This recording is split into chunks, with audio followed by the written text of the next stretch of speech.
Skyrim is one of the games of all time, the only game to be released 5 times and probably soon to be 6 following the Oblivion remaster, which as of writing this, still suffers from many performance issues. There is the initial release in 2011, the Legendary Edition in 2013, followed by the Special Edition in 2016 for the new consoles, Xbox and PS4, also with the ability to add mods. Then finally we have the Anniversary Edition in 2021. This includes Creation Club mods, paid mods that most people never paid for to begin with, because there are plenty of free mods that are better compared to most of what Creation Club has to offer. Getting this out of the way now, the argument that Skyrim was released over 10 times is completely stupid.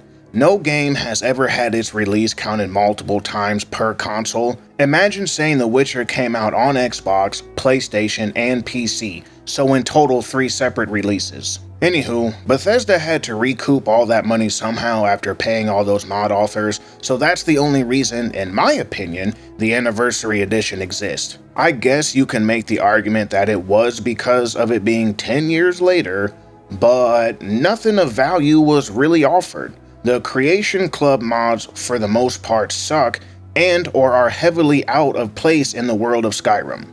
Speaking of mods, I want to point out that Skyrim is the most modded game on Nexus, and it isn't even close. That is not to say Skyrim is so bad you need so many mods to fix it. It's to show that many individuals still love and are very passionate about it. For this playthrough, I'm using dual input switch so you can use mouse and keyboard with controller without the game freaking out and crashing when I need to pause recordings. SSE display tweaks for FPS unlocking for a better, smoother viewing experience.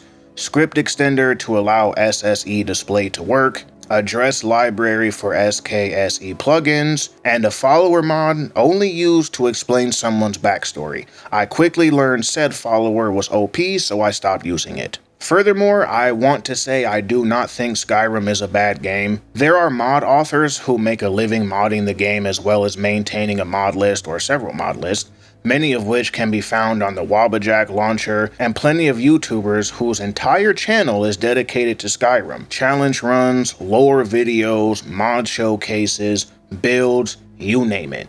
In my opinion, you can't say Skyrim is an objectively bad game when 15 years later it's still relevant. As much as Morrowboomers suck off Morrowind, it's still not as popular as Skyrim. The same for Oblivion, and no, I am not saying those games are bad. Morrowind and Oblivion often do better things compared to Skyrim, magic being the biggest. I don't care about the argument that Morrowind has outdated graphics.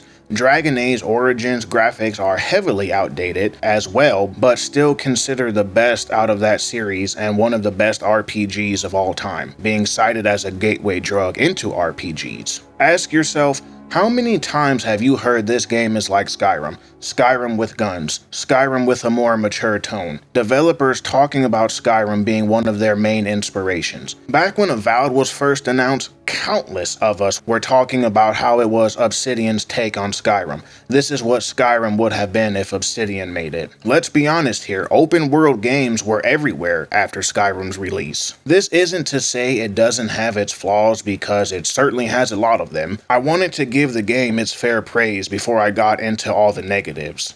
This isn't a video strictly about how bad Skyrim is. It's to analyze the good and the bad and what could have been, especially given the fact that this game is stated as an RPG. An RPG with, in my opinion, no role to play at all, with few glimpses of player choice throughout the game. In this video, I'll be going over just about everything Skyrim has to offer: lazy writing, lack of choice, how fun exploring the world can be, and why I believe Skyrim is a good game, yes, but not without a long list of flaws. Moreover, I do not consider it an RPG, more of an action-adventure game with limited choices coupled with no consequences that I'll be explaining more throughout the video, especially within the factions. So feel free to put me on in the background because I will be yapping a lot, and if you are listening to this as you fall asleep like I do with many long videos, then I wish you good night. If you are eating, like I also do with these videos or pretty much any YouTube video that I'm watching, comment below and tell me what you're having. One last thing to say before I get started. I understand people love Skyrim. Some believe it is the best game ever made. This causes a lot of people to develop a parasocial relationship with the game, defending it no matter what, even when presented with any evidence that says otherwise. For example, in my review of Borderlands 4, I gave the game a low rating because of many performance issues, a lackluster story with a ton of bugs, a bad open world and gameplay design.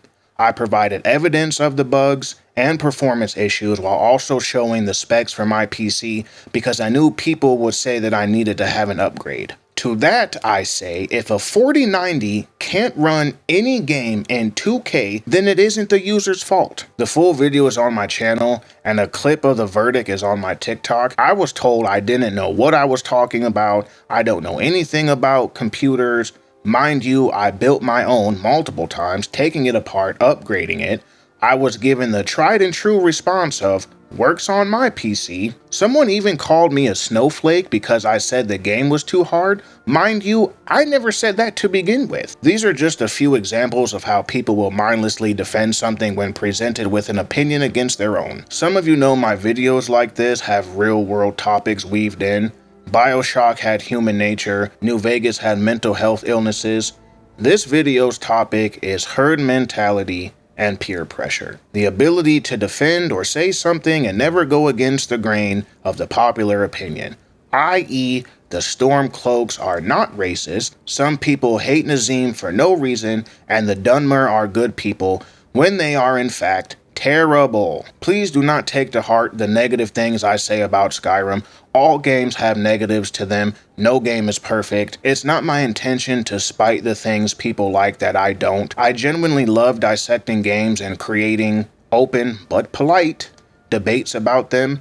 I'm not attacking you for being a fan and loving the game. No hidden agendas. Now, there is one comment that I read before that said I'm harsh on video games. Yeah, I'll give you that one. It's simply because I have played a lot of games, really fantastic games throughout my life, and nowadays I feel like most of the time we waste $60+ on games that turn out to be garbage. Like I previously said, I do not think Skyrim is a bad game. If you want honesty and a different way of looking at things from my reviews, then you must be ready to hear opinions you don't agree with. With all that out of the way, spoiler warnings ahead and throughout the video, my voice will sound a bit different because I can't record this all in one take.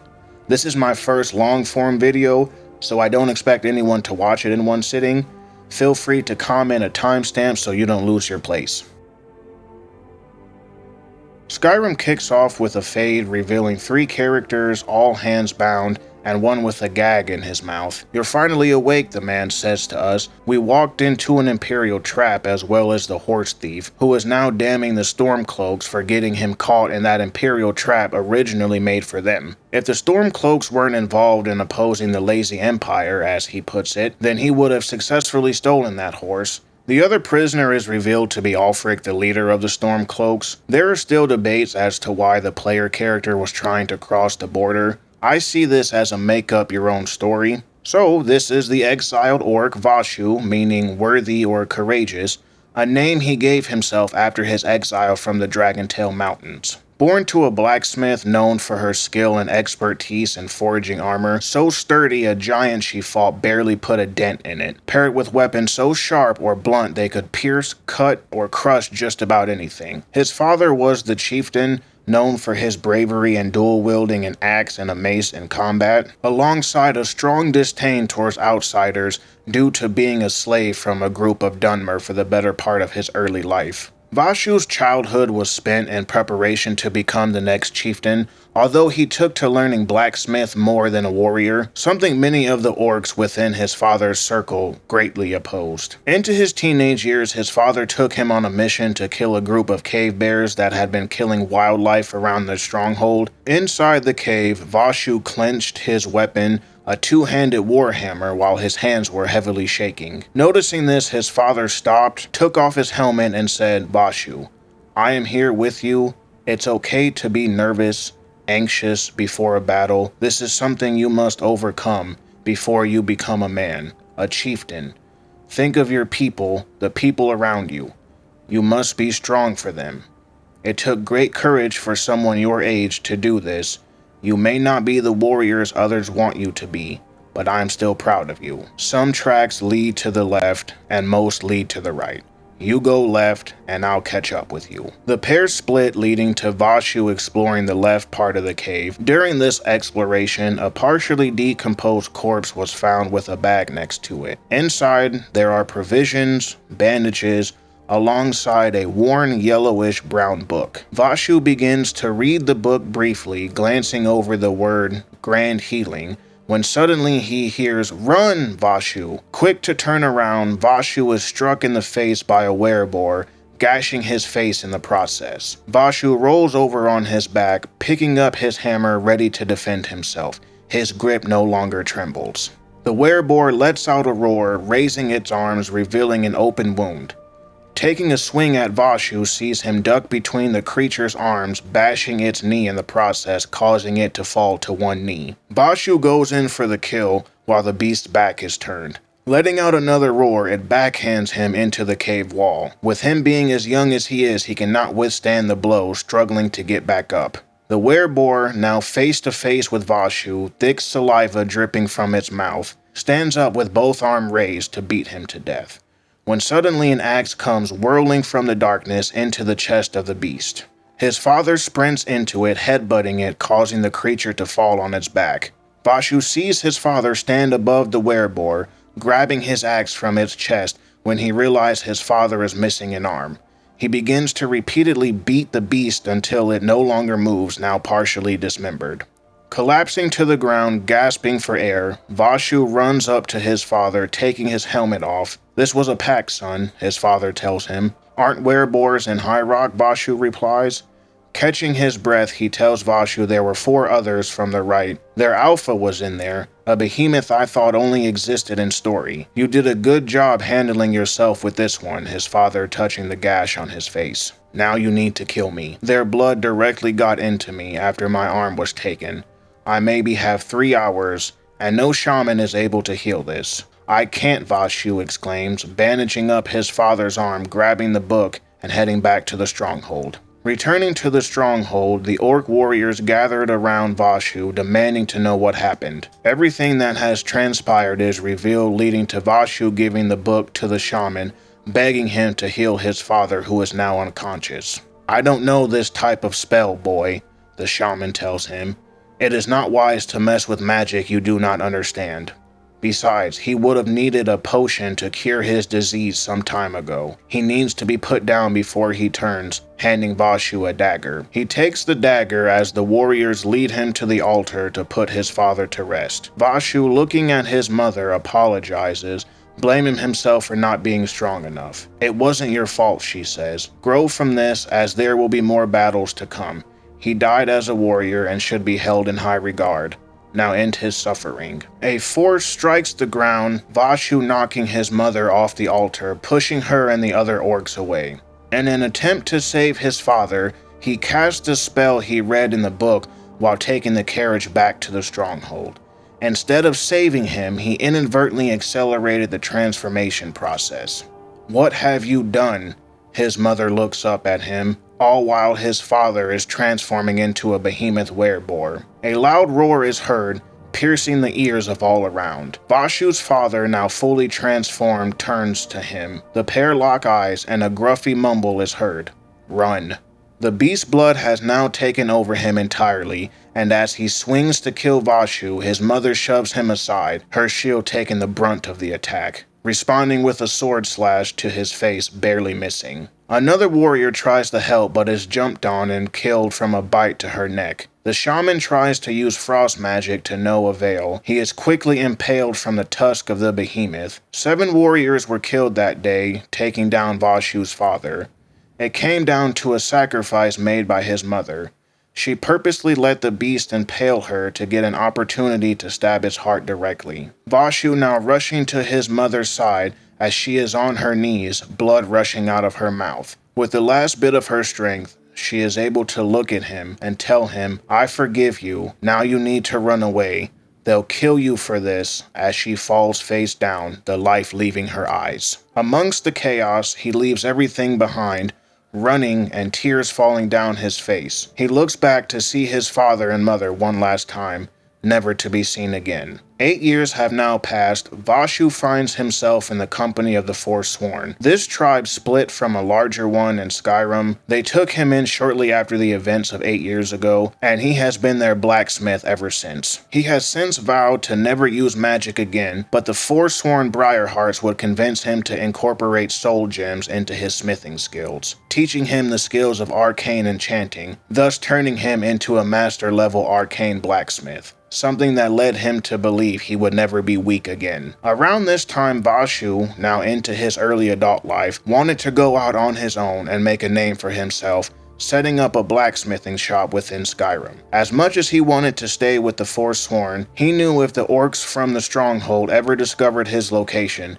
it would put his adoptive family in danger. He said goodbye to them all with a thankful heart for saving him. Now he finds himself captured by the Legion once he made it across the border. As we arrive at the chopping block, the horse thief tries to run away but gets an arrow in the back.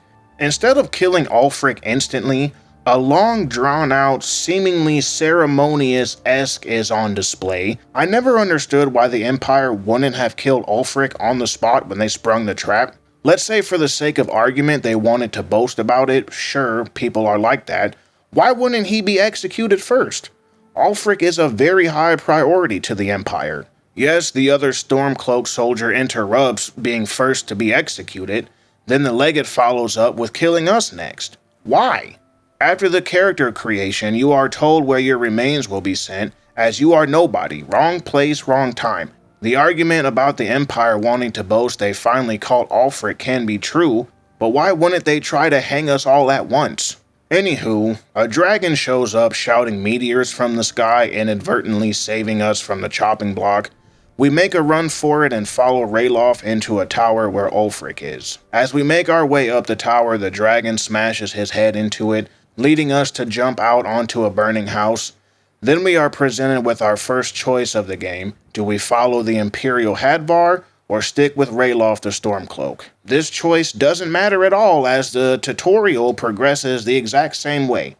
I will say if you want a full set of heavy armor, then follow Ralof. We fight our way through the fort, and this is where the game begins to teach you sneak mechanics, power attacks. You can find magical items, and there's a spot at the end when you're about to sneak out of a cave. You can use the sneak mechanic to kill the cave bear, or you can be a true warrior and run up on that bear. Once we're out of the fort, the dragon flies past you. Both Hadvar and Ralof will lead you to someone they know in Riverwood. Each offers their respective supplies to aid you, which entails looting almost their entire house. Thank you for that. As you speak with them, they will request that you petition the Jarl of Whiterun for help. Now, before we get to Riverwood, we are shown 3 of the 13 Guardian Stones, or Standing Stones as they're called now. These are your birth signs from the previous games. No idea why they were changed. My guess is that there were too many complaints from casuals being locked into a choice, and Bethesda never wants to cause any hindrance to the player. Now you can change your stone anytime you want. Whichever build you go with, one of these stones will get it rolling. Speaking of builds, Skyrim does something that a lot of games do even to this day: hiding stats. Quick rant here. How many times have you came across an item from a game or some kind of buff that says slightly boost critical chance, moderate chance to apply whatever effect to the enemies, greatly boost whatever stat? Why do I have to go to a wiki to learn the percentage values? Dark Souls and Elden Ring are very good examples of that. However, there are plenty of things in Skyrim that are also like that. The bleed effect when you hit an enemy with an axe. What's the bleed percentage and what does it scale from? Crit chances with swords, again, same question. Every race has set starting levels for skills in each category, spells, abilities, and passive abilities that are not shown. You need a mod for this. During character creation, you will find descriptions like Nords have resistance to the cold, Dunmer have fire resistance. You never see these percentages until after you're in the game. They're 50% frost and 50% fire resistances. Bretons start with a conjuration spell. The game doesn't tell you any of this information until, again, you're in the game. High Elves start with an additional destruction spell, and I quote, Orcs are fearsome when using their Berserker Rage. What does that even mean? It's crazy to me that you only learn what the racial abilities and passives do after character creation. What if somebody is new to Skyrim and they see Nords have resistance to cold? What if somebody thinks, oh well, the game surely won't give me 50% resistance, maybe they think it's only 5% or 10%. Where's the numbers? How could anyone determine that the Orc racial ability, Berserker, is an ability that doubles their damage while only taking 50% damage for 60 seconds once per day? Here is something else that isn't shown. Let's say you wanted to roleplay as an Orc mage, since most are warriors. Your spells do not benefit from Berserker Rage. It's only physical damage. This is with the description of, you do double damage. The Thief Stone covers all stealth skills, giving them a 20% buff to the learning rate. These skills are pickpocketing, sneak, lockpicking, alchemy, light armor, speech, and archery, because a warrior never once picked up a bow to use on a ranged enemy. Some of these skills make no sense to be solely covered by the Thief Stone as well as the other two stones. Pickpocketing, sneak, and lockpicking make sense, but all builds benefit from alchemy. And there is nothing stopping mages and warriors from wearing light armor. The light armor skill tree has perks related to stamina regeneration, excellent for dual wielding builds, although stamina is in a weird place in Skyrim. I'll get to that later. Speech is probably the least beneficial to all builds. Sure, it helps to pass speech checks and sell items, but there are not many speech checks in the game. Most of them are pretty much easy except 3. And the important ones, like convincing Ferelda to skip the college test, will require a 70 up to 90 in that skill, which you will most likely not have at the time of meeting her because the requirement level for the mage's college is so low. Selling stuff won't be a problem for you either, as you will get a lot of unneeded loot as you explore caves, dungeons, killing random people who jump you on the road, you name it. You'll empty a merchant out way before you are close to running out of things to sell. The Warrior Stone gives bonuses to blocking, one-handed, two-handed, heavy armor, and smithing. Nothing stops a mage or an archer from wearing heavy armor. Better switch to the Warrior Stone, it'll level faster, and smithing is good for all builds.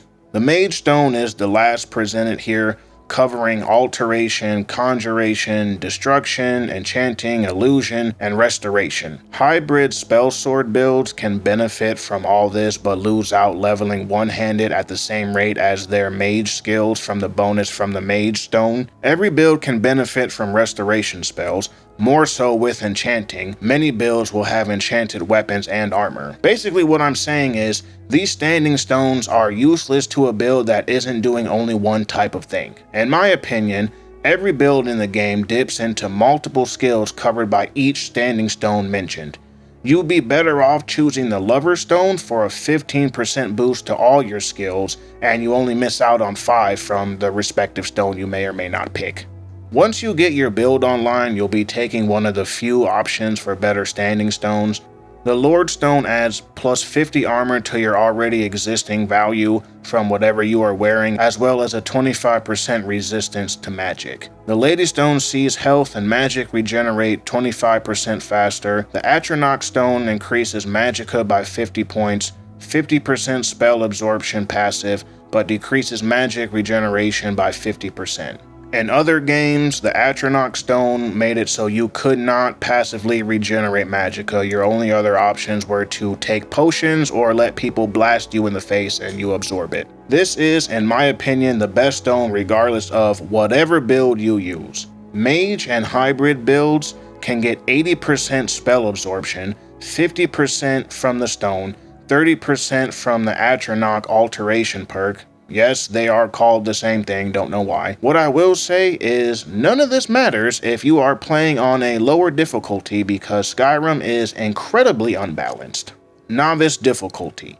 You do 2 times damage, only taking 50% damage. Apprentice, 1.5 damage, only receiving 75% damage. Adept, you and enemies do and take the same damage at 1 time. On expert difficulty, you do 75% less damage while taking 1.5 times more damage. On Master, you deal 50% less damage and take 2 times damage. Legendary difficulty, you do 25% damage whilst receiving 3 times damage. The game does not tell you this at all. It does not tell you what the modifiers are for any difficulty at all. To me, increasing the difficulty should give hostile NPCs better armor, better weapons, spells, better AI, etc. Instead, it's just flat percentage nerfs to you. More on these difficulties as we go through each character. Stealth Archer and Shield Bash Warrior are cited as the best builds in the game, with Pure Mage being the worst, followed by hybrid builds.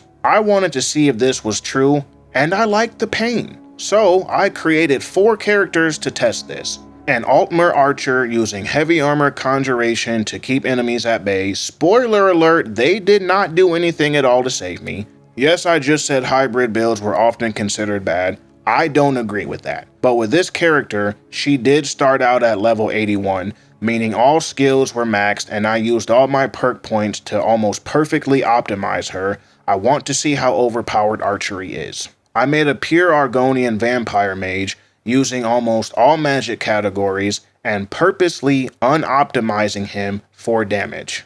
To prove pure mage is not that hard, it is simply a skill issue. He wore no armor, only robes, with no robe perks because Bethesda in their infinite wisdom didn't make a skill tree for robes as well as unarmed.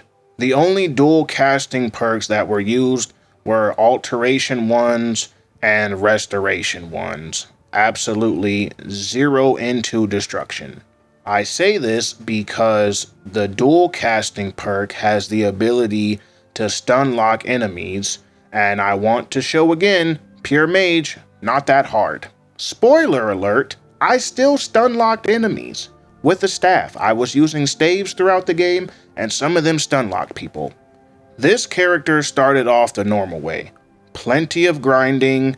I wanted to quit the game leveling up restoration. I want to make an entire video dedicated to restoration and why I absolutely loathe leveling it up. I cannot begin to tell you guys how long this took me. I'm talking about hours. His level finished at 54. I didn't legendary any of his skills. In fact, none of the 4 characters did. When the game began to get easier, I would take it from novice to apprentice to adept, etc., etc. My third character was a Khajiit sword and board warrior. Starting off the normal way like the previous character, I did what every new player did and messed around with multiple skills before settling on sword and board. I purposely did this because I needed some levels because I eventually would turn him into a hybrid character. The reason I did this is because there were some parts I was struggling against mages blasting me with frost magic. I cannot move, oh my god. But really, it was just to snag an alteration perk and just have small little pocket heals if emergencies ever happened. His main skills are one-handed, blocking, light armor, enchanting, and smithing. He was in the mid to high 40s before I added the magic. Once I was finished, I was level 62. Again, he went through the same type of difficulties that the mage did, start at normal and then progress it until I can't do it anymore. Finally, we have Vashu, who was my two-handed orc. He never used magic or a bow. You can imagine how painful dragon fights were until Dragon Rend was unlocked. He also started out max level like the archer did. Hey everyone, OrdinarySith here. I did not start max level with Vashu on his run. Early into the game, I was regular level and then I decided to use console commands to make him max level. The archer was the only one who did start at max level with console commands. And he was not as well as optimized as she was because I didn't put any perks into magic trees to benefit from things like alteration. I did this to stay on character because he didn't want to ever use magic again. He and the archer were strictly made to test legendary difficulty only on max level optimized characters. Now there are a few times I had to lower the difficulty for each of those characters, mostly on the archer. Vashu's main skills are two-handed, smithing, enchanting, heavy armor, and alchemy were his skills of choice. I substituted alchemy for magical aid like alteration and healing. This is why alchemy should have never been covered by the Thief Stone. No glitches were used, and I did not have max alchemy perks. I cooked stew for passive buffs, 15 stamina points, 1 health, and 1 stamina point regeneration for 720 seconds.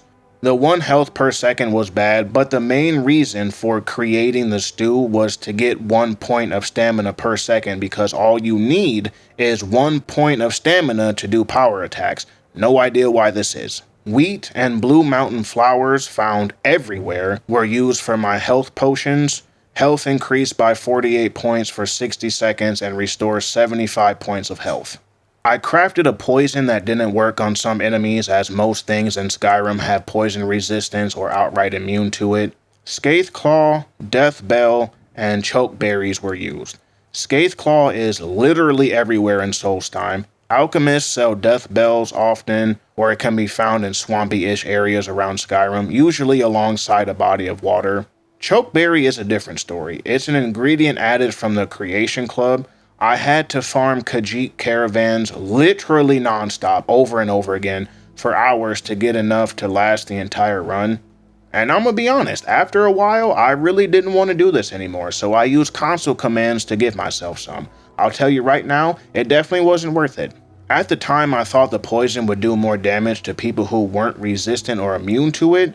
You really only notice that on lower difficulties, and as I previously stated, if you're playing on Novice or Apprentice, anything you use is overpowered. At the end of the video, I will be discussing the combat and how challenging and not challenging it was for each character. I will be giving proper feedback through hours upon hours of testing. Throughout the video, all the other characters will be introduced as we go through the Mages Guild, the Thieves Guild, other factions. Yes, I wrote backstories for all of them. Yes, I wrote endings for all of them as well. Bethesda, if you see this, hire me as a writer. After whichever NPC sends you on your way to Whiterun, we are given the choice to go in a different direction. During my research, I found that a lot of people like to brag and give themselves a metaphorical badge of honor that they were in the levels 20, 30, 40, etc. multiple hours in before talking to the Jarl. I've never understood that. You waste all that time not being able to use shouts or kill dragons. The initial dragon fight must happen in order for dragons to begin spawning in the world. Otherwise, you'd be collecting shouts with no resources to use them. Arriving to Whiterun sees the first speech check in the game. No one can fail this because the requirement to pass is a 10 in speech. All races start above 10. Imagine if Vashu was turned away because he's an orc, or because the giant lizard was spotted flying around and everyone is uneasy with letting in strangers.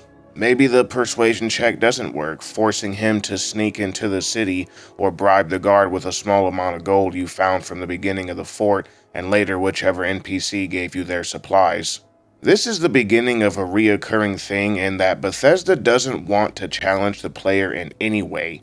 No, I don't expect Skyrim, or any other game for that matter, to have 4 different branching paths for every single obstacle, but something could have been implemented for beast folk in this instance. Even if you take away the fact that Vashu is an orc, let's say he was a Nord but didn't have enough invested into speech, being a Nord would lead him to being perceived in a better light, so the guards would let him in. Let's take speech out of the equation. A New Vegas approach would have been great. In New Vegas, you had endurance checks, ability checks, luck, perception, the list goes on. There were even dialogue checks if you took the Black Widow perk while playing as a female. So much more, but you get the point. This is the same case for Fallout 3. It would have been easy to improve this system that already existed years before Skyrim was made. We could have had one-handed checks, sneak checks, conjuration, health, perk checks, standing stone checks, anything else compared to the slop we were given. Once inside Whiterun, head through and past the market leading to the Cloud District, the upper part of Whiterun. Here you will find Dragon's Reach and the infamous Nazim. Nazim is a Redguard citizen of Whiterun and the owner of Chillfurrow Farm, south of the city. He is arrogant and patronizing, much to the chagrin of his wife and the citizens of Whiterun. He is wealthy and claims to be indispensable to the Jarl's court. Nazim himself never sets foot outside of Whiterun, and instead sleeps with his wife at the Drunken Huntsman every night between 8 p.m. and 8 a.m. After waking up, he immediately heads to the local market where he spends 4 hours inspecting the stalls where he chats with and occasionally insults different merchants. Starting at noon, he wanders around town until it is time for even more relaxation at the Huntsman between 4 p.m. and his bedtime. Nazim sports a set of upper-class attire including fine clothes and matching boots. He carries the key to the farmhouse along with the key to Winstead Manor. He also carries a steel dagger, and his pockets are filled with upper-class items and gold. While he owns Chillfurrow Farm, he leaves it in the care of his employee, Wilmoth. End quote. That is directly from the unofficial Elder Scrolls page that has documented everything since the release of Skyrim, including every single other Elder Scrolls game. Big shout out to them. Most of my research wouldn't have been possible without their website. Aside from being rude like almost all rich people are in video games, the hate honestly seems forced. Too many people hate Nazim without even knowing the character, because I doubt most people are not going to go to a wiki for an NPC with no content. I've heard "I hate Nazim," "F Nazim this," "F Nazim that," someone going out of their way to include a segment in a video about saying how much they hate Nazim. What I found most common was people seem to hate him because he's rude. One of my favorite ones that I came across was in a Reddit thread, and someone said Nazim killed so-and-so. I don't remember the name of the person. Yeah, who though? Because that's not actually real. He never killed anyone. A lot of people hate him simply because he's rude. So by that logic, you would hate Aella because if you don't damage the giant when first encountering the companions, she's rude to you, citing "you're no help at all." They must also hate Uraleth because she drew a sword on the player when you unexpectedly approach the Jarl, the man who she is supposed to be protecting, and by proxy, every single character that is rude to them. You see what I mean by herd mentality? To the point of making up stuff to fit with the crowd. If you don't like Nazim, fine, but don't act like he's done some cardinal sin or there's some content tied to him revealing him to be a bad guy. Moreover, don't make acceptances for other characters who are just as mean or worse to justify how they feel about someone doing the same thing. It's just popular to hate one and like the other. To piggyback off of Nazim and Aella, I hate Nazim simply because he's rude, but I like Aella even though she's arguably evil compared to Nazim because she worships a Daedric lord. Anywho, we make it past Irileth telling her Helgen was destroyed. Talking with Jarl Balgriff, we inform him that we were at Helgen and that we escaped seeing the dragon headed this way. He sends a detachment of troops to Riverwood which are never seen in-game. Then he thanks us, giving a piece of armor. The Jarl has a job for us in talking with his court wizard Farengar, who has been looking into matters related to dragons and rumors of dragons. Speaking with Farengar, he wants us to fetch an ancient stone buried within Bleak Falls Barrow. Bleak Falls is an early first-time dungeon, but it does scale with the player in difficulty. Unfortunately, it won't scale past this area's level threshold even if you did. Making our way through the dungeon leads to a puzzle with a remarkably easy way of solving. Simply look up and see these two snake images and a whale. During my first ever playthrough of Skyrim, I thought that was a dolphin, so I ended up saying snake, snake, dolphin every time I do this puzzle. Through the gate leads to a giant spider crawling down from a web that sometimes will bug out, leading to the giant spider to just hover there all menacingly. We kill the spider and talk to the Dunmer that is strung up in the spider's web. He offers to give you the golden claw he believes we're after. Breaking him free sees him attempt to run away before dying. On his person is the golden claw and his journal. Written down is him boasting about stealing the claw from Lucan, the Riverwood trader, in an attempt to get the power from the ancient Nordic heroes. If you have never met the Riverwood trader beforehand, the quest still updates telling you exactly where he is, instead of having the player go around asking if anyone knows who this is. Following on through, you'll encounter Draugr for the first time. Draugr are ancient Nordic warriors who have been reanimated. Most Draugr were followers of Dragon Priest in the ancient times.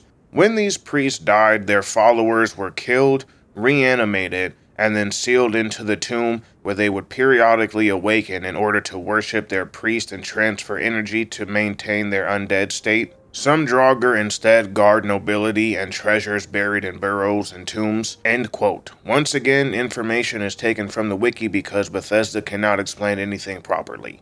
The lore behind the Draugr is fine until you realize often there is nothing of value being guarded, and or no dragon priest in sight. There are only a few dragon priests in the game, and of course they are usually surrounded by Draugr that literally do nothing but walk a few steps in each direction. Where's that worship? Just a regular undead enemy who spams their hand in your face, blasting you with frost magic, and Fusro-dying you into walls at later levels. Past the Draugr, there is a Nordic door that needs the correct combination to open. I had just turned 17 when Skyrim came out. It took me forever to figure out the combination was on the golden claw when you inspect it. Through the door we see a giant stone wall and a tombstone. Leading up the stairs, the strange markings on the wall emit a blur effect, granting us our first word of power, Unrelenting Force. The boss of Bleak Falls then pops out of the tomb to kill us, but we're the victor here. On the Draugr's body, we take the Dragonstone and head back to Farengar. I like the scenery in this specific area of Bleak Falls, the water flowing through behind the wall, the beam of light shining through a partially destroyed crypt. Bleak Falls doesn't get enough credit as a good starting dungeon. We're introduced to Draugr, spiders, shouts, bandits that may or may not have gotten here before you, traps that sometimes can be easy to miss, puzzle mechanics, albeit easy ones, as well as the golden claw helping you later down the line when you find more Nordic doors that require other claws, teaching you with the first one to inspect it for the combination. Farengar doesn't thank us, instead saying we are a cut above the usual brutes the Jarl sends his way. I actually like Farengar. He is rude to you coupled with a high opinion of himself. This character has somewhat of a personality that ultimately is wasted due to there being no content with him after this. No quest to aid him more in his research, or save him if he ever got in over his head. No chance of him accepting you even if he kept the same arrogant view of himself. Most, if not all, characters are like this. You can never change their view on anything even slightly. Perfect opportunities to utilize your heavily unutilized speech skills in changing their views and opinions about you or whatever else they believe in. Farengar says his associate will be pleased with our work.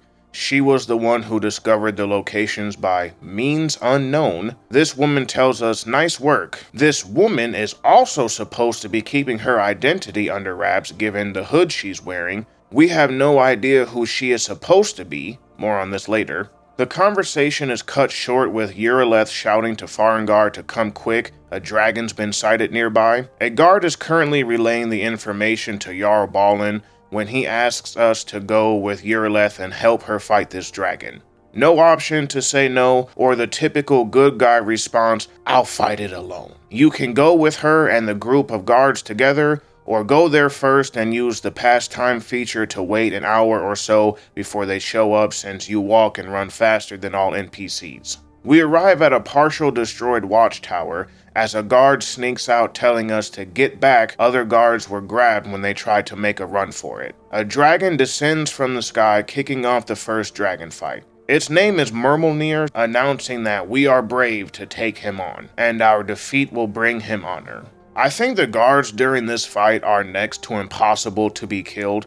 I've lost track of how many times I've played Skyrim. I don't recall seeing them die often. Not sure if they have added health. I know they aren't set to essential, only Irileth is. In fact, you can stay inside the watchtower letting the others kill Myrmulnir, never lifting a finger to help. Once you've killed the dragon, and if you have subtitles on, you'll see him say, "Dovahkiin, no!" but not hear it. The English version of this game is missing the audio file, another example of development being rushed to fit the release date. Once dead, Myrmulnir's flesh will begin melting off as you begin to absorb his soul, after which you can loot the body getting random items but guaranteed dragon bones and scales. Not sure how this is possible considering his flesh melted, so the scales should also be gone? An opportunity of choice should have been presented for killing the dragons. Do you absorb their souls getting both soul and bones?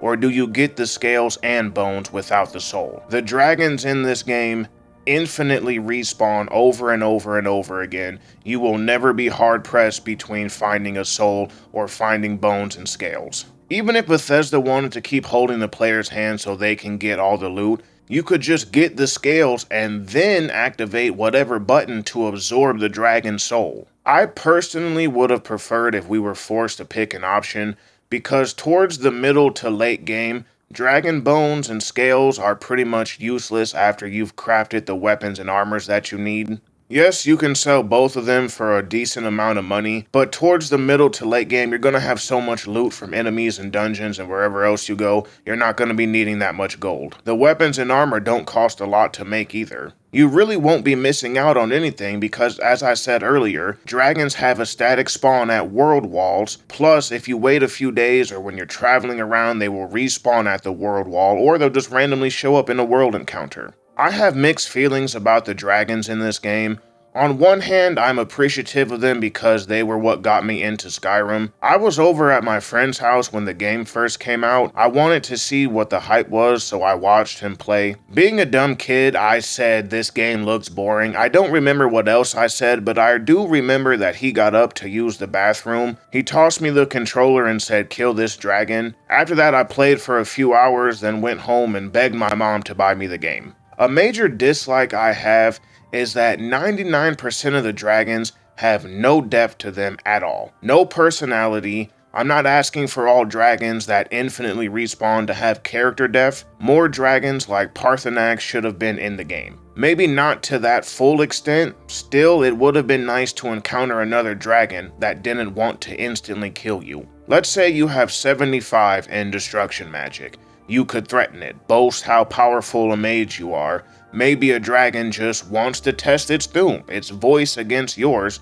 in a friendly sparring match, hearing your prowess against lesser dragons at early levels. Now it wants to test your mettle, perhaps giving you a shout as a reward for besting it. Instead, most dragons mindlessly attack you with no strategy. They don't talk to you like the fight with Myrmulnir. Most don't even have names either. Higher level dragons are the only ones that use shouts against you. In order from weakest to strongest, basic dragons either use frost breath or fire breath depending on their type. The wiki says that they also use Fireball and Ice Storm. I have personally never seen this. Blood dragons have more health, stamina, and magic pools. Same breath attacks with fire blood dragons using Unrelenting Force.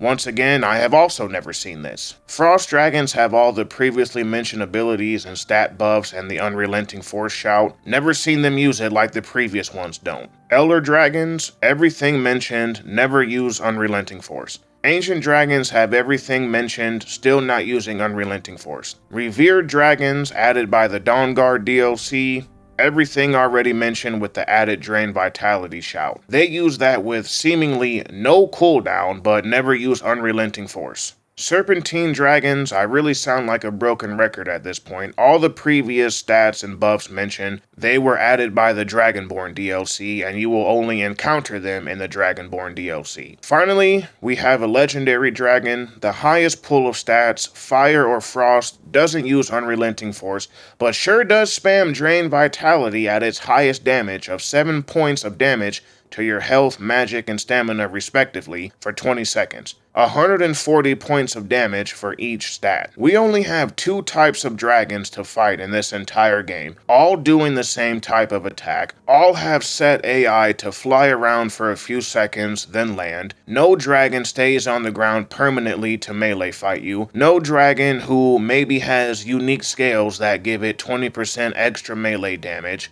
No dragon with, let's say, spikes growing from its wings that does bleed build-up damage to you. No dragon that prefers flying combat opposed to melee, forcing you to weaken its wings or use the Dragon Rend Shout to make it land. There are 16 named dragons if you have both DLCs. 12 if you don't. Don't think they have personalities though, because like the other dragons, most of the named ones try to kill you on sight. Prime example being Balthuryol. I hope I said that right. Throughout this video, you're probably going to hear butcher pronouncing of dragon names and dragon languages, but I'm trying my best. He is a dragon located in Blackreach. The only way to encounter him is shouting unrelenting force at the yellow orb on the ceiling. Echoing it will summon him. You cannot say anything at all to this dragon. No, why have you summoned me? Hey, how long have you been in Blackreach? What's your backstory? Were you spawned from that orb? Is there anything unique in a cave that you may have been hiding in that I can earn in any different way other than killing you? Legendary difficulty takes the Drain Vitality Shout to 21 points of health.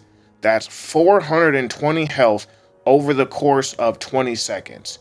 This does not include breath attacks or melee attacks. I had a ring that gave 66% frost resistance. With the use of console commands, I spawned in a Fortify Enchanting Potion to test difficulties. The max resistance you can get for anything is 80%, and that barely helped. Often I found myself having no time to react to spam healing potions fast enough. Might I add, Vashu had an armor value of 866. Novice and apprentice level, you can stand there for quite some time. Adept, you can also stand there, just not as long. Legendary, good luck. The biggest takeaway is, what's the point of challenging yourself on harder difficulties like Master and Legendary when nothing of value is offered? Dragons and all other enemies won't have new tactics or mechanics, and the loot drop stays the same. The AI for dragons often bugs out. They will fly around in circles endlessly, or nosedive into the ground, clipping through it, then directly flying back up, then proceed to run away from the fight for no reason. The worst part is often you won't get their souls. You kill it and it just lays there. The real kicker is the average player will only make it to levels between 30 and 40, so chances are the higher level dragons won't even be seen. It's a real shame how dragons were done in this game when they were the biggest selling point during marketing. We killed the dragon and absorbed its power, making us Dragonborn. When we are done talking, we hear a shout from the heavens saying Dovahkiin, shaking our screen. We return to the Jarl telling him what happened, and he responds saying that was the Greybeard summoning us to High Hrothgar at the throat of the world. After that, he thanks us for saving the city by rewarding us with the Axe of Whiterun, also making us Thane of the city and assigning the housecarl Lydia to our services. Lydia is a follower you can unlock. She probably was the first follower for many people on their first playthrough. Lydia is a solid follower with a max level of 50. All followers have set levels and skills. Lydia has one-handed and heavy armor for major skills, with minor skills in archery and block. Some followers have no level cap, and some cap out at level 100, which is odd. Being Thane allows us to purchase Breeze Home, the first player home. It's also a prerequisite to marry Lydia. Being Thane also grants a one-time forgiveness for a bounty of up to 2,000 gold. So pick 2 NPCs that you hate, murder them in public since the fine for murder is only 1,000 gold, then say, "Oops, didn't mean to, I'm Thane of the city," and you'll be free. Arriving to Iverstead, you can talk to Klimek regarding bringing supplies to the Greybeards. He can no longer climb the 7,000 steps.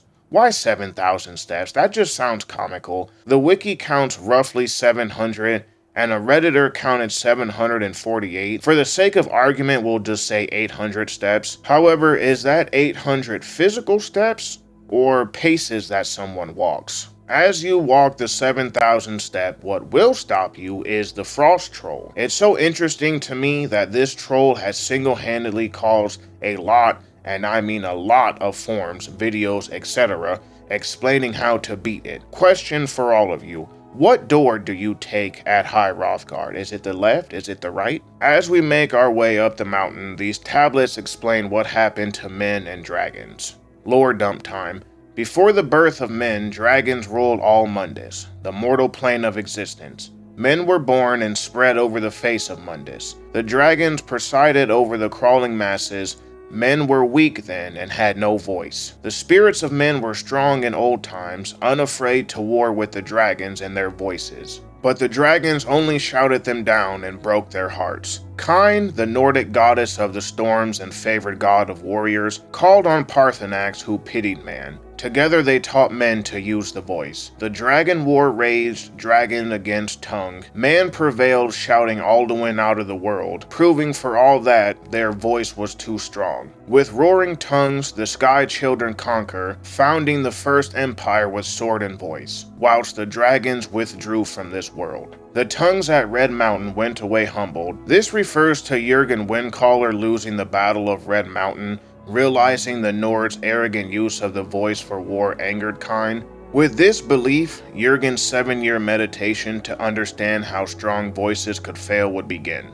Jurgen Windcaller chose silence and returned. 17 disputants could not shout him down.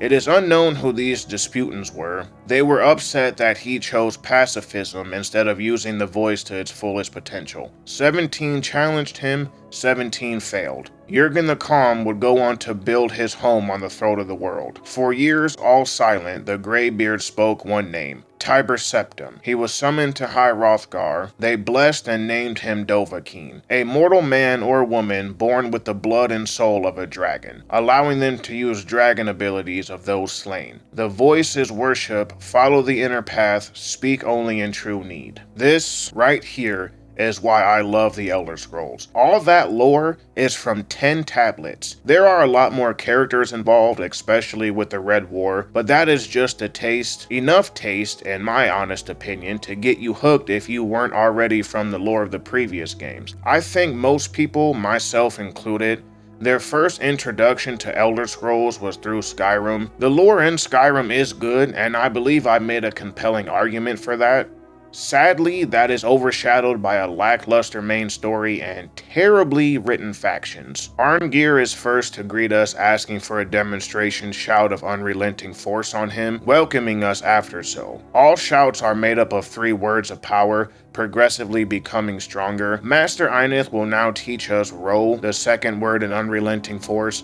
After that, we demonstrate our new shout on 3 ghost projections. Our next trial to see how we learn a new shout will be in the courtyard. Do keep in mind that shouts can be found and used before getting to the Greybeards. You only need to kill Murmelnir first before dragons begin spawning. We will be learning Wold, meaning whirlwind. Past this trial will lead to our final trial to retrieve the Horn of Jurgen Windcaller from his tomb. Ustengrav was previously locked off due to not being excavated. You can see this if you happen to find it before the quest to get the horn. No NPCs are inside preparing to excavate it. When we are sent there, inside we find hostile bandits. They didn't kill the excavators, and I'm not sure the bandits are the actual excavators. No lines or anything else like that explains that. They don't have excavating equipment or anything else like that. These NPCs only spawn once you're given the quest. It would have made a lot more sense if you can find dead excavators throughout it, but yeah, that's just peak writing on Bethesda's end. Draugr are also inside. You will see some of the bandits fighting with them. Hazard puzzles you can walk through with next to no harm unless you stand on it for several seconds.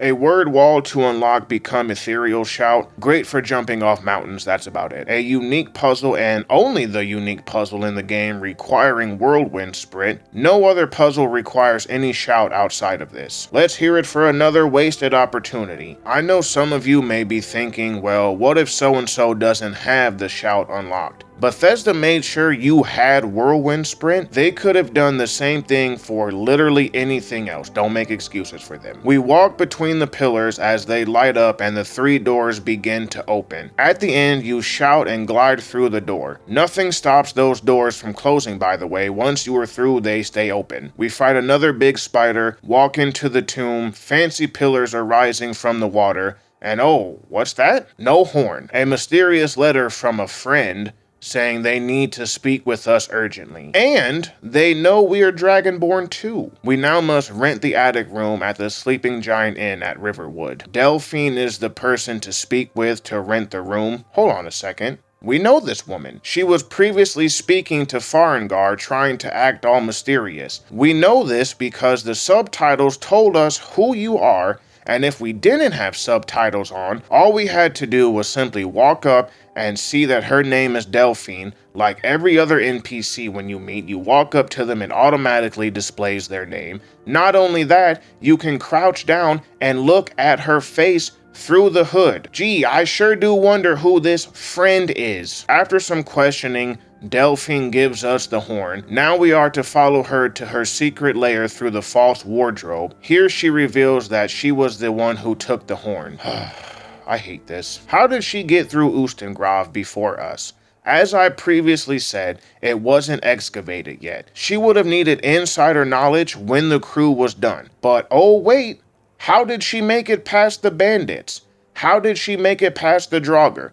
More importantly, how did she make it past the whirlwind sprint requirement puzzle? Here's what I would have done. I'd get rid of the bandits at the entrance of the excavated site. I would have placed regular NPCs there. These NPCs are now afraid to go deeper in there because of the Draugr. They mentioned that someone did go in there not too long ago, but they tried to stop her. If you want to make an argument that Delphine snuck past the other Draugrs, fine. In the area with 3 pillars, I would have added the boss of Ustengrav since there isn't one. I would have placed 1 decomposing Draugr on each pillar with a partial decomposed one laying next to the last. This tells the player 2 doors are already open, indicated by 2 glowing pillars, and that the 3rd must have fallen off since it's mostly a torso. Then the boss breaks open its tomb, gets up and shouts at you, knocking off the remaining bodies. You kill the boss, then you use Whirlwind Sprint to get through the doors. This also would explain how Delphine got through.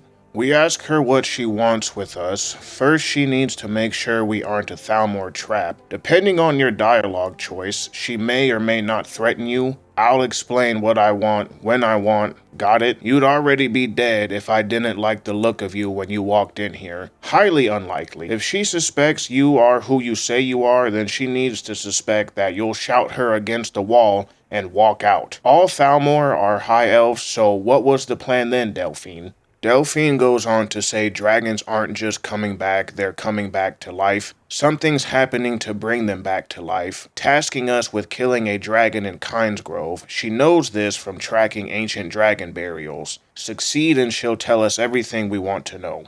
Well, Delphine, I'd like to know why we can't go inform the Greybeards of this.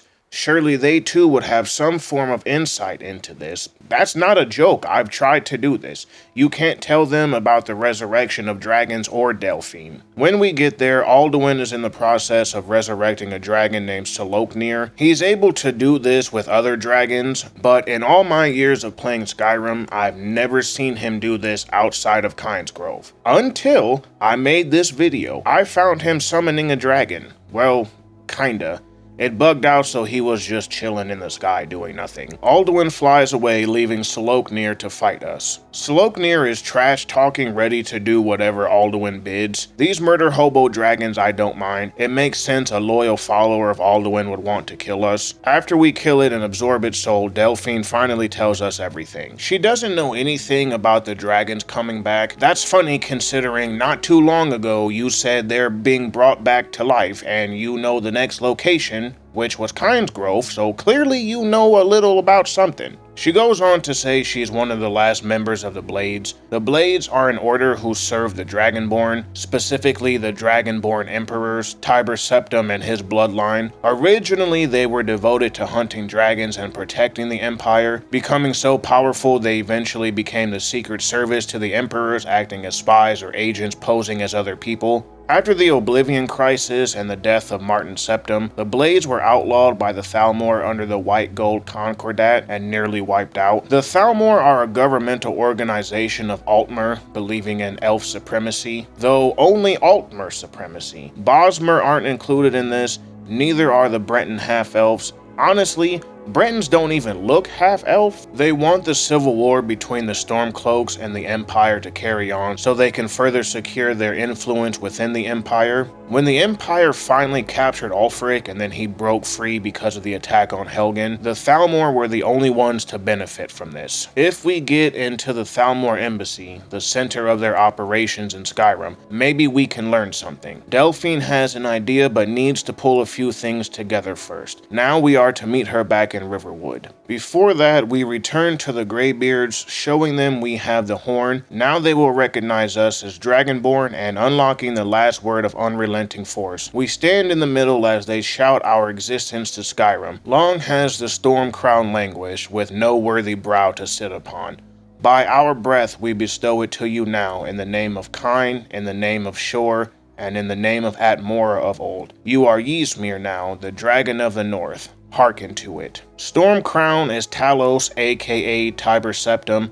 Quite a few characters in Elder Scrolls lore have multiple names but are the same person. Nords call her Kine, others call her Kinnerith. Tiber Septim is Ysmir, and when he died, the Nords believed he ascended to godhood, becoming Talos, and the 8 divines became 9. Talos worship is outlawed because of the White Gold Concordat. This was the peace treaty between the Empire and the Altmeri Dominion that ended the Great War. Bosmer, Khajiit, and Altmer were the races of the Dominion. The terms of the treaty outlawed the worship of Talos in the Empire, forced the Blades to disband, and delivered a large portion of southern Hammerfell into the control of the Altmeri Dominion. Emperor Titus Mede II made these concessions to the Thalmor hierarchy to give the Imperial Legion time to recover its strength. The Thalmor were also granted the authority to operate within the Empire to ensure the terms were enforced. Shor is the Nordic name for Lorkhan, the god who sided with men. Lorkhan tricked the other gods into making Nirn, the place of mortals, a place they didn't fully understand, which would cost them their godhood. Different races believe in different things. Lorkhan was meant to be killed, but his heart was unable to be killed, so Auriel, another god, shot his heart into the ocean. From this, a volcano would grow from the power of the heart, creating Red Mountain. Atmora is a continent north of Tamriel. Tamriel is the continent hosting the provinces or states if you live in the US. Atmora is believed to be the ancestral homeland of humanity, especially the Nords, Imperials, and Bretons. Eventually, the races would have to leave due to an event called Frostfall, which led to a permanent winter climate. After the Greybeards recognize us, we'll be given the chance to ask them about more words of power. This is how you unlock more shouts. The Greybeards feel the whisper of a word and mark its location on your map. I do like the Greybeards can actually feel the word instead of here's the exact location. Don't know how we got it, but we just know it's there. I also like the gameplay loop. Find a word wall, smoke a dragon in the process, get some juicy loot, bones and scales. That is what I would like to say, but chances are the word wall will bug out. You'll learn the shout and then the quest log won't update, forcing you to never be able to complete it. This is still happening in 2026, by the way. Skyrim has been released 5+ times now. Sure can't wait for the Unreal Master like Oblivion, but now with performance issues because Unreal Engine 5 is garbage. You are now forced to use the wiki or YouTube videos to track the remaining shouts, or use another available faction that I'll talk about later.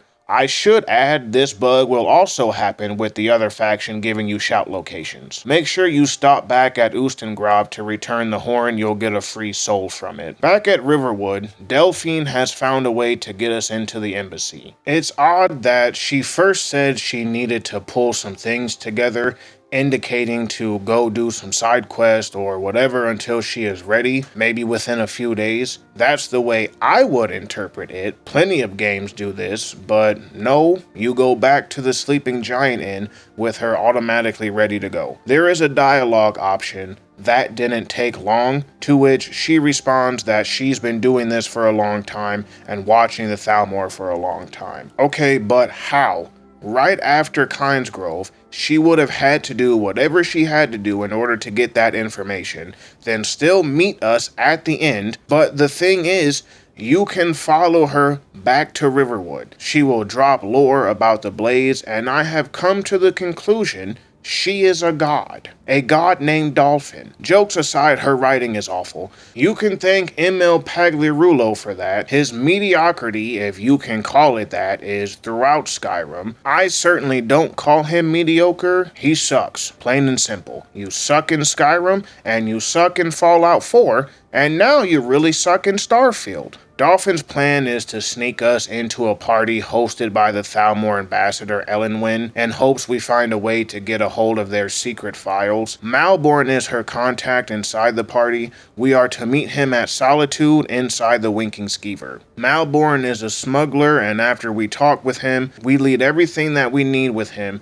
so he can smuggle it into the embassy. Hundreds of pounds worth of gear you can give him, by the way, which is what I did, and then I walked naked to Delphine just outside of Solitude by the farm. Tell her you're ready, get your invitation, and she gives you fancy clothes and you're on your way to the party. Here at the party, you can freely take off your clothes that were meant to disguise you, never once raising suspicion. This party exists for the Reach folks of Skyrim to get all buddy-buddy with the Thalmor. Malborn is serving drinks. He tells us we need a distraction in order to sneak out. Using the bottle of brandy, we give it to Raistlin, who's already drunk. He makes a big commotion. We and Malborn slip out of the back, acquire your gear, and begin the search for these secret files. Just kidding, there is no search because the quest marker tells you exactly where they are. There's a nice tidbit of dialogue between the guards. In an event of a dragon attack, they'd want the mages to die first since they're so arrogant and always looking down on foot soldiers.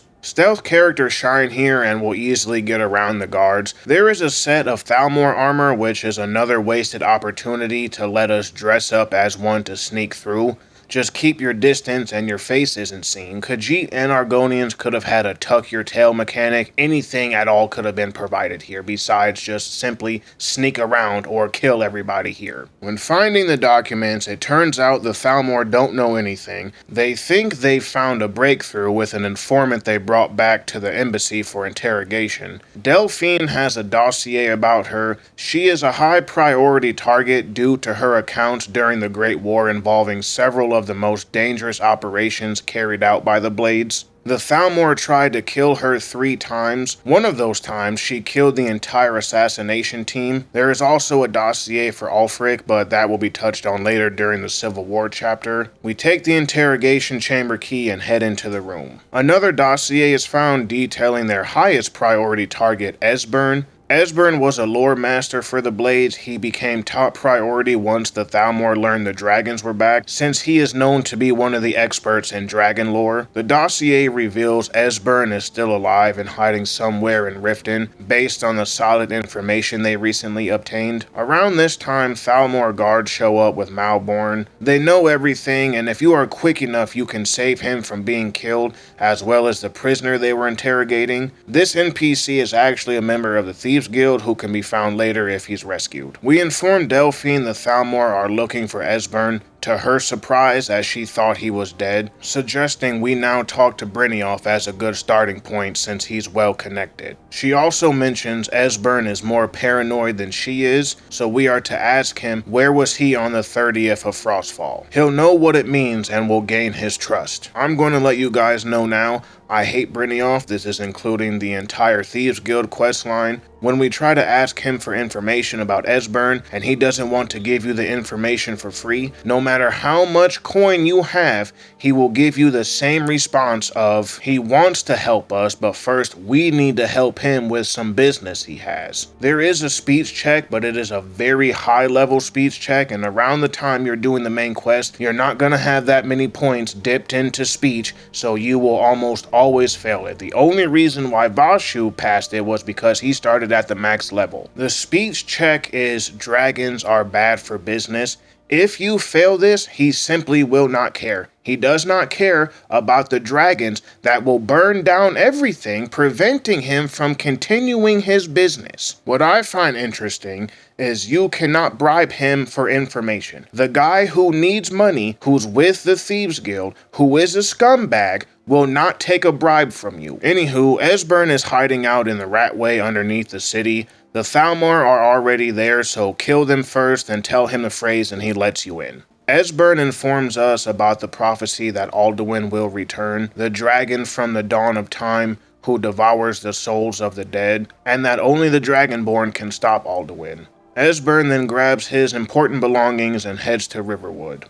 Delphine and Esbern reunite, then he talks about Alduin's Wall, where they recorded all they knew about the dragon and his return. The location was lost for centuries, but Esbern was able to find it. Skyhaven Temple, an ancient blade sanctuary hidden within the Reach. The Forsworn are in the Reach, and oh boy do they do some crazy damage. You fight a group of them here. I was fortunate enough they were distracted by a dragon. The Forsworn are another missed opportunity within Skyrim. There is one side quest involving their leader that amounts to nothing and you never see him again. The Forsworn believe they are the true sons and daughters of Skyrim since they were in the Reach first. Reach is a hold within Skyrim with Markarth serving as its main city. The Forsworn were formed following the Markarth incident, where a Nord militia led by Ulfric retook the city from the self-ruled Reachmen. The strongest warrior, the Briarhearts, is one of the hardest enemies in the game. A warrior's heart is taken out to be replaced with a poisoned seed of a Briarheart tree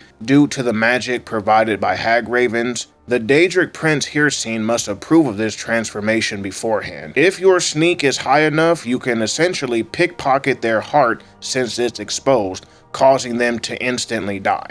The fact that men or women wanting to protect their own will do literally whatever, like rip their own heart out, is pretty metal. Inside the temple, solving a puzzle is required to get across the drawbridge. Match 3 curved dragons, boom, you solve it. All puzzles in this game are terrible. Another puzzle follows that. This time you get attacked if you don't walk the correct path. Simply run and pull the chain nearby, and there you go, puzzle solved. Cut your hand because the seal needs Dragonborn blood, and you're inside the Blade's old headquarters. In a room off to the left lies a full set of Blade's armor and a katana. I like this armor set. Fun fact, I had to use the wait feature for 3 hours because Delphine and Esbern were stuck outside somehow. Alduin's Wall dates to the beginning of time when he and the dragon cultists, the people who worship the dragons, ruled over Skyrim. A shout is described to be what was used to knock Alduin out of the sky.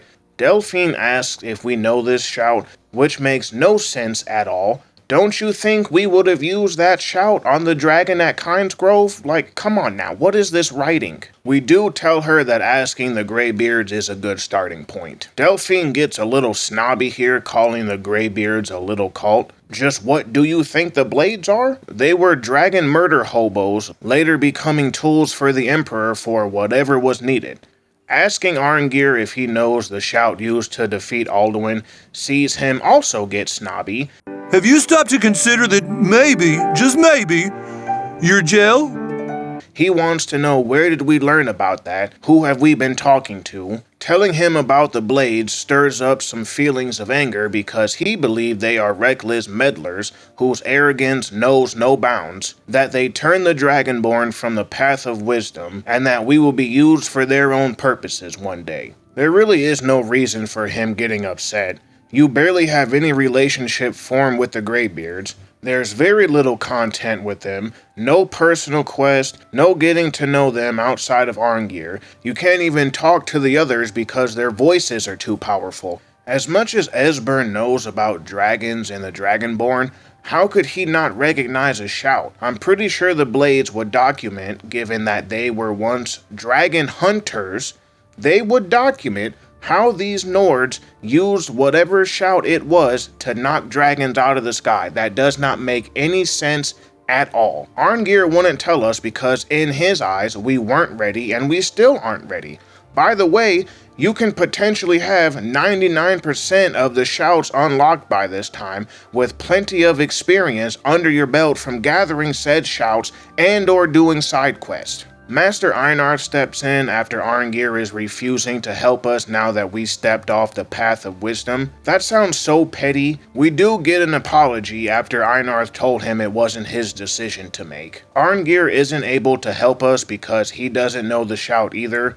Dragonrend is the shout, with no words of power being known to them. In order to learn this, we need to speak to the master of their order, Parthenax. The way is blocked off from a fierce storm. so the Greybeards will teach us the Clear Sky Shout to make it up the rest of the mountain. The lore tablets on your first time up to 7,000 steps spoil who the leader is. If you couldn't guess, it's a dragon. Paarthurnax wants to test our Thuum, so we use the Fire Breath Shout on him once he teaches us the final word. He already knows why we are there to ask about the Dragonrend Shout. However, he does not know the shout we speak of. It cannot be known to him. Mortals were the ones who created the shout to battle against dragons. Their minds can't comprehend it. The mortals who first fought Alduin did so on top of this mountain. They did use Dragonrend, but could not fully defeat Alduin. The Nords used an Elder Scroll to send him forward in time. That's why at the beginning of the game he randomly showed up. Paarthurnax waited at the throat of the world for thousands of years because he knew Alduin would return, but not when.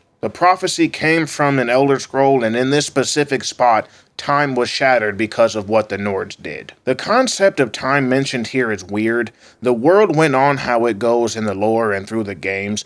There were no consequences sending Alduin forward in time. All the events, characters, etc. went on normally. I can only assume that Alduin existed in some separate reality outside of time, but has its own time, since everything happened as it was supposed to. Nothing was altered because of this time manipulation. The only shattering that happened was this portal thing, I guess you could call it that, which only works if you have an Elder Scroll. So, we leave to get an Elder Scroll, first needing to speak with Esbern or Arngir. I'm surprised the game didn't tell you the exact location of it off rip. Before we do this, Paarthurnax will help us meditate on a word of power. Fus augments unrelenting force. You stagger 25% less and foes stagger 25% more. Fime augments become ethereal. While ethereal, you recover 25% health faster. Yol augments the Fire Breath Shout, dealing 25% more damage. The scroll is inside a Dwemer ruin. First, we must pass through Blackreach to gain access to it. I know it's been said a lot, but I really do like Blackreach. It's beautiful.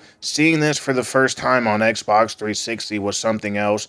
The dark scenery here, the bright contrast neon lights off of the shrubbery and plant growth here, it's a really nice touch. Once we're through Blackreach, we must solve yet another toddler tier puzzle. I just find it annoying. Bethesda does not respect anyone with minute brain capacity, because to solve this puzzle, you literally have to press buttons until it activates the next button. That's all you have to do. Congratulations, you now have your very own Elder Scroll. I cannot believe this made it into the game.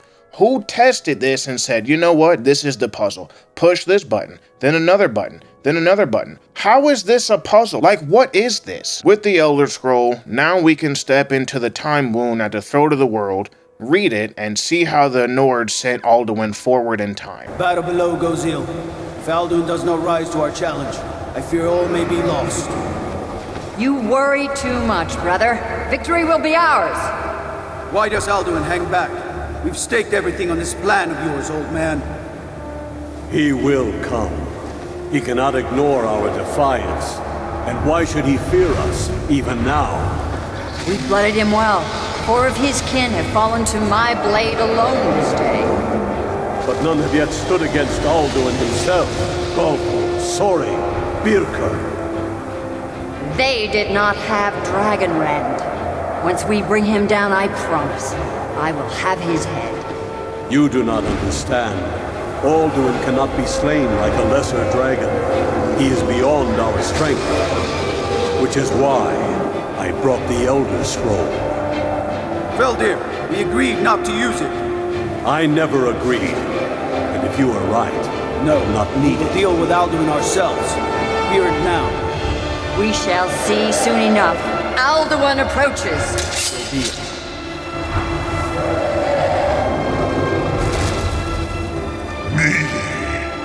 Tarudis Ane Him Hind Paliv Zuu Hindan. Let those that watch from Dawnguard envy us this day.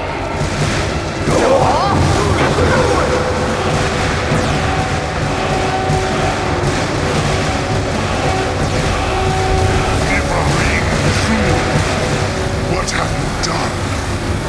twisted words have you created? Tarodis Orthodox, my teeth to his neck. But first, dear Kumar, you will die in terror, knowing your final fate. To feed my power when I come for you in Sovngarde. If I die today, it will not be in terror. You feel for the first time, Worm. I see it in your eyes.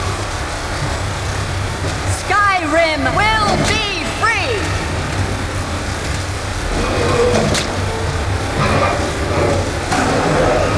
Oh, damn you! It's no use. It's a smoke they'll do. Now! Hold Alderman on the wing! Sister Hawk, grant us your sacred breath to make this contract heard. Begone, World Eater. By words with older bones than your own, we break your perch on this age and send you out. You are banished. We shout you out from all our endings unto the last.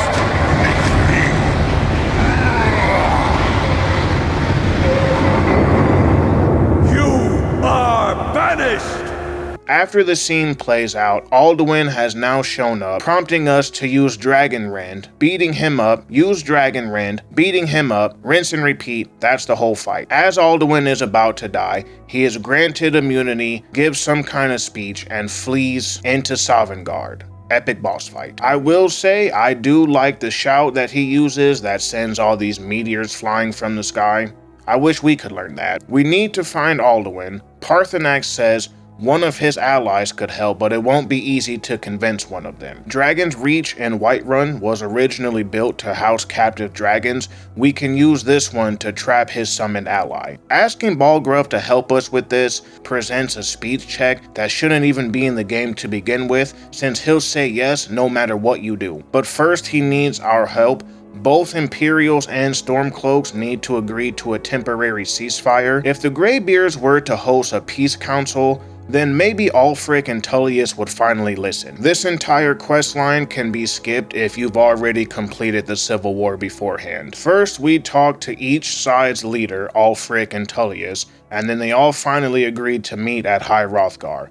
And somehow, the Blades found out. Delphine is immediately acting like some annoying girl boss. Esbern at least has the common sense to put aside any ill feelings he may have for the Greybeards and see the bigger picture that Alduin needs to be stopped or everybody is dead. Delphine says that if it wasn't for the Blades, we wouldn't be put on this path.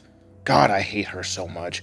We didn't have a choice but to meet her. She stole the horn, forcing our hand. She talks as if we ever had an option to work with the Blades or not. If you don't, then you don't finish the main quest. During the council meeting, we must remain neutral with the wants and demands of each faction, or one side will walk away, and while we are trapping the dragon, the opposing side will invade the other, taking its territory. Ah, just kidding. It does not matter what you do here. You can make one side absolutely hate you, give a whole bunch of territory and rewards to an opposing faction. They walk away, quest stays the same. The Civil War quest stays the same. Literally nothing matters. Why are we having this meeting to begin with? Ulfric doesn't want Eowyn from the Thalmor at the meeting for obvious reasons. Make her leave.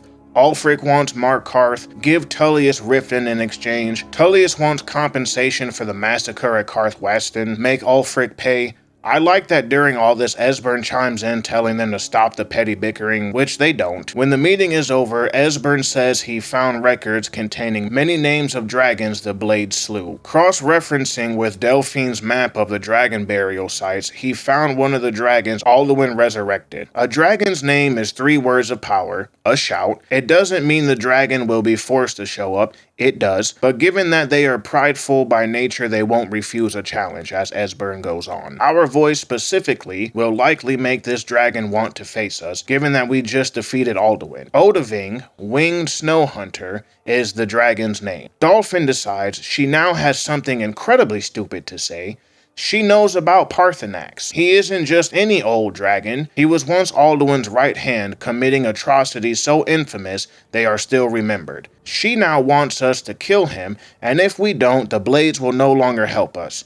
Here is why this is so stupid, god-awful writing. Parthenax, ambition, overlord, cruelty, is what his name means in the dragon language. Yes, he committed said atrocities. They are not detailed, but that doesn't take away from the awful evil war crimes against humanity. Something that needs to be understood is that dragons are their own people. They can think for themselves. If they don't like something, they will challenge it given their nature. Dragons willingly chose to follow Alduin. They respected his power, leadership, and rule, including Parthenax, or else he wouldn't have become his brother's lieutenant. Parthenax betrayed his own brother because Alduin was becoming tyrannical. If it wasn't for him teaching men the Thu'um, they all would have still been under the rule of Alduin and the dragon cult. We already know about the nature of dragons. To dominate. Even the Dragonborn is this way, said so by Parthenax. For the past thousands of years, Parthenax has forced the Way of the Voice philosophy on himself, taught to him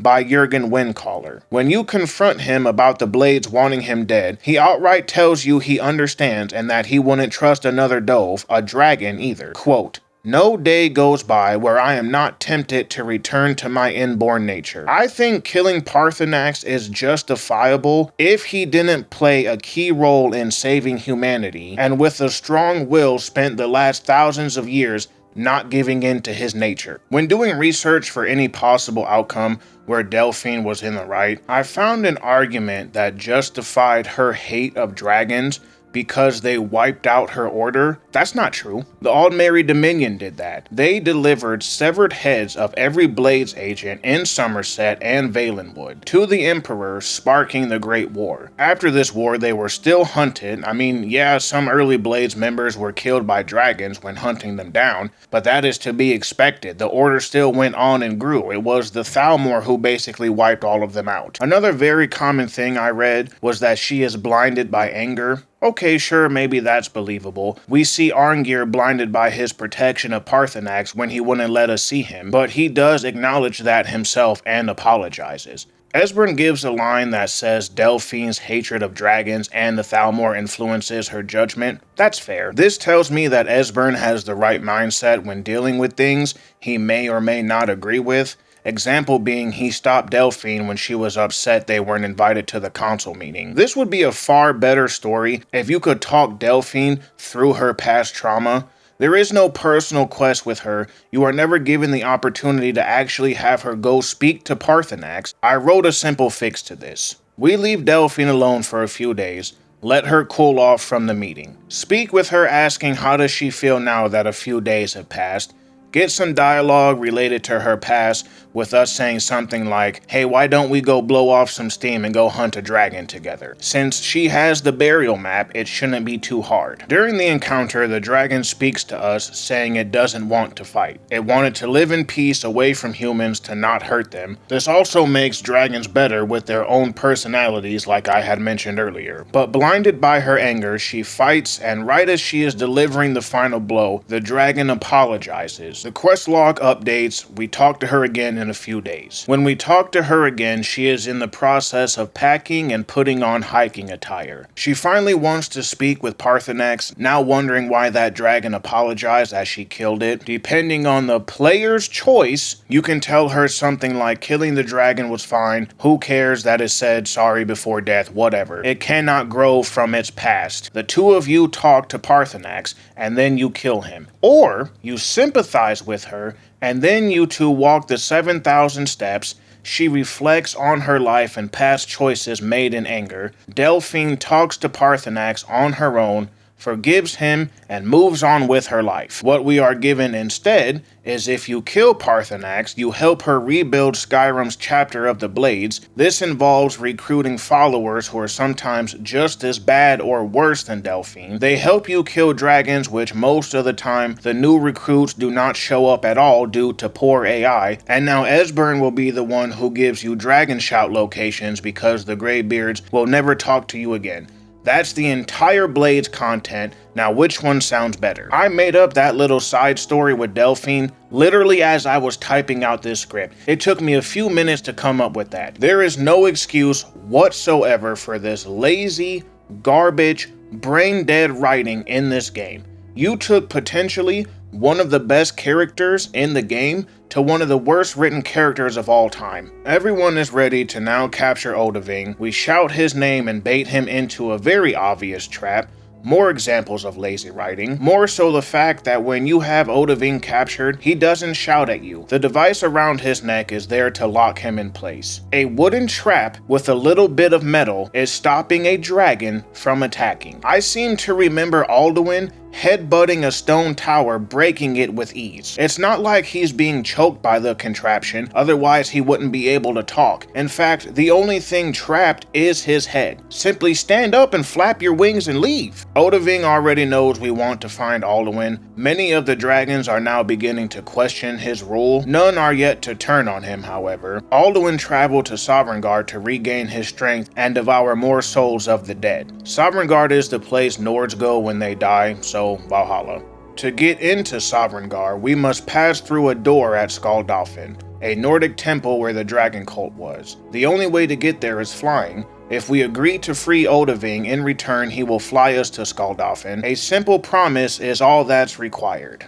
Literally. The biggest reason to hate on this is because not 10 minutes ago, Paarthurnax said dragons can't be trusted, and now you want me to believe on a simple promise he isn't going to betray us. After our pinky promise with Odahviing, he'll fly us to Skaldalfheim. We kill quite a bit of Draugr and dragons. There is nothing nice to look at this area. No special loot is somewhere tucked away. You make your way through the dungeon, killing many Draugr. Side note, the Death Lord archers are the absolute worst in this game. I swear to God, they hit you with insane amount of damage from simple bows, and they shout you into walls endlessly. We solve another simple puzzle, followed by killing more Draugr, followed by another puzzle, followed by being shouted more into walls by Draugr with no cooldown. There's a dragon priest here. We kill it, get the diamond claw for the Nordic door puzzle, get the storm call shout, which sucks because it targets friendly NPCs and followers, turning them all hostile. We kill another dragon priest guarding Skaldalfheim, and now we're in heaven. There is mist everywhere from Alduin, blocking the recently dead Nords from entering Shor's Hall. As told by this Stormcloak soldier, depending on if you completed the Civil War questline before this, you'll be able to see Ulfric here or Legate Ricka, who died for Shor defending him from foreign gods, elven gods. Sun has to judge our worth. We cannot pass the bridge until then, otherwise we'll be instantly killed. He will ask the reason we're here, and we are given a few options to respond, again depending on how much you've completed the game to this point. There are options for the Brotherhood, the Thieves Guild, the Mages Guild, the Companions, you get it. If you choose the option by my right as Dragonborn, he'll respond positively. If you completed the Companions and the Mages College quest, he'll also respond positively. But if you select the Dark Brotherhood option, you're met with this response. You trespass here, Shadow Walker. Shor does not know you. Perhaps before the end you will earn the right to pass this way. Welcome I do not offer, but your errand I will not hinder. If my wrath you can withstand. The biggest letdown once inside Shor's Hall is that we are unable to talk to many famous Nordic heroes here. Ysgramor is tied to the Companions, Jurgen Windcaller is here as well, but guess what? You can't talk to any of them. Well, technically you do talk to Ysgramor when you first walk in because of scripted dialogue, but afterwards you can't. The game talks about Jurgen so much, then shows you that he's in Shor's Hall, and you can't talk to him. Would have been nice to get a deeper understanding of the Way of the Voice philosophy. The only people you can talk to are the 3 Nord heroes who sent Alduin forward in time. Nothing personally about themselves though, or what it was like living under the dragon rule. This could have been a really good option to learn a different perspective that they had from Paarthurnax. All we get is Yeah, let's go kill Alduin. They're really out here prepared to Leroy Jenkins that dragon. The four of us all used the Clear Sky shouts 3 times, 4 times for me because the game didn't register one of the times I shouted. Alduin flies in, used Dragon Rend, hit him a few times, Dragon Rend. 0 mechanics to the final boss fight. Alduin is a basic dragon fight, like others, except he has a unique shout with those meteors that often miss you. Upon his death, we see his soul leave his body, going back into the sky to Akatosh. The only dragon to do this. I'm assuming it's because he was firstborn of Akatosh. The main quest is now over. Sun sends us back whilst teaching us a shout to summon one of the 3 Nordic heroes to aid in combat. Pretty useless considering the poor summon's AI. When we get back to the mortal world, a handful of dragons and Parthenax are there to greet us at the throat of the world. He isn't too happy about Alduin's death being his brother and all. Also, Alduin was the crown of their father's creation, but he understands that power corrupted him. As I was writing this, I thought when we see Alduin's soul go back to Akatosh, I wonder if that was Akatosh doing that to purposely punish Alduin for what he did, because the other dragons didn't do any of that until Alduin was the one who initiated it. But then I thought, how could this be? Because Akatosh, or Oriel, same person, different names, is the father of all dragons. All of them are fragments of him. All of them have done terrible things, so why only Alduin? You know, just because you didn't start something, even if you follow along with it, you're just as bad. Killing Parthenax, who was Alduin's right hand, doesn't send him back to Akatosh. We get his soul, so I don't really know what to believe anymore. Many dragons are now left in the world without a leader. Parthenax wants to teach them the way of the voice. He flies off to do so. Odahviing is here too, gladly acknowledging the power of Arthum and to call him if we're ever in need. Congratulations, you beat Skyrim's main quest. There is 0 post-game content about dragons.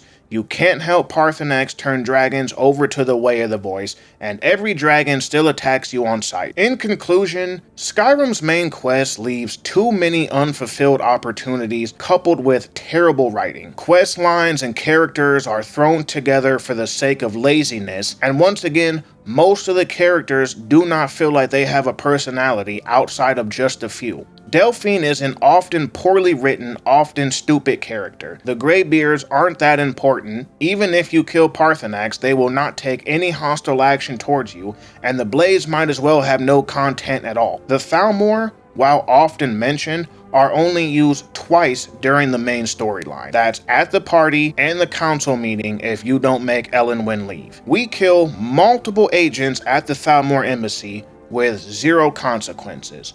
Elenwen is at the council meeting. She doesn't even bring this up. There is no excuse in that, oh, maybe no one saw your face. Maybe this could be the case if there were any sense of logical mechanics behind getting around the embassy without being noticed. The dragons all being the same except 2 heavily brings down the game. It's centered around dragons, and you mean to tell me not a single dragon except for 2 have any sense of personality? And honestly, it's just Parthenax. Too many plot lines were introduced during the main story that ended up going nowhere or having next to no content. The Thalmor, the Blades, the Greybeards go absolutely nowhere. I almost wish that dragons were cut entirely from the game and the main focus was the Thalmor and the Civil War. Unfortunately, we will be seeing the same thing within the factions in Skyrim. Hey, you're finally awake. You were trying to cross the border, right? Walked right into that Imperial ambush, same as us, and that thief over there. I put myself into the classic Skyrim intro. How funny is that, Nerevar? Don't worry, I am a god.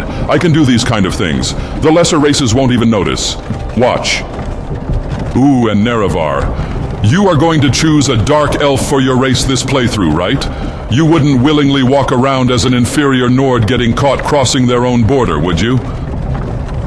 We're all brothers and sisters in binds now, thief. Shut up back there. Ulfric looking extra submissive and breedable this playthrough. Don't you think, Nerevar?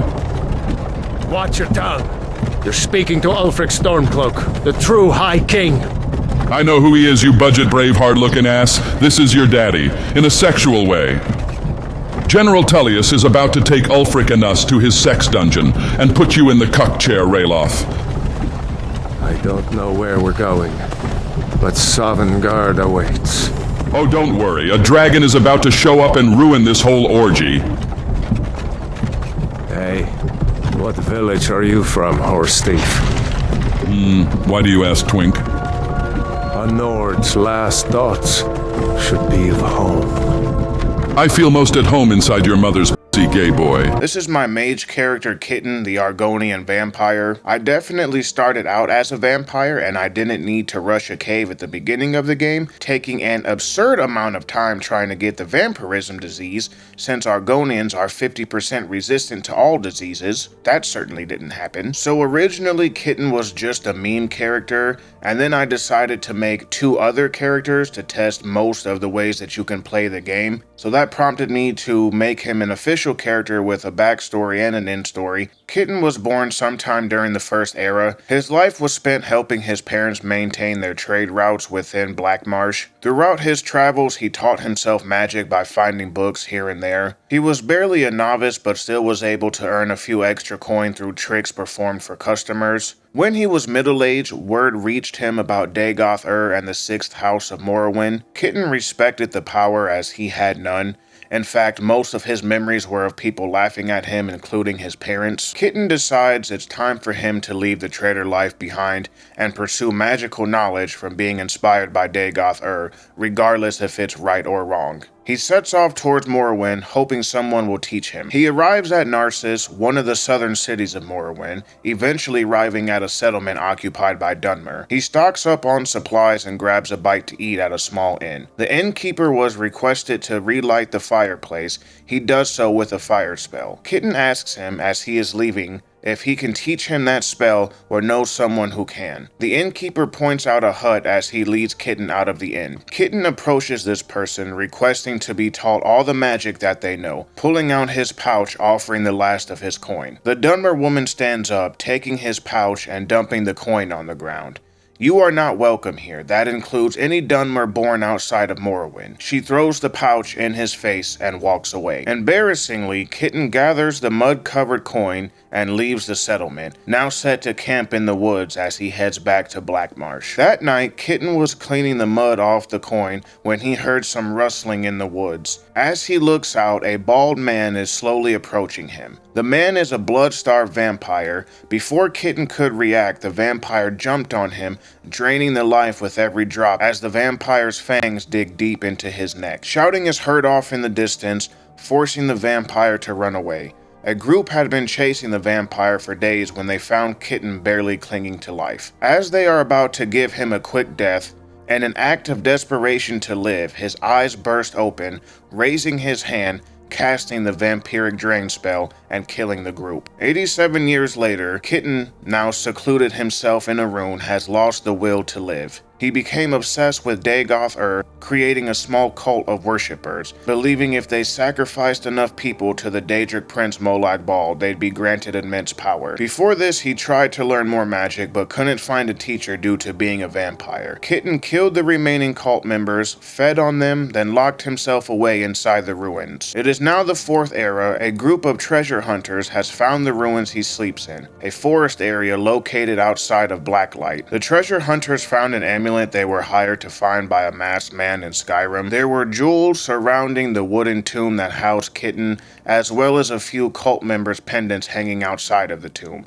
So they decided to take that as well. The group was resting on the Morrowind border of Skyrim when they were attacked by bandits. The commotion woke up Kitten. Being blood-starved at this point, he went on to kill the treasure hunters and the bandits. After a few days of resting, he found himself wandering around the border of Skyrim until the Imperials captured him. This character had the second easiest legendary difficulty experience I had based on the other 3 characters. If I had better optimized him for damage, I wouldn't have had to lower the difficulty a few times. I mentioned earlier in the video that I purposely made him this way since so many people talk about how terrible a pure mage is in Skyrim. The mage went through some of the main story just to get dragons to spawn, the Dawnguard DLC, the college, and a few Daedric quests. Skyrim's Mages Guild is the College of Winterhold. The quest starts when you talk to Feralda at the entrance of the college. She isn't allowing anyone to pass unless they can cast a random spell of her choice.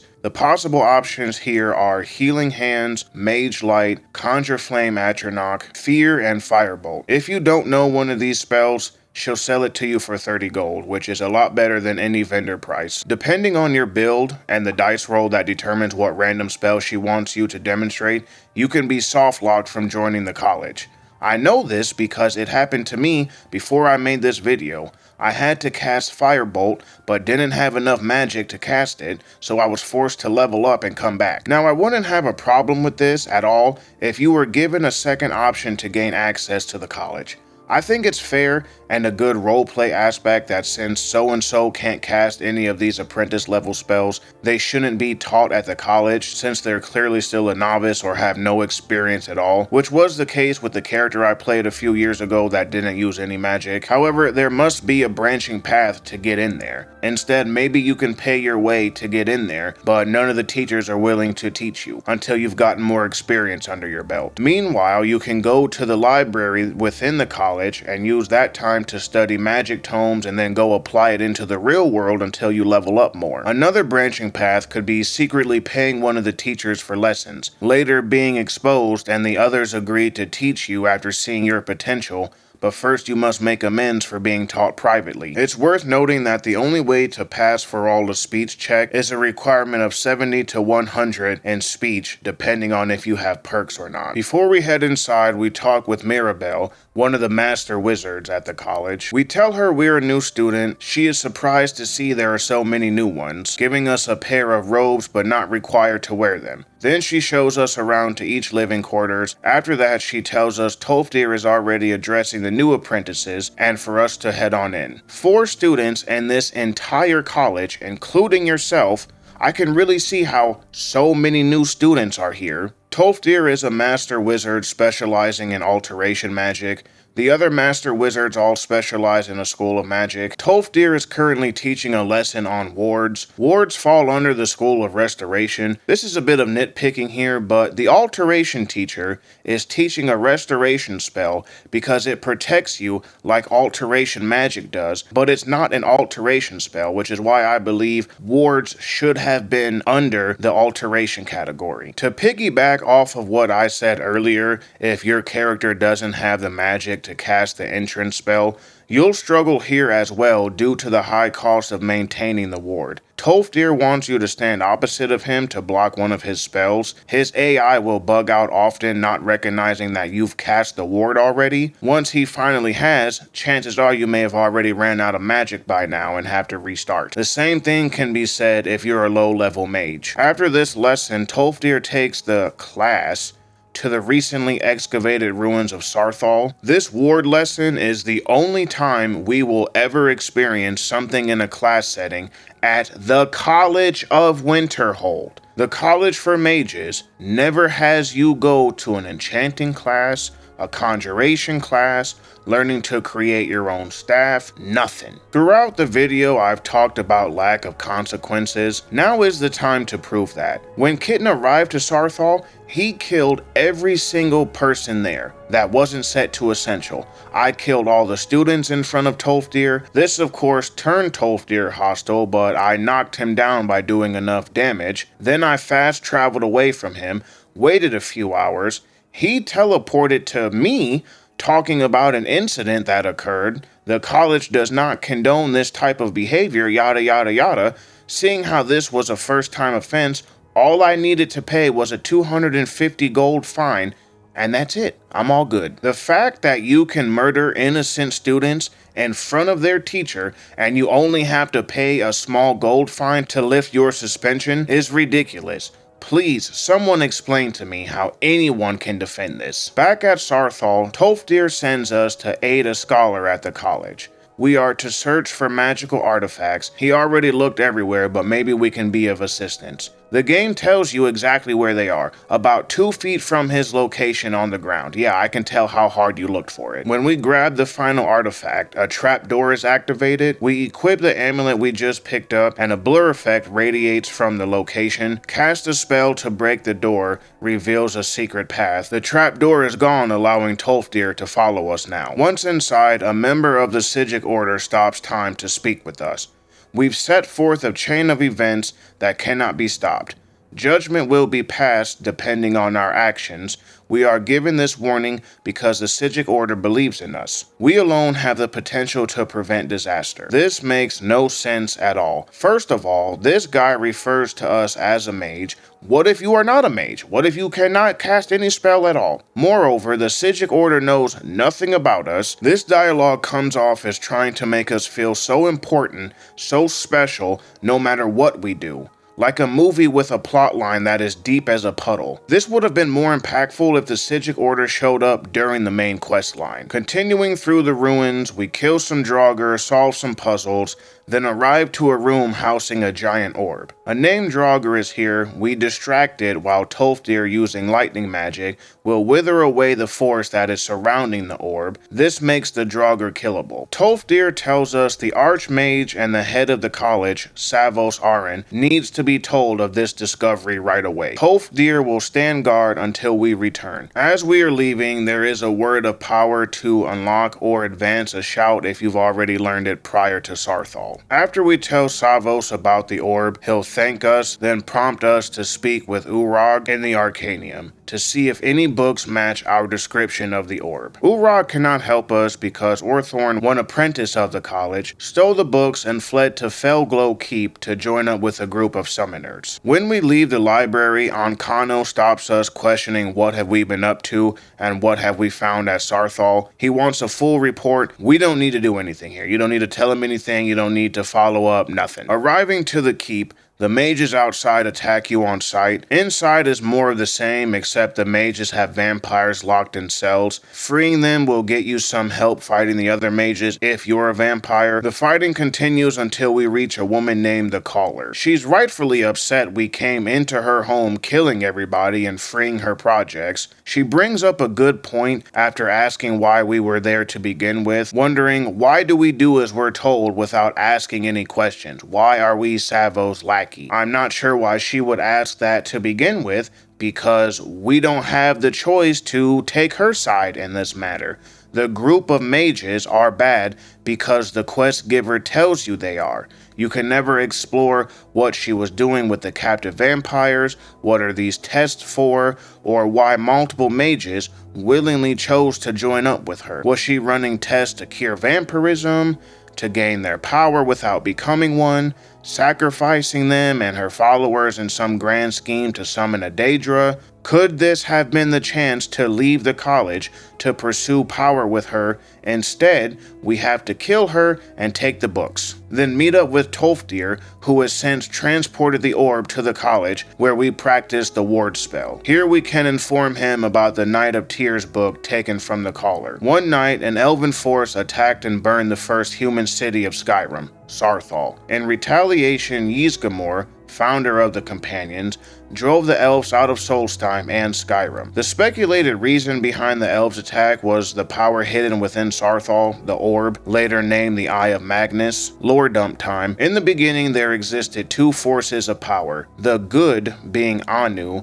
and the bad being Padome. They were equal in power, but opposites. The two forces fought in endless battle, leading to Anu creating a soul, and Padome doing the same thing. Anu's soul would be named Anu-El, meaning everlasting ineffable light. Sithis for Padome's created soul, meaning the void, also equal in power to Anu-El. The two didn't fight like their creators, instead they created an unstable orbis, the universe. Anu-El would also go on to create a soul named Auriel, also known as Akatosh. Auriel would be the one to stabilize the universe with the creation of time. Lesser gods eventually would come into existence called Aedra and Daedra. Kine or Kinarath is an example of an Aedra, a good deity. Molagbal, Daedric Prince of Domination, is evil. We'll get more into the Daedra later in this video when we cover all the artifacts. Realms were created following the new gods. These are Aetherius and Oblivion. Aetherius is the realm of the Aedra and the source of all magic. Oblivion is its counterpart, housing the Daedric princes and other similar-like beings. Each prince has their own location inside of Oblivion. In Elder Scrolls 4, we are shown the Deadlands ruled by the Daedric Prince of Destruction, Mehrunes Dagon. Sithis created a soul too, naming it Lorkhan, who was previously discussed. Lorkhan devised a plan to create a new plane of existence for themselves called Mundus, filled with the creations of the Aedra. Just about all of them, Auriel included, believe this was a good idea. The Aedra did not possess the same power level of Anu and Padme,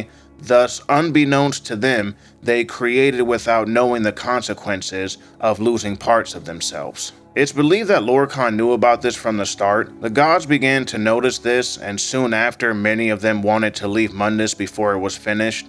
Magnus, the architect of Mundus, was one of the first people to leave. His departure ripped a hole through Aetherius, creating the sun and causing the flow of magic to enter Mundus. The gods that stayed found themselves upset that most of their power was gone. After they punished, or rather tried to punish Lorkhan, the lore is a bit of a mixed bag with this one. They left Nirn, the realm where the races would inhabit, but were unable to return to Aetherius. The gods that were forced to remain behind would go on to become the 8 divines: Kine or Kinarath, Mara, Arke, Stendar, Zenithar, Julianos, Debella, and Auriel/Akatosh. The last group left behind were the gods who lost every ounce of power they had. These are the Elonfe. Through procreation, the races were created. Man and Mer. Mer covers all elven races, including orcs who are believed to be descendants. Sorry for the long lore dump, just wanted to explain everything, and well, that is also the entire Dawn era. Ankano shows up again, kicking Tolfdir out of the room to talk to us, which is crazy that he let him do that. Didn't even try to put up a fight. We are then forced to follow him to the Archmage's living quarters. Another Psijic Order monk has shown up. The Eye of Magnus is dangerous, and the only reason the Psijic Order is getting involved is because they believe the world is not yet ready for the power of the Eye, that it'll be misused. The monk goes on to tell us to seek out the Augur of Dunlane. The Augur was once a Breton student at the college. He was obsessed with power, which led him to a failed magical experiment, turning into this ethereal-like thing. When speaking with the Augur, we learn that Ankano tried to talk to him in an attempt to use the Eye's power for his own. The Augur knows we're on the right path, so he tells us how to open the Eye. There is no real story here. Augur knows we're on the right path because the game forces you to play that way. We have no opportunity to seize the power for ourselves, learn how to open the Eye, then later tell Ankano how to, side with the caller after meeting her, then maybe use this as a redemption arc. We don't have any other option besides play the good guy. In order to open the Eye, we need the Staff of Magnus. Savos doesn't know where the staff is, but seems suspicious of us asking. Mirabelle was talking about the staff recently, so we should go talk to her about it. A magical group called Synod, located in Cyrodiil, recently visited the college looking for the staff. They believe the staff is located in Skyrim, but no one knows where. They inquired about Musluft. That's all she can remember. Musluft is a Dwemer city, as you can already tell that's where the Staff of Magnus is. The Dwemer seem to have everything. Once inside the ruins, a dying mage is found saying find Paratus and Oculori. On his dead body is the key to the ruins. Nothing is all that special about this place. Typical Dwemer ruin with more twists and turns since it's related to a quest line. This is also a good place to upgrade your smithing since there is dwarven metal everywhere to be smelted. The Falmer are here as well. As you level up, these guys, especially these god-awful Quaris hunters, hit for so much damage. We finally make it through this very long ruin and find Paratus. He is locked behind a door but opens it because he thinks we are Gavros. We actually don't say anything to indicate this. We tell him we're looking for Synod. He points out that it's locked, needing a focusing crystal to open it. the same focusing crystal found on a random Falmer. This puzzle completes almost the same way as the Elder Scroll puzzle. This time you use fire and ice magic to turn the crystals, then use the blue buttons to match up the beams. When completed, it displays a map on the wall. Peritus is now upset, believing we've done something against him since we figured out in minutes what took him years to do, but that doesn't amount to anything, and he tells us the location on the map is a Nordic ruin called Labyrinthian. He tries to tell us he will be reporting everything about the college and the staff of Magnus to the Synod Consul in Cyrodiil. Joke's on him, Kitten kills him for sport, simply because he wanted to, with again, no consequences against the college for killing this guy. As we are leaving, the Psijic Order shows up again, saying that we must return to the college immediately. We'll have to take swift action and know that we are on the right path. Ancano is doing something with the eye, first locking everyone out of the room it's housed in with his spell. The spells that are used to break his spell is novice level sparks and frostbite spells. Savos tries to stop him, leading to Ancano casting the spell again, I think, but this time it's a flashbang version with everyone else being hurt except us. Coming to, we see Mirabelle is injured, and she tells us that she hasn't seen Savos since the explosion. He must have been blown clear out of the college, but where is the hole or window or anything that would indicate that? Moreover, we were standing 1 foot away from Ancano when this explosion went off. Where's our injuries? Also, why is there no damage to anything else in the room? Mirabelle wants us to go find him, but don't look too far though. He's right outside the college. The doors weren't even blown off. How did he get here? Whatever Ancano did to the eye, it made several magical anomalies spawn. These things are truly terrible to fight. All of them are 1.75 times your level. Kitten was level 45 during this quest, shout out to skill grinding, making the anomalies level 79 after rounding up. With the anomalies defeated, we head back to Mirabelle. She tells us her and Tolfdir will try to keep the eye's power contained while we retrieve the staff from Labyrinthian. She is surprised to hear that is the location because Savos, before he died, gave her the torque of Labyrinthian, the key, saying she'll know what to do. This sounds like a cheesy movie. When the time comes, you'll know what to do. Oh my god. Just follow your heart. The only thing that's missing is Master Oogway fading into death. We also received Savos' amulet, fortifying Magicka by 50 points. Not bad at all. The amulet has a set enchantment modifier, so it'll never exceed 50 Magicka, which I'm fine with since the college is usually done at the lower levels and you could really use the extra Magicka. A young Savos is standing outside Labyrinthian, talking to a group of mages. We are seeing the past play out from these apparitions. This is something that happens often in Skyrim. I have a theory that probably isn't true, but my theory is that because we are Dragonborn and we have the soul of a dragon, it lets us perceive things most people can't.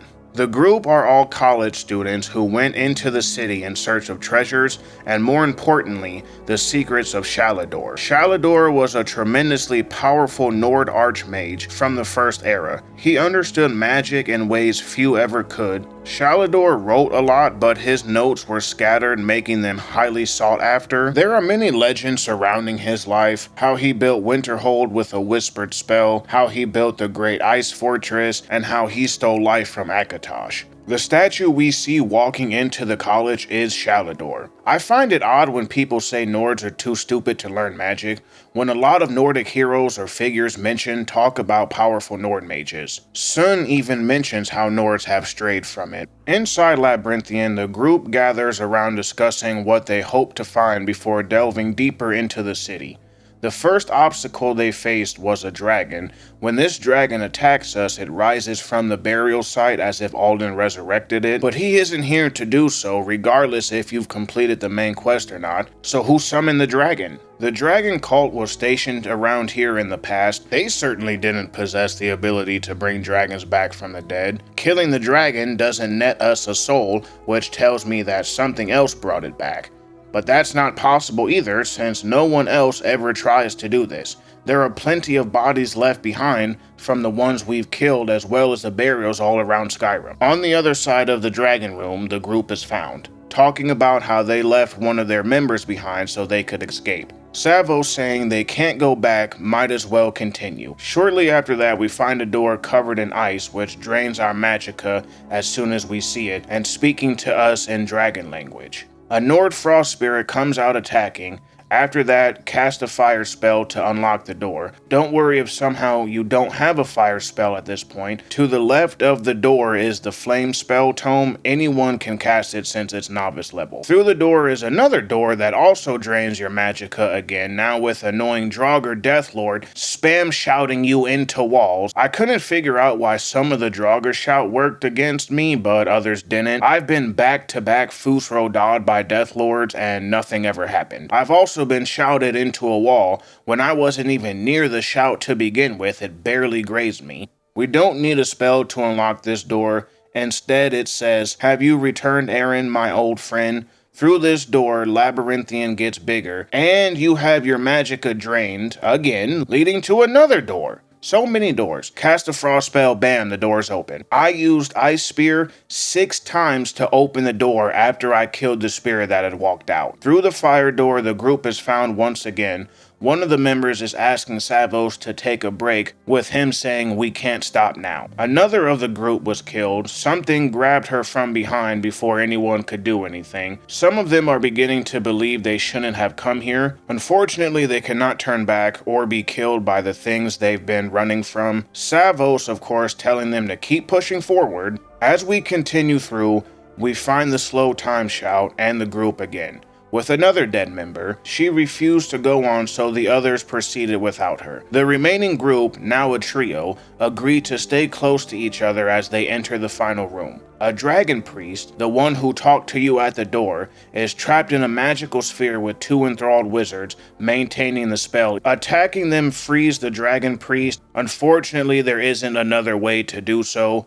After we defeat them, now we can kill the dragon priest and take the staff of Magnus he's wielding. The staff has an enchantment of absorbing 20 magicka per second from your target. Once they've ran out, the staff absorbs their health next. Too bad the staff is bugged to infinitely drain magicka even if it's depleted. I've tested this on multiple NPCs, including the beggar in Whiterun who pretty much has no stats in any category. Savos is found at the end of the ruin apologizing to his friends.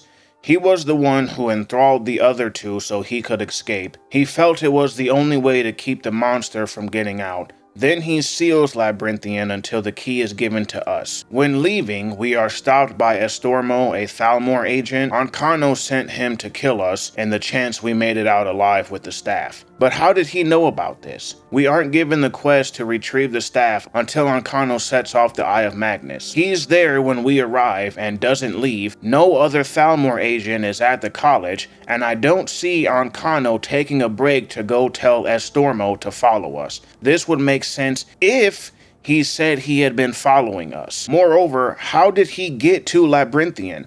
Savos sealed it after he left. It makes sense that the exit would also be sealed, and he is the only one with the key. The door leading to the exit ladder is buried, so wouldn't that mean he snuck into Labyrinthian, past all the enemies and the dragon priest to wait for us? That's impossible because we only have the key. You can't climb up the exit from the outside either. The bridge is collapsed. Even if you could do that, the door is barred. Anywho, back at the college, Tolfdir says Mirabelle didn't make it. Feels bad, not really. You're supposed to feel bad about her passing, but since the quest line isn't that long, and we never have any form of relationship with her, it amounts to nothing. Perhaps if we actually had classes at the college, or quest lines with her, or anything else for that matter, I'd give a crap. The Eye of Magnus has since grown in power while we were at Labyrinthian, now coating the college with a magical field. With the power of the staff, we are able to dispel the magic and confront Ancano. Ancano opens the eyes, somehow making himself invisible until you close the eye using the staff. He'll reopen it a few times until you finally put him down for good. Tolfdir gives a attaboy, then another Sigic Order monk shows up. He takes the Eye of Magnus to safeguard it, then he leaves. Once again, no one ever is thinking, geez, maybe, just maybe these people we've recently met have ill intentions? Now that we have proven ourselves worthy, we can lead the College of Winterhold. Tolfdir then appoints us to Archmage of the college, ending the questline. In what way would any of this make sense? During the entire college questline, you are required to cast 6 spells. The entry spell from Feralda, Lesser Ward during the demonstration, a spell to destroy the door the amulet was on, a frost spell to turn the focusing crystal. You actually don't need to use flames, only the frost spell, and 2 doors inside Labyrinthian. If you are a melee focused character, how could you ever become an archmage? Kitten certainly has the power of an archmage, but he didn't fit any of the requirements outside of that. He was a student 2 hours ago. He killed every single other student in front of Tolfdir. Being Archmage of the college is an empty title because there is no content tied to it. We don't get to teach anyone, we don't have any meetings regarding the practices of magic or financial security to continue the college, quest about powerful enemies only the Archmage can handle. Depending on the quest you've already completed, you never need to go back here. Pick one of the teachers, most likely Tolfdir. Any one of them is far better qualified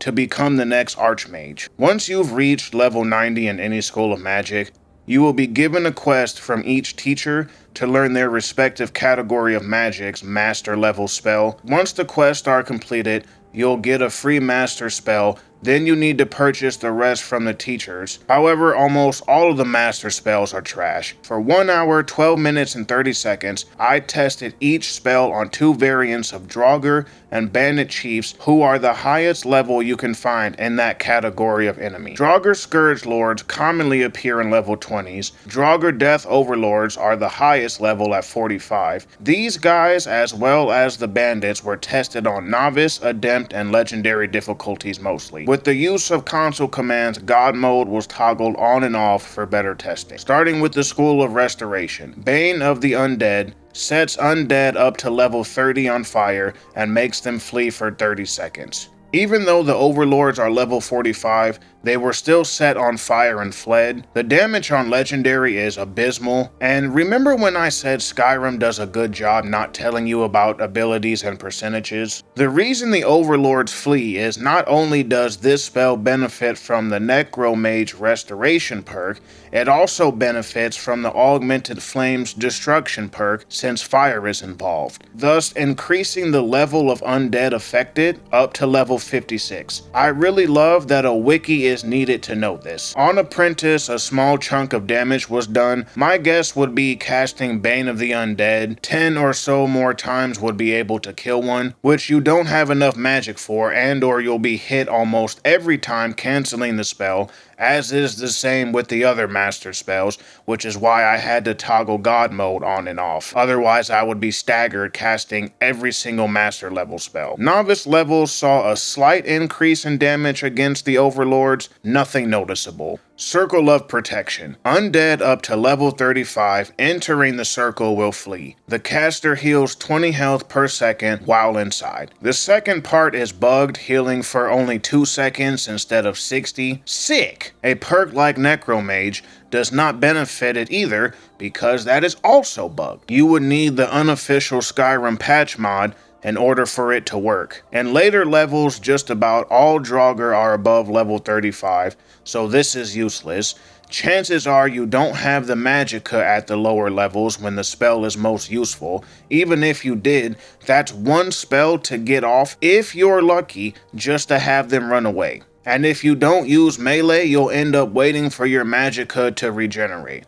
Another thought, if you know this spell, then you most likely will know Bane of the Undead. Therefore, why would you not use that spell over this one? I found there was no reason to test these spells on legendary difficulty because, again, damage would be abysmal. Flame Thrall, Storm Thrall, Frost Thrall, and Dead Thrall are all the master spells of conjuration. I'm really disappointed we didn't get a master level conjuration weapon spell. These summons are permanent until they are killed. Right off the bat, the AI is terrible in this game, so don't expect much. And open field thralls are useful for a bit, bit. Storm Thrall is the best because it creates a large distance while casting Lightning Bolt or Chain Lightning. However, a lot of the fights are within confined spaces, and chances are he'll die pretty quick due to not being able to withstand melee attacks. Difficulty also plays a factor in this. Kitten has an 80% chance to absorb magic. The summon spells have a high chance of being absorbed when you cast it due to a bug from the Atronach stone. If your thralls happen to be killed, good luck summoning another one between the absorbing chance and getting staggered. That's not even taking into consideration,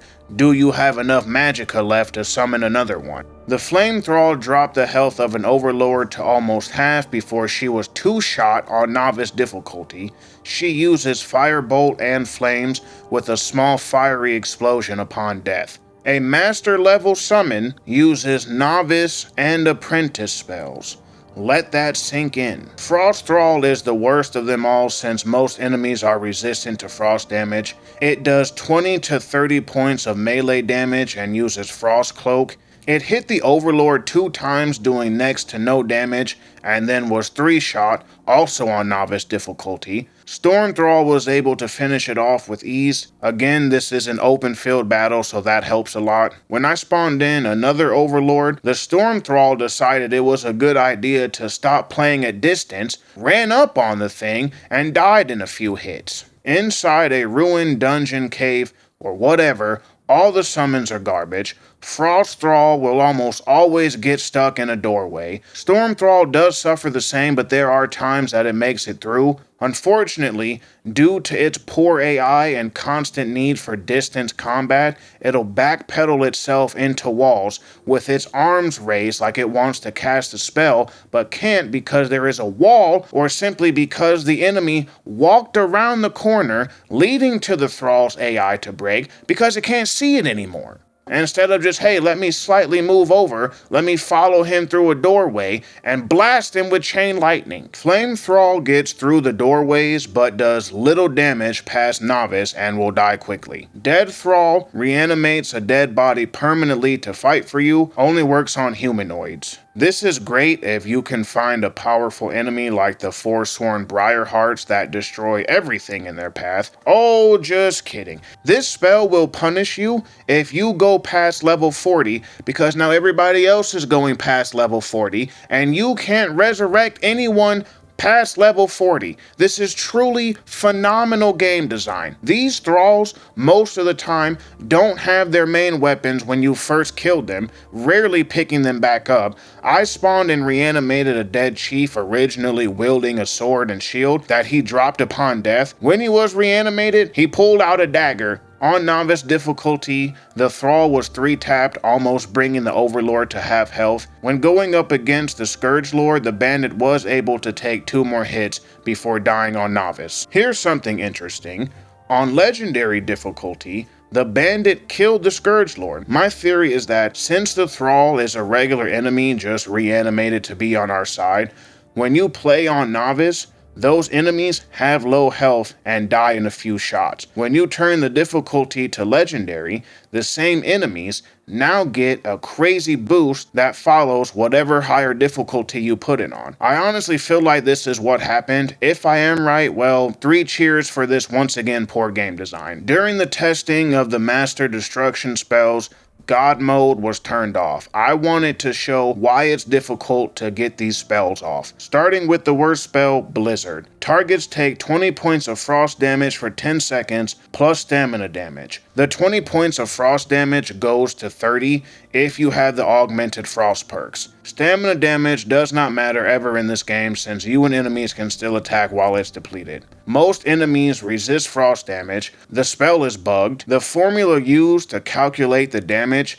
includes your magic and frost resistance, resulting in a weakened spell. Quote from the wiki: you will only see okay-ish damage with this spell on Novice difficulty. Firestorm is probably the best Master Destruction spell, with it being a one-time burst of damage. The damage goes up to 150 with perks, and targets in proximity to the caster take more damage. On Adept, a Scourge Lord takes about 3 to 5 casts to kill depending on the range. Really sounding like a broken record here, but on Expert and more so Legendary, good luck killing them with 5 to 6 hits. Overlords take about 7 to 9 hits. Again, it all depends on the placement of the enemies when you cast. The best thing about Firestorm and the next master spell is they both can be cast while under the effects of Become Ethereal.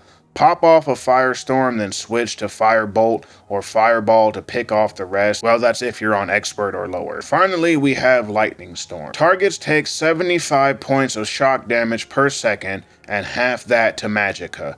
112 damage with perks and lasting until you run out of magic. This is my favorite of the 3. Lightning Storm does the most damage. Unfortunately, like all the other spells, you will most likely be staggered when or after you cast it. If a dragon is disintegrated when using this spell, you may not receive its soul. On Novice, it shreds just about anything, which is not really saying much though, since, you know, Novice difficulty. I created distance when testing on Adept. A Scourge Lord knocked me out of the animation before I could kill it. Then I switched to the expert spell Thunderbolt, killing it with ease. It's really not that much of a damage change. Thunderbolt does 90 points of damage, Lightning Storm doing 112. It takes maybe 1 second, maybe even 2 seconds to cast the spell. During that time, I can move around, which means I can backpedal and melee enemies cannot touch me. Overlords on Adept take way too long to kill, and yes, you will be staggered. No reason to test Lightning Storm on anything higher. The biggest problems with these spells is you must remain stationary while casting, which I could get over if the power behind these spells was something to write home about and you were given some kind of hyper armor during the casting. Even using Dragonhide first, one of the master spells in Alteration that absorbs 80% of all physical damage, potentially can get you staggered. I will say it doesn't happen as much as the other times, but the fact that it still can happen is the problem. Another issue I have is, why would I use a master level spell that costs all this magicka when I can use an expert level spell? I can move around, backpedal as I said before, and get way more use from that than the master spell. While using Dragonhide is a good argument to have, the problem is Dragonhide is also a master level spell, so you're going to get staggered out of casting that too. You would have to have pre-knowledge when a battle is about to happen,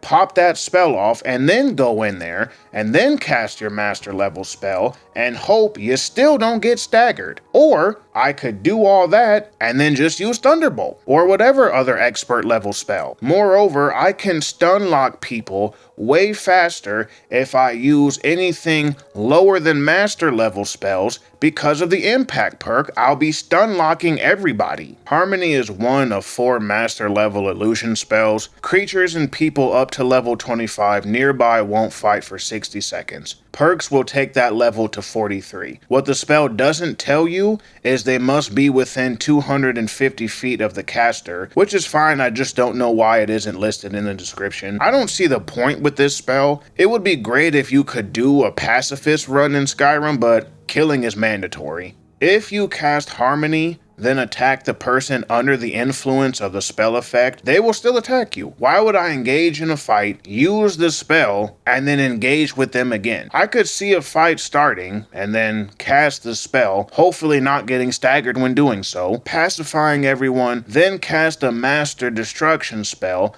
but the thing is, if you happen to create distance to cast Harmony, why wouldn't you cast something that does damage instead? Up next is Call to Arms.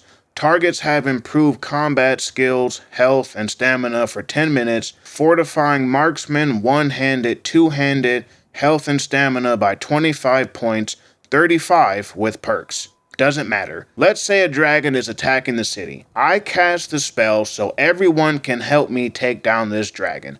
Most of the NPCs in the city are very low level except the guards. Ysolda over here has 75 health. Yes, I checked her stats on the wiki. With this spell, now she has 110. Do you really think she'll last that long? Followers all have set levels and stats, except a very small amount that level up with you. The ones with low combat stats will not be all that helpful with an extra 25 to 35 points. The ones that are higher levels don't need it, and the followers that scale with you for sure don't need it. Now we have Mayhem. Creatures and people up to level 25, 47 with perks, will attack anyone nearby for 60 seconds. The only usefulness this spell has is if everyone around you is an enemy, which will force all of them to fight amongst each other, then you can pick off the last remaining ones. However, the enemies will most likely be around the same type as one another, so it'll take some time for one of them to kill the other. Hysteria, creatures and people up to level 25, 45 with perks, flee from combat for 60 seconds. This is your average Hysteria user experience. Cast the spell, then spend the next however many minutes chasing down your targets. That's really all I can say about this. Finally, we have the Master Alteration spells. Dragonhide. Caster ignores 80% of all physical damage for 30 seconds, 66 with perks. Good for all types of characters if you can cast it before a battle happens. My only real issue is how long the spell lasts. Having to cast it over and over again every 30 to 66 seconds is tiresome. Or I could use Ebony Flesh with perks to give myself 300 armor that costs less, I can't be staggered, nor am I stationary to cast it, and it lasts for 198 seconds with perks. There are only 2 master level alteration spells. The last one is Mass Paralysis. All targets in the area that fail to resist are paralyzed for 15 seconds, 22 with perks. Cool, not bad. Or I could use the Expert Paralyze spell that, yes, is not an AoE, but it does cost less, is single target, and you won't get staggered. The constant staggered out of an animation and lack of damage are why most of the master spells are garbage. I said that Kitten was purposely unoptimized for damage because I wanted to prove that being a mage is not as hard as some people who have made videos dissecting Skyrim in forums that say the same thing about it. But what I purposely neglected to say is that during the testing, I made him better optimized for damage with the dual casting perks and everything else that was needed to optimize his damage. I waited until I was done with this character. The spells are still terrible, and they themselves, I believe, is the biggest factor in why people say playing mage is lackluster, which I do believe is fair. A mage's master level spells should actually be master level spells, not this crap that we're presented with. Given my arguments previously presented, why would anyone use these spells when Adept and Expert are most of the time the better option? I still think playing as a pure mage is good, but because your final power spike is crappy and very situational, some will consider that a bad playstyle. If you were to take anything at all from this entire segment about magic and the College of Winterhold, it would be the following. We spend 3 or so hours doing the college questline and are only taught one spell. The Thieves Guild introduces my archer character, Zuzana. Her name is derived from the love of my life, Maid Zuzana, from Kingdom Come Deliverance 2. Zuzana was born in Skywatch, a city inside Somerset Isles. Her parents were Thalmor agents who went on to raise her as such. Her father was a gifted mage, whilst her mother was a common foot soldier, apart from being a very skilled navigator amongst the sea. A higher-up within the Thalmor assigned Zuzana's father to lead a squad that would consist of a few foot soldiers, one of them being her mother, a second mage of lesser skill, and a ship. The squad was made to travel to Valenwood and Cyrodiil. Cyrodiil is where they would spend most of their travels following the White Gold Concordat. They were to ensure that the Thalmor presence was maintained and properly influenced when necessary. Zuzana, now 14 years old, accompanied her father's squad during this time unbeknownst to the higher-ups. During a mission to locate a Thalmor defector, Zuzana was forced to come along. Her mother gave her a bow, ordering her to stay back with Fasnu, Zuzana's flame atronach. Fasnu means fearless in dragon language. The defector was found inside a cave along the coastal city of Woodhearth, located in Valenwood. A fight ensued, leading to most of the foot soldiers being killed, while Zuzana's mother lost her arm when she pushed her out of the way from the opposing mage's ice spear. During this time, Zuzana was unable to move due to fear. Her father and the defector were evenly matched, both about to hit their limit. Zuzana looked around, seeing partially frozen corpses, as well as her mother's severed arm next to her. Somehow, she was able to muster up the courage to draw her bow. An arrow was fired, barely clipping through the defector's ward, but this was enough to distract him, so her father could gather the rest of his strength to cast Lightning Storm, breaking his ward and partially burning him. As her father is going to finish off the traitor to the Thalmor, he stops, now looking back at Zuzana. That was an exponential shot for someone of your age and skill. Now come over here and finish the job. Zuzana's eyes widen, freezing in her tracks. Now, Zuzana, her father yells, this is something you must prepare yourself for. She is still frozen as her father raises his hand, ready to cast a spell at her. Are you a traitor too? Because this is what they'll think. Zuzana nervously raises her bow to when she is told by her father to stop. He pulls out an elven dagger, motioning her to take it. Use this. Zuzana slowly approaches her father, taking the dagger, kneels next to the defector, tears running down her face. She looks in his eyes, thrusting the dagger into his chest. The Thalmor are evil is whispered to her as he takes his final breath. 6 years later, Zuzana has finished her Thalmor training and given the assignment of aiding agents in Skyrim to stop Ulfric's advances. She ditches her Thalmor robes, saying goodbye to her parents. She had a loving goodbye with her mother. She parted with a message from her father.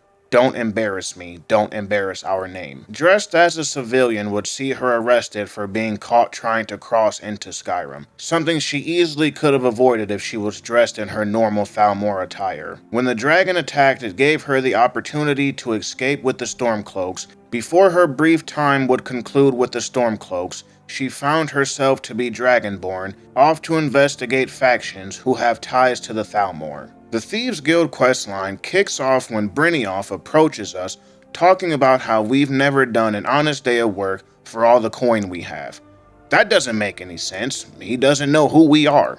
Because Skyrim lets you go off and do whatever you want, by this time, you could own property and every single hold. You can be filthy rich, hundreds of thousands of dollars in your pockets. But yeah, that's not honest work. He wants us to help him with a scam that involves stealing a ring from a merchant named Madesi. After that, we are to place the ring in Brandshade's pocket without him noticing. So what happens if we don't want to do that to an innocent person? Will we lose out on rewards from Brynjolf? Can we retry with something else? How about being locked out of the questline? Find out on the next episode of Dragon Ball Z, which is right now. Of course nothing happens. You should know by now that there are no consequences in this game. Here's what I did. I stole from Brynjolf while he was giving his distraction speech, got caught doing so, and he didn't react. Stole from a lady next to me, and only got caught when I stole Madesi's ring in front of him.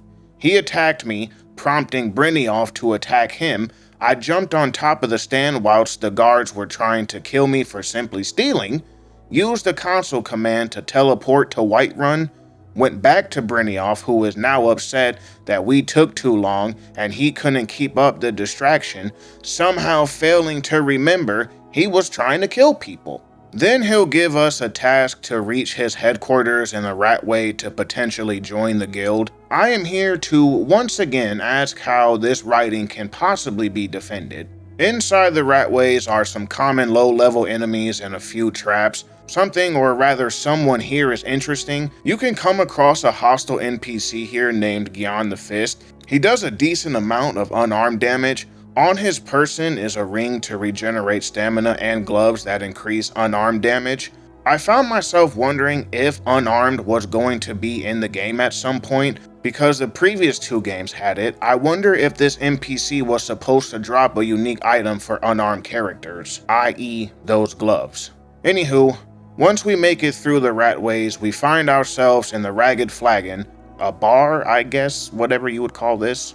One of the NPCs here is a face sculptor. For 1,000 gold, we can change our appearance. She was added with the Dawnguard DLC. There are no benefits to changing your appearance. Everyone will still recognize you. You can't change your appearance to get rid of bounties or restart relationships with less favorable NPCs. If you are a vampire, you cannot change your appearance. I found that even if I wanted to change my appearance just for the sake of looking like a new person, it doesn't really matter because I barely saw my character's face to begin with. Brynjolf tells us that he didn't think we would make it. How could he possibly think this? A few NPCs and skeevers are down here. The logical thing to do next is insult him in his little club, but that's okay because we still get our first assignment. Some deadbeats owe the guild quite a bit of gold, so we need to talk to them or rough them up, but not kill them. That's bad for business. If we were to kill them, we forfeit our payment for the job. But why would it matter to us or Brynjolf if we lost out on some gold, considering not too long ago, he just talked about all the coin that we have? So we kill them all. The first one died, landed us in jail. Once released, we went back to loot the body. We crouched in a corner while killing the second target, as well as a few others before going to jail again. Once I was out again, for some reason, my follower went crazy, blasting the guards of Riften with chain lightning, and then blaming me for how could I get him in this situation. I didn't do any of that. Back to Brynjolf, who is now mad about the killings, but only cares we got the gold. We don't get paid, but Brynjolf still sees the potential in us to become something for this guild, making us follow him into the guild's secret lair behind the Ragged Flagon and inducting us into the Thieves Guild. Peak writing. We meet the leader of the guild, Mercer Frey, who gives the company line blah blah blah, don't mess up, you'll make a lot of gold, blah blah blah, follow the rules. Brynjolf must have not told him how rich we are, or the 3 people we murdered in the guild's name. With being fully initiated into the guild, we are given a very critical assignment, Golden Glow Estate. The estate is used to farm bees for their honey, owned by a man named Arengoth. We need to teach him a lesson by burning down 3 of the 6 beehives and clearing out the safe within the house. The important client only wants 3 beehives burned down. Maven doesn't want us to kill Arengoth, but if he gets in our way trying to stop us, then we have permission to do so. This assignment is very important. We cannot mess it up. The guild has a lot riding on this. The slaughter is about to happen. There are like 20 NPCs at Golden Glow Estate, maybe even more. You can kill every single one with no problem. Murdering all these people who are just doing their job will never affect the guild or Maven. However, the moment you burn more than 3 beehives, you get scolded for it. Keep your blade clean is something Brynjolf said during our introduction. Killing is bad for business. Why is the same ideology not applied here? The guild has no problem with mass murder. What's the point of giving us the option to burn all the hives if your only downside is not getting paid a couple hundred gold? You can find gold and items of more value in dungeons. Zuzana killed everyone at the estate, looted everything, and burned all the beehives. It does not matter what you do during the Thieves Guild quest and many other quests in Skyrim, because you can never fail most of the time. When telling Brynjolf about this, he tells us Maven is furious with what we've done, but that's okay too since he was able to smooth things over with her. We just don't get our cut from the job. A letter looted from the safe reveals Arengoth sold Golden Glow, cutting Maven out. The buyer is unknown, only a symbol was signed on the parchment. After this, Brynjolf tells us that Maven wants to speak with us. Maven is the head of the Blackbriar family, and she unofficially controls most of Riften. She also has close ties with the Thieves Guild and the Dark Brotherhood. Maven has her hands in just about every business inside of Riften. If the Legion takes control of Riften, she'll be placed as the new Jarl of the city. I personally believe that the reason that she is appointed to Jarl if the Imperials win is because the Thalmor have heavy influences within the Empire, and Maven was at that party hosted by Elowin so she could suck up to her. When we talk to her, she'll be upset we messed up the Golden Glow job, citing how much money we've cost her and how amazed she is that we even show our face. Weird line of dialogue since we don't have a choice to talk to her in order to progress the quest. She also says the only reason we are having this conversation is due to Brynjolf's assurance we won't botch another assignment. Brynjolf, in a sheer display of incompetence, said we possess an uncanny aptitude for our line of work. Literally how? We've messed up every job, going as far as mass murdering and being tossed in jail 3 separate times. Maven wants us to go to the Bannered Mare and look for Malice. He'll fill us in about the details of this job. The owner of Hunting Brew Meadery is holding a taste testing for the Whiterun's captain of the guard, and we are to poison the mead. The place has a major pest problem. We'll mix the pest poison into the mead. To do this, we'll work with Sabjorn by helping him remove the pest. Sabjorn gives us the poison that was supposed to be given to his assistant, Malice, to dispose of these pests. With the poison in hand, we can now plant it inside the vermin's nest. There are spiders, regular skeevers mixed with venomous ones, and an NPC named Hamelin down here. Hamelin was breeding these skeevers for revenge against the college for kicking him out. Before then, he was in prison at Whiterun for being deemed a madman. Once he escaped, he enrolled to the college.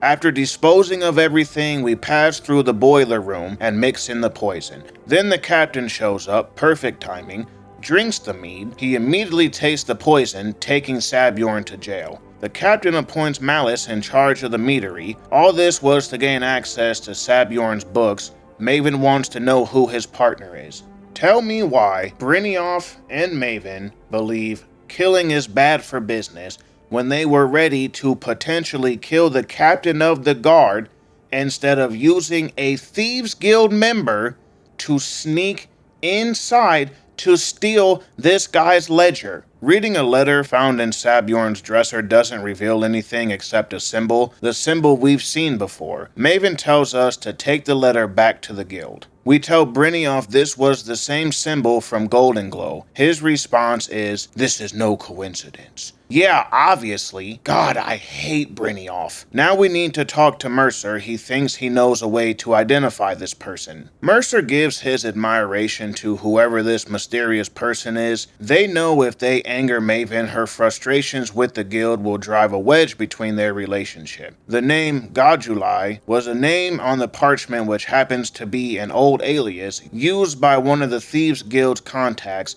His real name is Gollum Eye. He is the inside man at the Eastern Empire Company in Solitude. Mercer is betting he acted as a go-between for the sale of Golden Glow Estate and that he can identify the true buyer. We go to Solitude to shake down Gollum Eye for answers. Gollum Eye gives us the runaround when questioning about the estate until you say his alias. He claims to not know much about it. Then we are given a speech check. Bribery and intimidation do not work, only persuasion does. You know what I find interesting? Gollum Eye can lie to you. He cannot take any bribes or be intimidated. The biggest standout point to me is that he can lie. Why is this not implemented for any other NPC at all during any questline? Gollum Eye was approached by a woman who wanted him to act as the broker for something big. She gave him a bag of gold, and all he needed to do was pay Arengoth for the estate, then give her the copy of the deed. He noticed the woman was angry at Mercer, but didn't ask any questions. We accuse him of lying, but he said that's all he knows. Then he gets up, walking away. The quest log updates to follow him because he was lying. There isn't a way we can determine this ourselves through investigative work or anything else like that. Here's the kicker. You're supposed to shadow him here and he'll lead you to his base of operations. You don't need to do that at all. NPCs walk so unbelievably slow in this game and often stop randomly or get stuck on something. If you use the wait feature, he'll arrive to his location and the game tells you exactly where that is. Makes sense to me.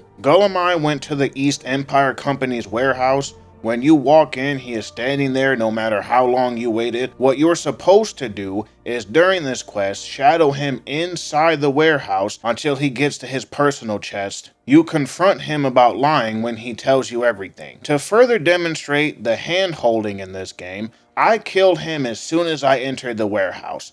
The quest log updated to find an alternative source of information since Gulamai was the only way. This is great. You killed the only source of information for this quest. Now you get to face the consequences. Kidding, because the quest log shows you where to get the information from. What's the point of these theatrics? Why are we shadowing him? Why am I messing up everything in this garbage questline only to be rewarded with never failing anything I do? There is no possible way we should know the exact location of this information when he was the only one who knew it.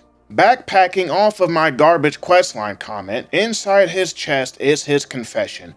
Why would he even write this? It's a note to his brother that if he gets the letter, then he's been killed. The woman, now revealed as Carlia, was the one who bought Golden Glow. Gulamai somehow got word that we were sent to eliminate him, and he swears that he had nothing to do with Gallus's death, the previous leader of the Thieves Guild. He goes on to say that within the chest is the deed to Golden Glow Estate. If his brother wants to track her down, Carlia, to avenge him, then he needs to return to where the end began. A comment made by Carlia. Let's unpack this horrible writing. When did the confession note get written and placed in the chest? How did he know we were coming? We go to Solitude when the quest is updated. Gulamai must have a contact within the guild, maybe one of the footpads, which is not possible because nothing ever indicates any of them are like that. No quest to track down a traitor either.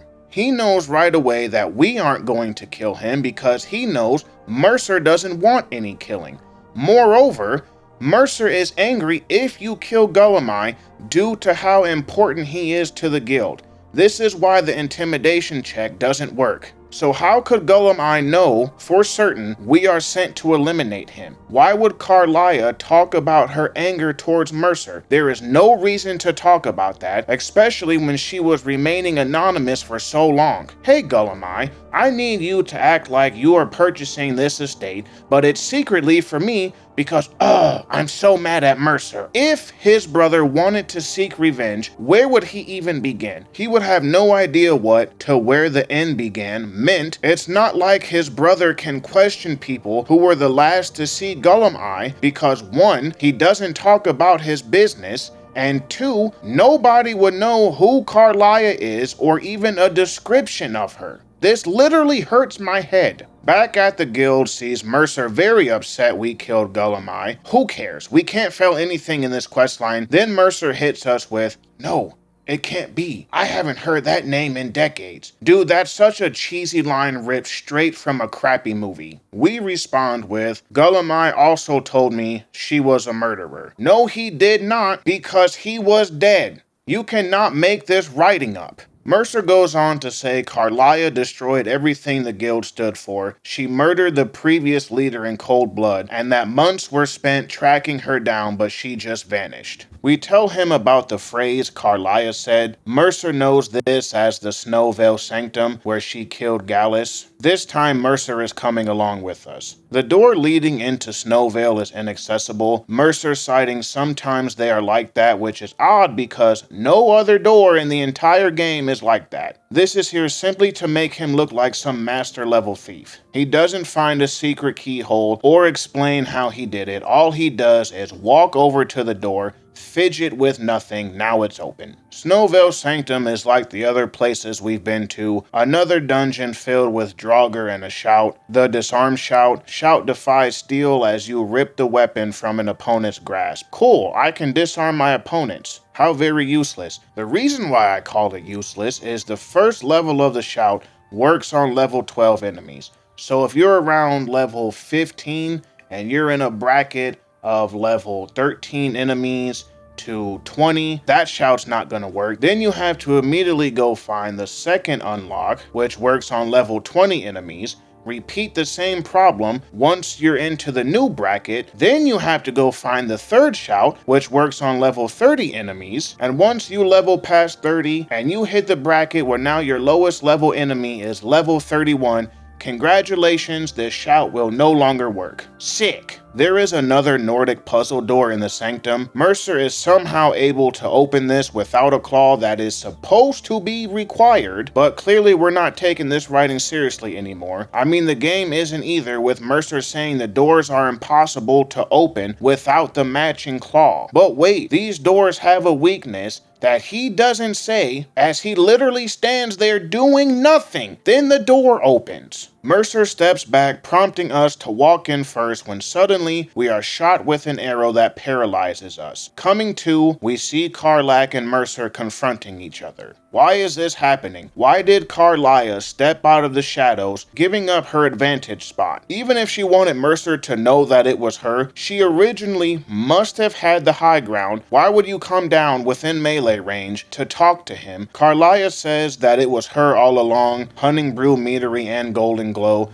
Yeah, that was painfully obvious already to all of us. Mercer talks about all the wealth Gallus had as well as his lover Karlach. All he had to do was look the other way so Mercer can do dastardly deeds against the guild. Karlach drinks an invisibility potion, saying she isn't a fool to cross blades with him. Then why did you get close to him in the first place? Are you stupid? After that, she runs away. Mercer walks over to us, saying Karlach has provided him a means to get rid of us. He stabs us somewhere on our body. When we come to, Karlach is standing in front of us. Because her arrow was dipped in a unique poison, it slowed our heart, keeping us from bleeding out. This irritates me so much. Why wouldn't Mercer kill us? He wants us out of the way, so shouldn't he stab us in the face? I'm sure he knows where someone's heart is. Why not stab us there? Also, why aren't we slightly wounded from this? What is the point of putting the player in a situation that'll kill us, but then not go through with it? This easily could have been avoided, like it was when we were about to be executed, if Karlach kept the high ground. Mercer goes in for the kill, she drives him off with arrows, then saves us. The game tells me that Karlach gave up her advantage, talked about how she is a fool to cross blades with him,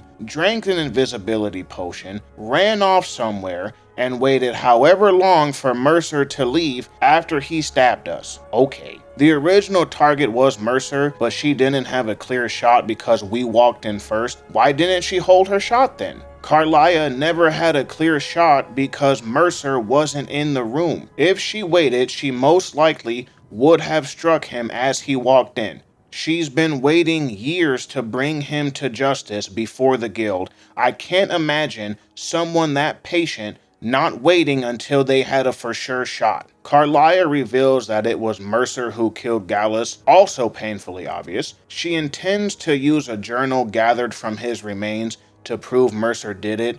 Unfortunately, it was written in a language she cannot understand. Gallus has a friend at the college who might be able to help. Before we leave, we ask about nightingales, since she mentioned it. Karlach tells us that her, Mercer, and Gallus were nightingales, an anonymous splinter of the Thieves Guild serving the Daedric Prince Nocturnal. Inthier is a trader at the college, doubling as a fence for your stolen goods. He says the journal is written in the Falmer language. A wizard named Calcelmo and Markarth may have the materials we need to get it translated. Calcelmo informs us about his magnum opus about the Falmer, which is a book titled Calcelmo's Guide to the Falmer Tongue, but he won't let anyone view his work until it's finished. Pass a speech check and you're granted the key to access his museum. However, his laboratory is off limits, so go straight to your laboratory? Okay, gotcha. That's another example of Skyrim holding your hand. Don't mention to the player that the laboratory is off limits. Give us a chance to explore and find out from the guards that are there that, oh, this place is off limits. Well, maybe they're guarding something important. It's really not that hard. As we head into his laboratory, Calcelmo's personal guards will be trying to kill us. These guards range from easy to very hard to kill drastically, at least in my case. Some went down with a few arrows, barely doing any damage to me. Some of them dropped my health to almost nothing in 3 hits. When we finally make it to his tower atop Markarth, we find a stone with writing on it. We need to find a way to make a description of the tablet. Blank scrolls and charcoal are nearby, so we place the scroll on the tablet and use the charcoal to rub over it. Not a bad mechanic to this. Why is it that you can't hold our hand during this part to translate what we found, but you gladly hold the player's hand for pretty much everything else that's around? We take the translation back to Enthyr, who is now with Carlia. Gallus wrote about his suspicions about Mercer's allegiance to the guild for months. He uncovered Mercer's unduly lavish lifestyle, spending vast amounts of gold on personal pleasures. Gallus was certain that he was removing funds from the guild's treasury without anyone's knowledge. The last few pages of his journal talk about the failures of the Nightingales, and he believed Mercer desecrated the Twilight Sepulchre. Carlia says we need to deliver the evidence to the guild immediately. Before this, she talks about the Twilight Sepulchre, a temple dedicated to Nocturnal the Nightingales are sworn to protect with their lives. This part of the quest bugged out for me. After your conversation with Carlia, a quest titled The Pursuit is supposed to trigger. That's when you meet Carlia at the Ragged Flagon. For me, she went off and did her own thing. Restarting the game didn't work, using a console command to spawn her in didn't work, and reloading multiple different saves didn't work. I had to use console commands to reset all the previous quest stages and use console commands to complete it, leading up to the pursuit. I'm actually very impressed this didn't break the entire quest line, so shout out to console commands. Vex, Delvin, and Brynjolf are ready to kill Carlia when we arrive back to the guild, until she informs them about the proof she has within Gallus's journal. Mercer has been stealing from the guild. To see if this is true, Brynjolf checks the guild's vault. The vault takes 2 keys to open. And would you look at that, Mercer has taken everything from this stupid, incompetent guild. Mercer has been stealing from this vault for over 25 years. There isn't a time frame for how long it took Gallus to figure out he was stealing. Both Carlia and Mercer say he was killed 25 years ago. All that time for not a single higher-up member in the guild to check the vault for any reasons. Not to pay a contact for information, not to kick up money to Maven. No one ever had a reason to open it. Brynjolf will now task us with breaking into Mercer's house in hopes of finding something useful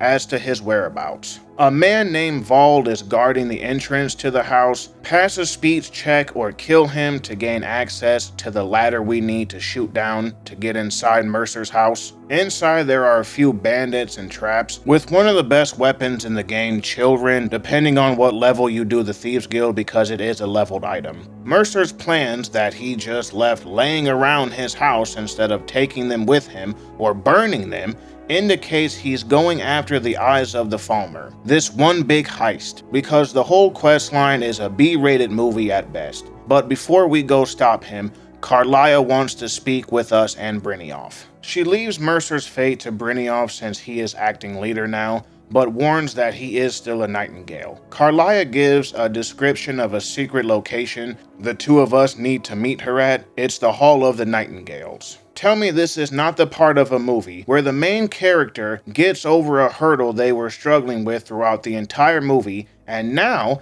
they can finally complete this last job. They've cracked the code, so to speak, with this new set of skills. Inside the sepulchre, we touch a stone. In an instant, a full set of Nightingale armor is placed in our inventory.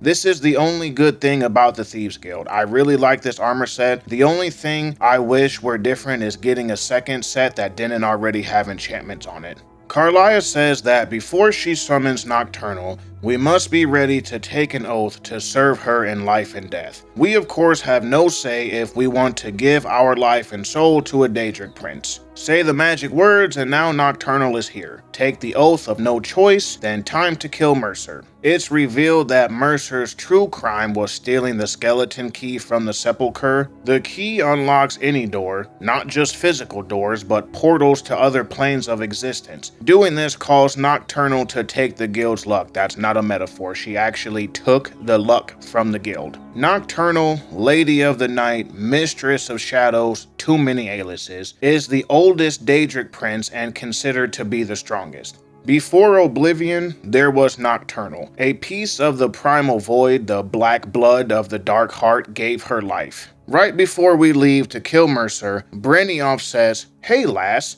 it's time you've become leader of the guild. Thanks to our efforts, Mercer is going to be punished for his crimes against the guild."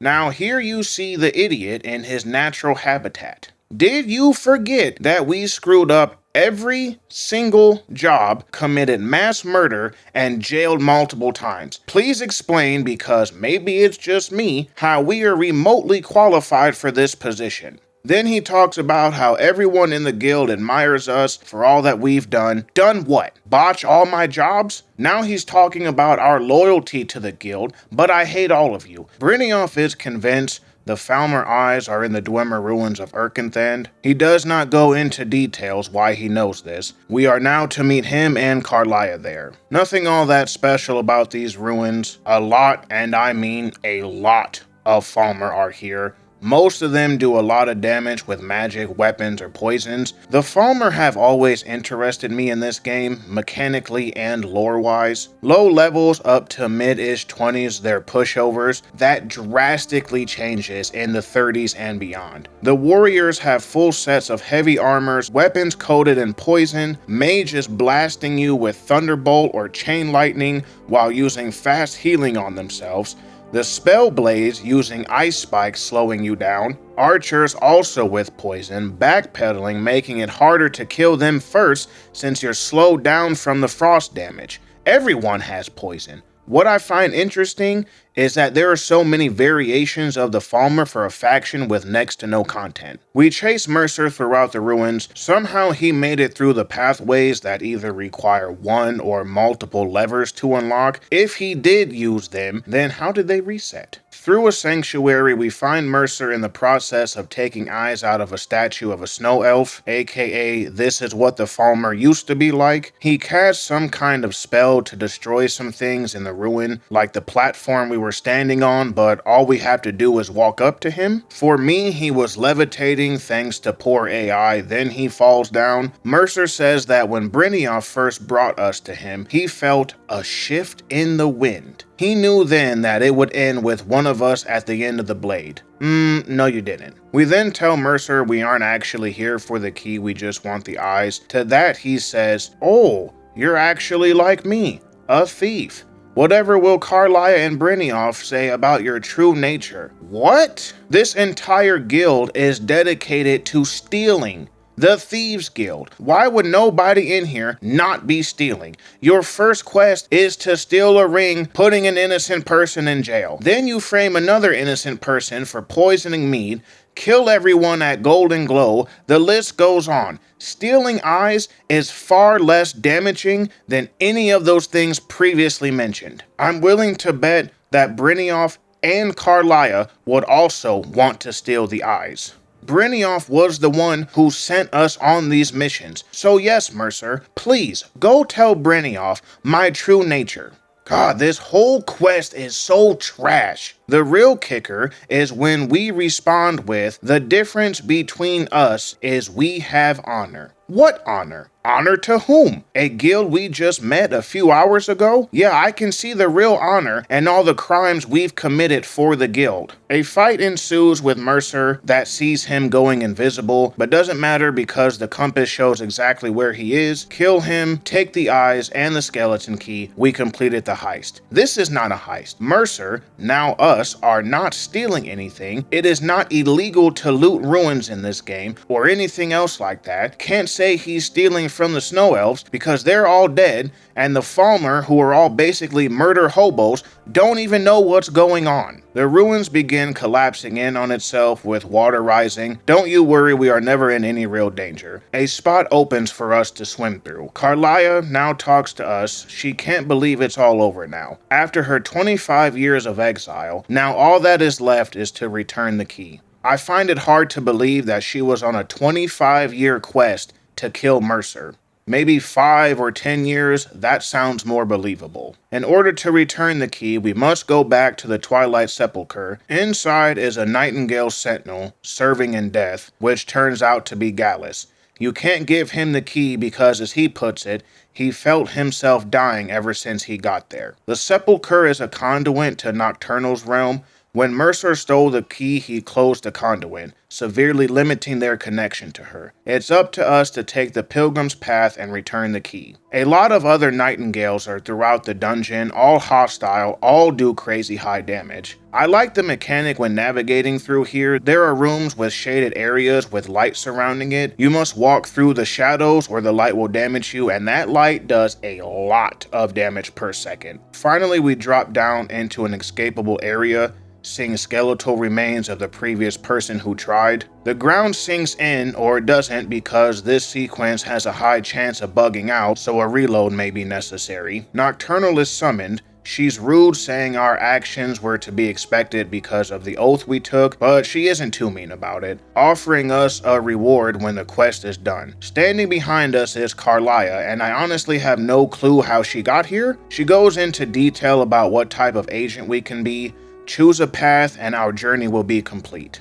Agent of Subterfuge. Once a day for 30 seconds, people and creatures attack anyone in an area of effect. Agent of Stealth. Once a day for 120 seconds, entering sneak mode grants you invisibility. If you attack or interact with anything, the effect is cancelled. Agent of Strife. Instantly absorb 100 points of health from a target once per day. This seems to be the best option, so I took this one. I ended up never using this power. Agent of Subterfuge isn't a bad option either if you wanted a free cast of an illusion spell without draining magicka. Once we have completed the main quest, there's going to be a new quest titled Under New Management. This is very bugged, and you may or may not get this depending on what you did previously before completing the main quest line. In this quest, you need to complete 20 jobs to restore the guild to its former glory. When it's done, you fully get inducted as master, and 4 merchants open in the Ragged Flagon. The quest has multiple ways to bug out. If you leave the area before talking to Brynioff, the quest is bugged. You will never be able to complete it. If you complete the main story before doing any side jobs for the guild, the quest is now bugged. You will never be master of the guild. Looks like Nocturnal took my luck too, because I got both bugs. The quest log didn't update and I never did a side job. If Brynioff repeats this line, "Sorry, lass. I've got important things to do. We'll speak another time." "Sorry, lass. I've got important things to do. We'll speak another time." "Sorry, lass. I've got important things to do. We'll speak." Congratulations, you have the bug. To tell you the truth, if the quest didn't bug out for me, I wouldn't have done it anyways. This entire quest is awful, stupid writing, multiple topics that don't make any sense at all, poorly written. I called it a B movie earlier, but that isn't fair to B movies. Skyrim has a list of random world events that can happen. Sometimes a group of bandits will attack you, maybe you'll see a wandering traveler, or in this case, an assassin from the Dark Brotherhood. Starting at level 5, there is a chance an assassin will attack you for no reason. Now, it's hinted at because of the crimes you committed, someone wants you dead. However, my Khajiit character didn't do any of that at the time. These assassins will never stop appearing until you've completed the Dark Brotherhood's questline. Sajara is the name of my Khajiit sword and board hybrid-ish character. I want to tell you his name means something, but I can't. I lost the first part of my notes when creating him. I have ADHD brain giving me the memory of a goldfish. I really have no idea where I placed those notes. Anywho, on a hot, humid day, A Red Guard man was exploring one of the numerous jungles in Hammerfell when he heard a faint crying scream for help. He rushed to the location, finding a Khajiit child cornered by 6 assassin beetles. Quick to act, the Red Guard drew his scimitar that gave off a faint lightning effect and cast the alteration spell Ebony Flesh. The fight was over in a flash. He was almost moving as quickly as the lightning from his blade. Stowing his weapon, the Red Guard looks down at the small frightened child, noticing his leg is bleeding. The wound is infected, he says to himself, must have happened a few days ago. That's what must have attracted the beetles. The man reaches his hand to the child with a smile on his face. Let's get you some help. He takes the boy to his mountain home outside of Sentinel. Once there, his wife, a Bosmer woman named Sina, will be able to treat his infected leg. Inside, the pair attempt to question the boy, wondering where his family is and what happened, while Sina gathers the needed ingredients and clean bandages to treat the infection. The child isn't able to speak, looking around confused. Sina tells Shalar to hold him down. She begins draining the wound when the boy lets out a scream, gasping for air, his body coiling from the pain, and then he passes out. Sina cleans the wound, then applies the bandages. Shalar carries him to a child-sized bed and lays him down. The two leave, hoping the boy will make it through the night. Next morning, the boy suddenly wakes from a nightmare about the assassin beetles. He looks down at his leg, moving it slightly as he stares at the blood-soaked bandages. He takes them off to reveal a fully healed infection and a scar left behind. The boy looks out the window, wondering where he is. He walks throughout the house, finding a door that leads to behind the house. Stepping out, he points his head to the sky, embracing the warm sun and the nice breeze. He looks around and finds a gravesite. Stepping towards it, he is then stopped when Shalar bids him good morning, asking him how he feels, the boy pointing to his leg, rapidly moving it around. Shalar now wondering how could it have healed so quickly when he is interrupted by the boy rushing into him, giving him a hug. With tears in his eyes, he thanks Shalar for saving him. Sina steps out asking where is his family. Pausing for a minute, the boy opens up about his so-called family. He was born into a band of mercenaries known for their ruthlessness. At 5 years old, all the children are taught to fight, and if they cannot, their only other option is to learn sneaking and archery. If you are unable to learn any of these vocations, you will be abandoned. The group was hired to clear out a suitable location within the jungle for something to be built. The mercenaries never asked any questions. After this job was completed, they set up camp and the boy was forced to spar with another kid. He lost, receiving a cut on his arm. The last thing he remembered was a hard hit to his head. When he awoke, everyone was gone. He tried to find food or some way out of the jungle but kept getting turned around. One night, he thought he had found a safe place to sleep, but the next morning he was awoken to the hiss of assassin beetles. Hours pass as they all talk more and more to get to know the boy, when he asks who is the gravesite for. With a deep breath, Shalar explains this is where they buried their adoptive daughter, Scylla. She was a stranger to this land, as most Nords are. They still treated her as one of their own until she passed from an unknown illness in her sleep. The couple ask if the boy would like to stay, Shalar offering to teach him to fight if that's something he'd like to learn. Sina offering to teach him medical skills and archery. Without hesitation, the boy agreed, then they asked him his name. He replied with great shame in his eyes. He wasn't given one. Shalar quickly responding with, "How about Sajara?" Sina poking fun at him, saying he really wants everyone's name to start with an S. Time passes as their bond grows deeper. Shalar taught him how to use a sword and shield, often boasting that he's a master swordsman since he never lost the 47 battles he's been in, laughing that just because he has scars doesn't mean he lost. He would also teach Sajara alteration magic. 21 years go by in the blink of an eye. Now we see Sajara setting off to see the world. He tells his father he'll bring back many battle stories while telling his mother not to worry if he gets injured. He's been taught by an excellent healer after all. Sajara sets off to Skyrim, curious about the cold and often snowy climate. At the border, he makes camp, and in the middle of the night, he is woken up to the sound of horses and soldiers. Before he can say anything, he is captured and placed on a carriage. To start the Dark Brotherhood, we must kill someone named Grelod the Kind, a sadistic old woman in charge of an orphanage at Riften. She beats the children and refuses to let anyone adopt them. She has an assistant, Constance, who never tries to help. The quest, Lost Innocence, is given by a child named Aventus Arentino, located in Windhelm. When we enter the house, he is in the middle of performing the Black Sacrament, a ritual involving the creation of an effigy of a body. The victim is killed, assemble the body parts, and encircle the effigy with candles. Then the ritual is ready, and one must stab the effigy repeatedly with a dagger rubbed with petals of nightshade, whilst repeating, sweet mother, send your child unto me, for the sins of the unworthy must be baptized in blood and fear. Shortly after performing the ritual, the summoner will be visited by a representative of the Dark Brotherhood. So begins a contract bound in blood. The body Aventus is performing on belongs to a city guard, indicated by a note from Ulfric to Aventus.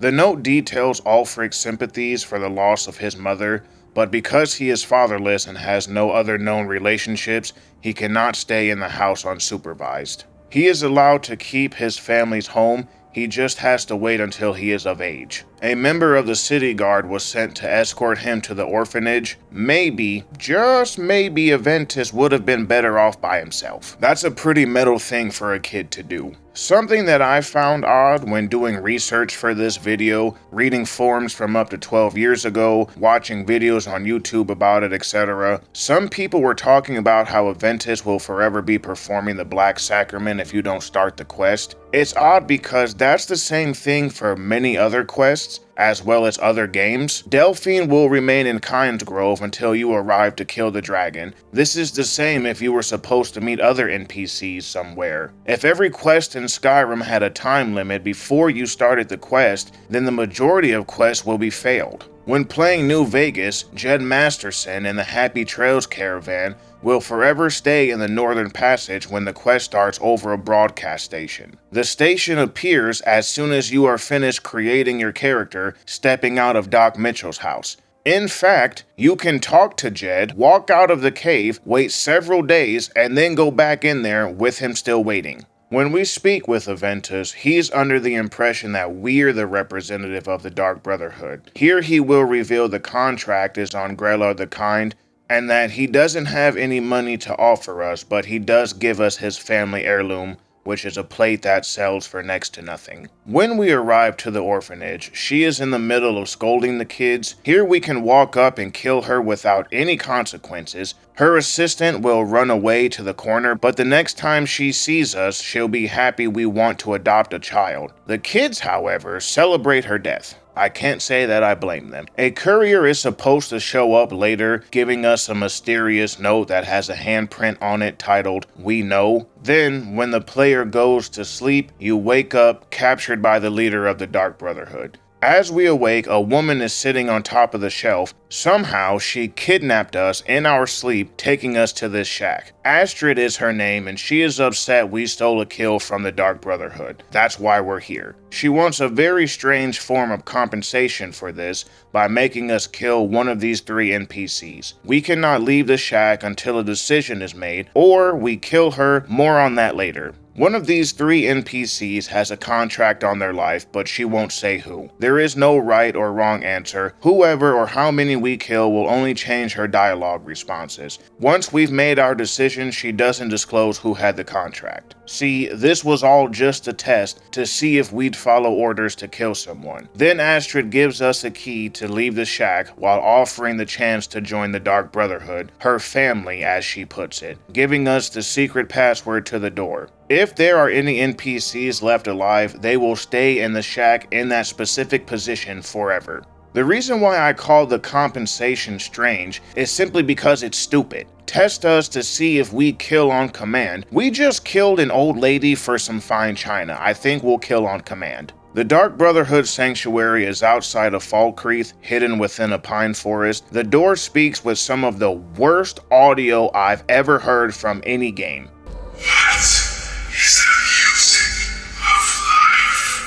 Astrid welcomes us into her family. Now we can begin a new life within the Brotherhood. She is arranging a job for us, but in the meantime, we must go talk to Nazir. He will have smaller contracts for us. Astrid sends us off with a full set of Dark Brotherhood armor. It's okay, looks too tight in my opinion. Deeper into the sanctuary, we find other members. Again. Do the part where he tries to buy you some candy. Okay, wait. Here we go. Oh, you're such a pretty little girl. Would the sweetie like a sweetie? Oh yes, how about some chocolate? Oh yes, please, kind sir. My mama and papa left me all alone, and I'm so very hungry. I know a shortcut to the candy shop, through this alley. Oh yeah, very good, very good. My, it's dark down here. Oh, but you're so beautiful, such a lovely smile. Your teeth! No! Oh boy, a lot of people did not like this scene. Believe it or not, I am indifferent to this. I think they were going for a light-hearted vibe between the members opposed to the serious tone in the previous games, but many people were used to that serious tone from Morrowind and Oblivion, so I believe that's where the disconnect happens. I also think this scene was influenced by outside sources. Around that time, some of the other popular media displayed the lighthearted anti-hero trope, so I believe maybe this inspired that. Nazir makes cheesy jokes about the contract kills later, and that part does annoy me because I don't see that as his personality. The one time during the introduction and previously mentioned are the only time he will ever act like that. Honestly, the introduction is the only time that pretty much all of these members will act like that. I understand what the writer was trying to do if they were going with a lighthearted tone within the members, but the problem is there isn't any consistency to the lightheartedness. A word wall is here. I personally feel like that was out of place. Astrid's husband Abjorn is a werewolf. We aren't given the option to be infected with this disease. Not only that, even if we are a werewolf, if we did the companions prior to this, there is no dialogue related to that. There is an Argonian named Vizara, the Dark Elf Gabriella, a Breton vampire child Babette. She is the oldest amongst the members by hundreds of years, being turned at age 10. We cannot be turned into a vampire by her for whatever reason. Next up, we have Cicero and Imperial with one of the best voice acting performances in the game, who we'll meet later. Lys, a frostbite spider. Finally, there is Festus the Elder. You heard that right. His race is classified as Elder. All of them, except Cicero and Astrid, have the personality of a piece of dog poop left in the sun that turned white. I don't count Lys amongst them for obvious reasons. Oh, I forgot to mention Astrid and her husband are both Nords. Nazir gives us 3 contracts. Narfi, a homeless beggar. Who puts a contract on a beggar? The theory I've read is that his sister Rada was behind it. She wanted to get rid of her deadbeat brother. Another theory states the same person killed them both to get land. Betild, the owner of the Ironbreaker mine. She's been in a feud with the owner of a Quicksilver mine, who happens to be her husband. When you tell her someone wants her dead, she already knows it's her husband and the feeling is mutual. Can't say I miss that old saber cat, is what her husband will say after she's been killed. The last contract is on Anodius, a very paranoid NPC, already believing someone is trying to kill him. He gives no further explanation as to why he believes this, and then he runs away. Killing him may result in the game not registering it, locking you out of the entire Brotherhood questline. He may also not spawn, also locking you out of the questline. Back at the sanctuary, Cicero has arrived bringing along a container that holds the Night Mother, the head hierarchy of the Brotherhood. He can be found beforehand. We can complete his side quest to fix his broken carriage, pass a speech check to convince the head of Lorena's farm to help him. Cicero will kill them after the quest is completed.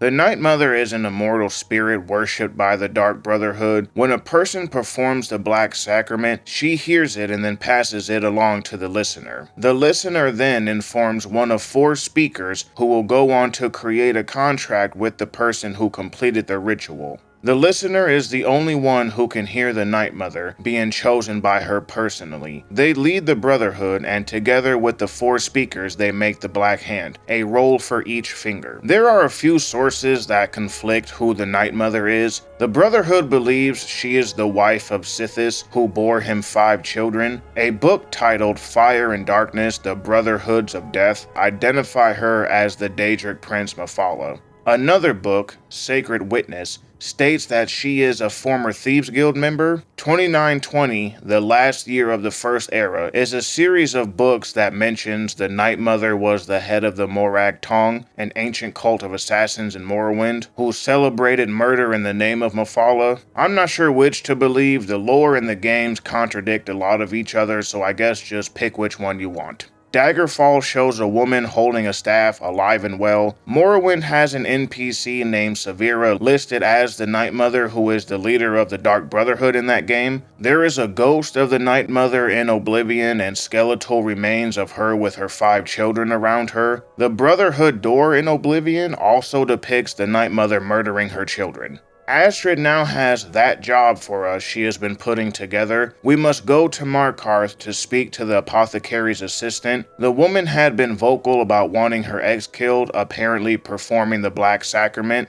When speaking with her, she is surprised that the Black Sacrament worked and that she wants Alain Dufant to die, hunted down and murdered like the dog he is. She says that she didn't know he was the leader of cutthroat bandits. Their hideout is in Ralberthar, an old dwarven ruin. She doesn't care what happens to his friends, stating proudly, Alain has to die, offering to pay us more if we'd be willing to kill someone else. Sure, why not? Mori, whatever her name is. I always say her name wrong and a couple other names wrong, even though the game says it. I don't know, something's wrong with me, skill issue. Anywho, she was close to the Shattershield family until she met Dufant. He was able to start a relationship with her in order to get close to the Shattershield family so he could rob them. Their daughter, Frigga, was recently killed and he was using that grief to get close. The relationship ended with her being kicked out of their home and Elaine abandoning her to return to the bandits. Now, in an act of revenge, she wants Nilsine killed, which is ridiculous. Ralberthar is another typical dwarven ruin. Well, kinda. This is one of 3 locations to enter Blackreach outside of the main story. Elaine was bugged for me. He stood in place without armor on. The Shattershield ancestral weapon, Aegis Bane, is found on his body, an iron warhammer that does 5 points of frost damage to health and stamina. For some reason, we're not able to return this weapon to the family. We're rewarded with 1200 gold that is based on your level, and a ring fortifying alchemy potions by 15%. Not too bad. Oh, and I almost forgot, now we can marry her. If you plan on getting married in Skyrim, you only have to complete the quest of one of the candidates and wear an amulet of Mara, and congratulations, you're now married.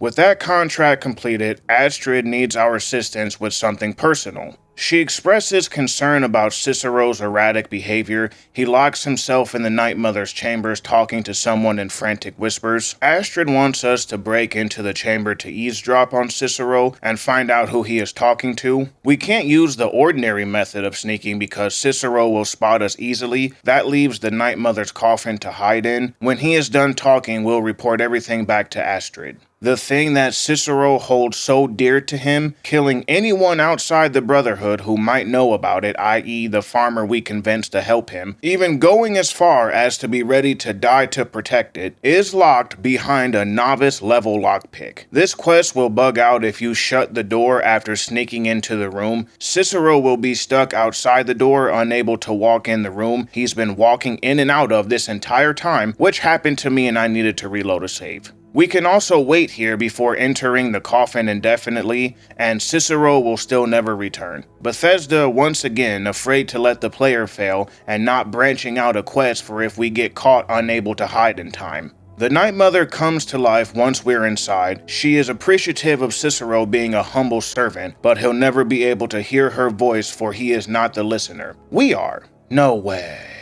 No way, no way. The Night Mother dons us listener and gives us the task of going to Volnrud to speak to Amon Motieri and speak the phrase "darkness rises when silence dies." To Cicero, he'll know what it means. Cicero somehow knows we were hiding in the coffin calling us a defiler until we speak the phrase. Now he is our buddy. That phrase is binding words written in the tomes for the Keeper. No lie, I came across some wild theories about why he opened the coffin to begin with. Someone unironically said that Cicero oils up the Night Mother to keep her bones preserved, and that it's implied he does sexual stuff with her. 2 or more commenters responded in agreement. These are the idiotic people a part of this and many other gaming communities. I, like many others, would assume that beginning statement was a joke, but when you see multiple people in agreement providing their own theories and evidence, quote-unquote evidence, is just ridiculous. Where is it ever implied that Cicero is doing any of that? Another thread said he opens her coffin regularly to change her bandages and clean her bones, which I can kind of agree with. I could possibly see that, until you realize that Cicero, and furthermore any piece of lore, do not mention that this needs to be done. We were caught simply because the writers didn't know how to make it in a more convincing way. Astrid then storms in thinking something happened to us and that Cicero's accomplice is now here. He tells Astrid that he was only talking to the Night Mother, but she didn't respond, instead choosing to speak with us. She seems a little butthurt we've been chosen as listener. Astrid doesn't know who Amand is, but she has heard of Volnrud and knows where it is. However, she refuses to let us go, citing that she is the one who gives orders around here, wanting time to think about what's happening, sending us to Nazir for more contracts. Hearn and his wife operate the Half Moon Mill. They supply Falkreath and previously Helgen with wood until the dragon showed up. Both of them are vampires. The contract is only on Hearn, but his wife jumps in if you engage him around her. You go, girl, fight for your man. Unfortunately, nothing happens when they die. The Jarl doesn't send an investigation group when the supplies have suddenly stopped. Here's a fun fact for you. Their bed is incorrectly assigned to Sven from Riverwood, so they will never interact with it. Lurbuck is an arrogant orc bard who is terrible at singing. Astrid had to hold a lottery because so many people put a contract on him. Contracts completed, now we can talk to Astrid, who appears to have come to her senses, knowing that if the Night Mother truly spoke to us and gave a contract, we'd be mad to ignore it. Don't say we, it's you. We do not get a chance to say no to just about everything in this game. The only thing you can do is skip the contracts and go directly to Volnrud, which doesn't even matter because the quest doesn't activate unless you complete one of the mentioned contracts. Astrid tells us the crypt is far to the northeast. Yeah, great directions there. If this game didn't have quest markers everywhere, we'd never be able to find anything. If we were given directions and small quest hints like Morrowind and no quest markers, I think it would have been fine. Inside Volnrud, there are 2 ceremonial weapons to unlock a door. We once again fight these frickin' death lords everywhere, getting shouted into a wall over and over. You get shouted into a wall. You get shouted into a wall. Everybody gets shouted into a wall. The boss of the dungeon, who is way easier than these death lords, holds the second weapon. His name is Kavenel the Tongue. Is the K silent? I don't know how to say it. He's an ancient Nord hero. Upon defeating him, we can read the word wall, unlocking the Aura Whisper shout. If you learn this shout here or at Northwind Summit, you've bugged the shout. When you go to the location of the second shout, it gives you the third unlock but won't show up. Amon Motieri is surprised we've shown up. He didn't think the Black Sacrament would work. Yeah, everybody seems to be thinking that way. Amon wants to arrange several contracts, the most important work the Brotherhood has had in centuries. Assassinate the Emperor. Dun dun dun. As you can see, the Brotherhood is starting to pull from the Thieves Guild and being ripped from a crappy movie. He hands us a letter and amulet to give to Astrid, explaining what needs to be done and to use his amulet as finance. You aren't supposed to open the sealed letter, but if you do, Astrid will comment on it and nothing will happen. Astrid then says she's surprised too. Like I said, everyone is surprised. She talks about how the Brotherhood hasn't done a thing like this since the assassination of Plagueis. He was the emperor in the Third Era who was killed just under 3 years into his rule. Astrid reveals she is excited to take on the contract, hoping this will bring power and fear back to her family. But first we need to get the amulet appraised, and who better to do that than Walmart Jason Statham, Delvin Mallory of the Thieves Guild. It's a crossover episode. Just look at the cheesy dialogue option. The Dark Brotherhood requires your services.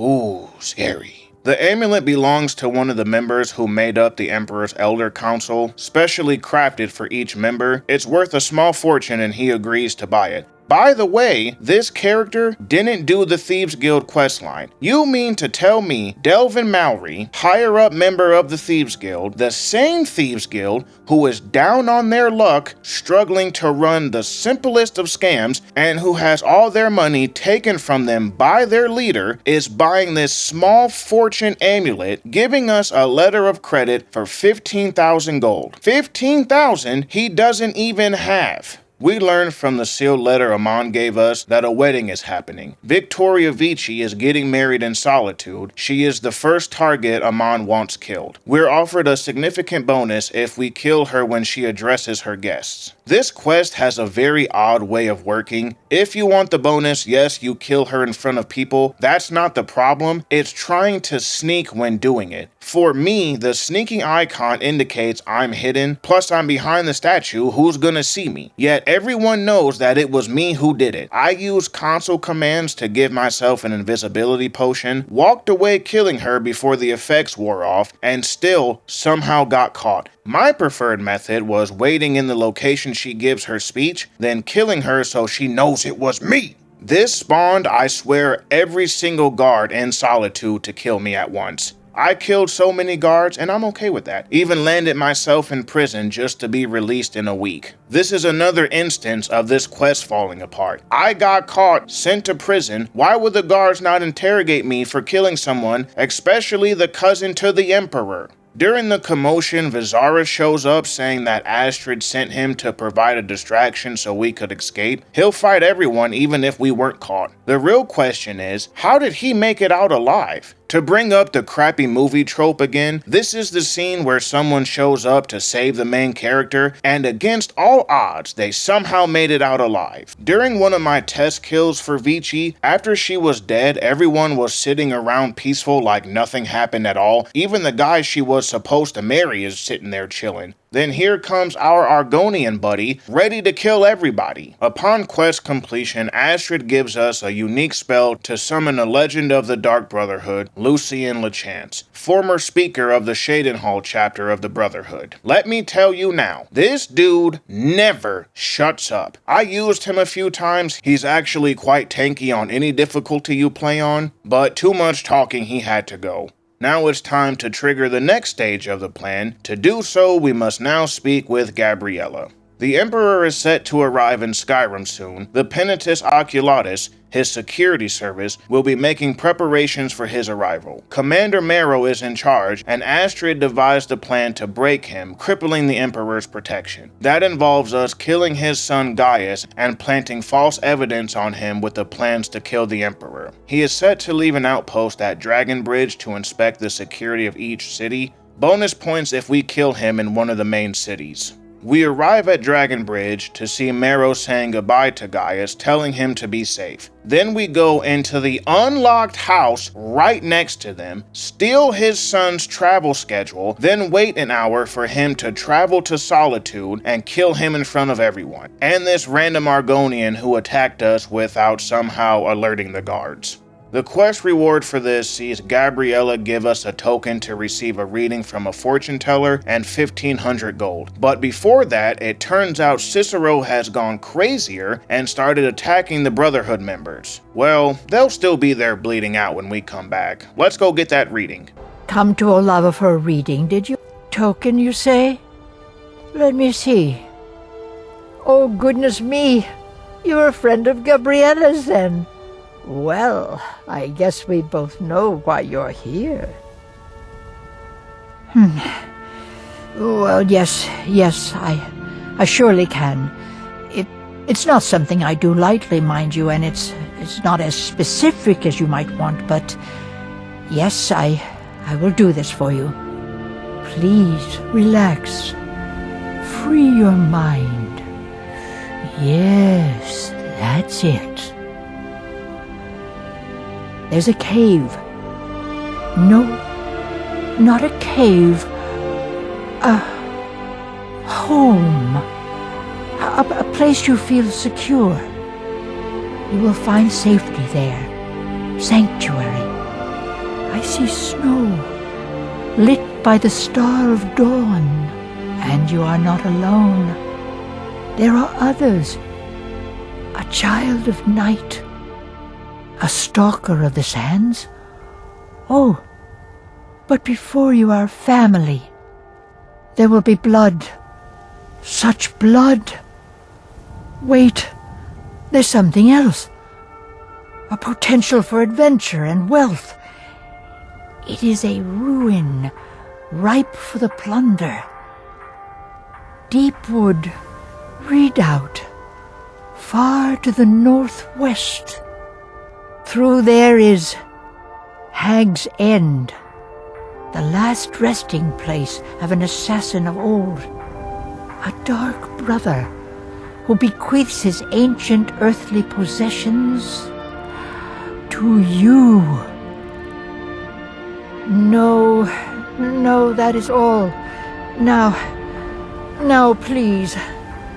I find myself very weary all of a sudden. More on that first tidbit later, but the end part is about a set of Brotherhood armor that is okay-ish. The 35% bow damage is fine, and the gloves are alright if you're doing a sneak melee build. The slow time shout is also here. Our poor lizard homie was cut several times by Cicero. Astrid is upset that we all let our guard down. I'm over here thinking that she and everybody else did. At this point, we've only had about 3 conversations with Cicero, hardly enough to trust him. Cicero tried to kill Astrid but fled. She wants us to find him and end his life. Her husband chased after him. We need to make sure he's alright. Maybe there is something in Cicero's room that will shed light on his whereabouts. Look, a journal with a quest marker on it. Could that detail where he went? Of course it does. Cicero fled to the abandoned sanctuary in Dawnstar, and the journal provides the password. The hand-holding is so unnecessary here. All somebody needs to do, walk into Cicero's room, find multiple journals spread throughout, read them, then go to the location. We need to get there as soon as possible, so Astrid tells us to take her horse Shadowmere.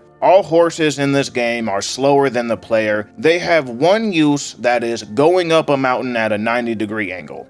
Shadowmere has an exception because of how much health it has. You can use it to level up skills by attacking it nonstop. The known-to-be werewolf Arnbjorn does not turn into one when fighting Cicero. They both wound each other. Arnbjorn tells us to follow the blood trail. The password to get into the door is, "What is life's greatest illusions? Innocence, my brother." Cringe. Once inside, if you look immediately to the left table, there's a full set of Jester's clothes, the same outfit as Cicero. We fight ghosts of Brotherhood members, all the while Cicero is frantically talking. Somehow we're able to hear it like there's some kind of sound system in here. When we reach him, we are given the option to kill him or not. If you have LeChance summoned, he'll say this: "I will kill this jester if you so desire.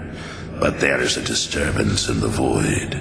Our dread father does not wish this." This is one of the few times something in Skyrim makes sense. Cicero has been doing his job for the entire time, loyal to the Brotherhood, the Night Mother, and Sithis.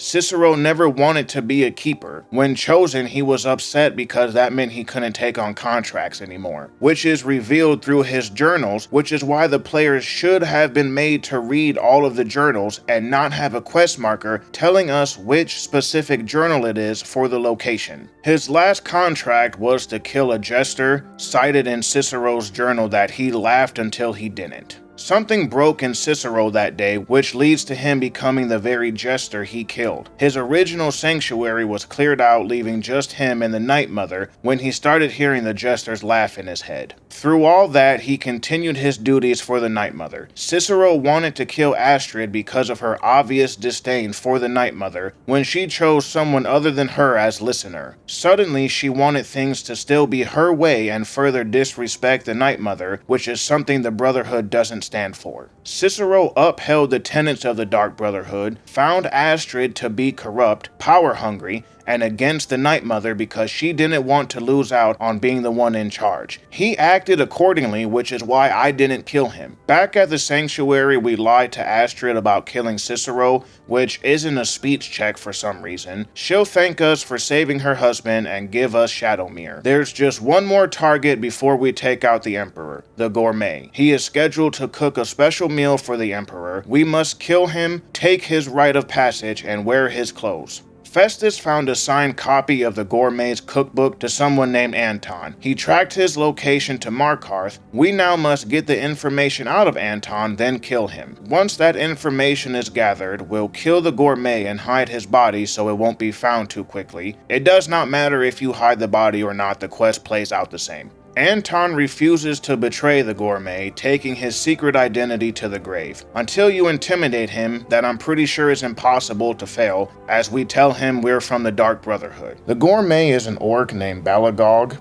Now we have the option to spare Anton or kill him. After killing the Gourmet, we take his rite of passage. The letter gives him unrestricted access to any areas, information, or supplies necessary to fulfill the duty of the Emperor's personal cook. The concept around the Gourmet is no one knows who this is, so someone gave this unknown person a letter granting him access to everything. How did they know who to give it to? How did they not think that not a single person would claim to be the Gourmet in order to get close to the Emperor? Even if the Gourmet had some kind of liaison that receives all the information that will be passed to him, how could they trust that to begin with, because the game clearly states there's no such thing as a liaison for him. We hide his body behind some straw in a mead barrel. Surely the innkeeper will never go down here to get mead, or smell the body, or see the bugs/creatures trying to eat it. Festus will tell us that he knows the orc has disappeared, so that tells me one of his contacts around the inn must have told him. Or maybe someone found the body in the time it took us to go back to the sanctuary, which to me should cancel the quest, because if people know that the Gourmet is dead based off of rumors or information, why is the quest even happening? If the Gourmet is dead, the Emperor should have been alerted, so when we show up as the Gourmet, our identity should have been revealed anyways, but it's not, because the only way to reveal our identity is that Astrid told Marrow, hey, this guy's with the Dark Brotherhood, go ahead and kill him, leave my family alone. But the writing is so terrible that, oh, of course I'll leave your family alone. Psych, just kidding, I'm gonna kill him, kill everybody at your sanctuary, burn everything down. Somehow people are still alive, even though everything is burning. There's no oxygen. Everybody should be dying. The more I talk about this, I'm completely off script here. This is all off the top of my head. None of this makes any sense. This whole quest line doesn't make any sense. Most of Skyrim doesn't make any sense. Okay, let's rewind a bit. Once we complete this quest, we get 1500 gold and the Night Weaver's ring. Sneaking is 10% easier and destruction spells cost 10% less. With every prior step completed, Astrid gives us the honor of being the one to kill the Emperor. Astrid tells us to go to Castle Dower in Solitude and present the passage to Commander Marrow. Somehow, Commander Marrow doesn't know who we are, considering we interrupted his conversation when we first met him, walked freely inside of the house that contained very important documentation. He most definitely saw our face. No suspicions are aroused at all. Peak writing. After that, we'll gain access to the kitchen to poison the meal with yarn root, an alchemy ingredient that kills you instantly if consumed. Once the Emperor has been killed, we escape through the upper door across the bridge. Astrid has arranged for it to be unguarded. Also, apparently I had a bounty at the time in Solitude. I certainly wasn't going to give them my hard-earned money, so I went to jail for a week and then resumed this quest. Anywho, our sous chef, Gianna, is excited to work with us, but first we must put on the chef's hat. Never mind we're clad in glass armor and carrying a small arsenal. You put that hat on. You're not a real chef until the hat is on. Now we tell her what ingredients to add septums to it or a giant's toe to get a ha ha ha, you're secretly eating something gross, but it actually doesn't matter because you'll be dead, ha ha, so funny. She carries the food to the Emperor. He eats it. Congratulations, we've assassinated Titus Me II. Kill everyone in the room, or don't, then make your escape. Wait, oh no, it's actually a trap. Marrow knew we were coming. What we killed was a body double, so you just let him die? Why weren't we arrested before that? Why am I having flashback of my autistic rant? He reveals it was one of our family members who betrayed us. No way. Whoever it was worked out a deal with Marrow, blah blah blah, I already said this, fast forward. We kill these very weak agents, and for some reason their commander didn't even help them, for whatever reason.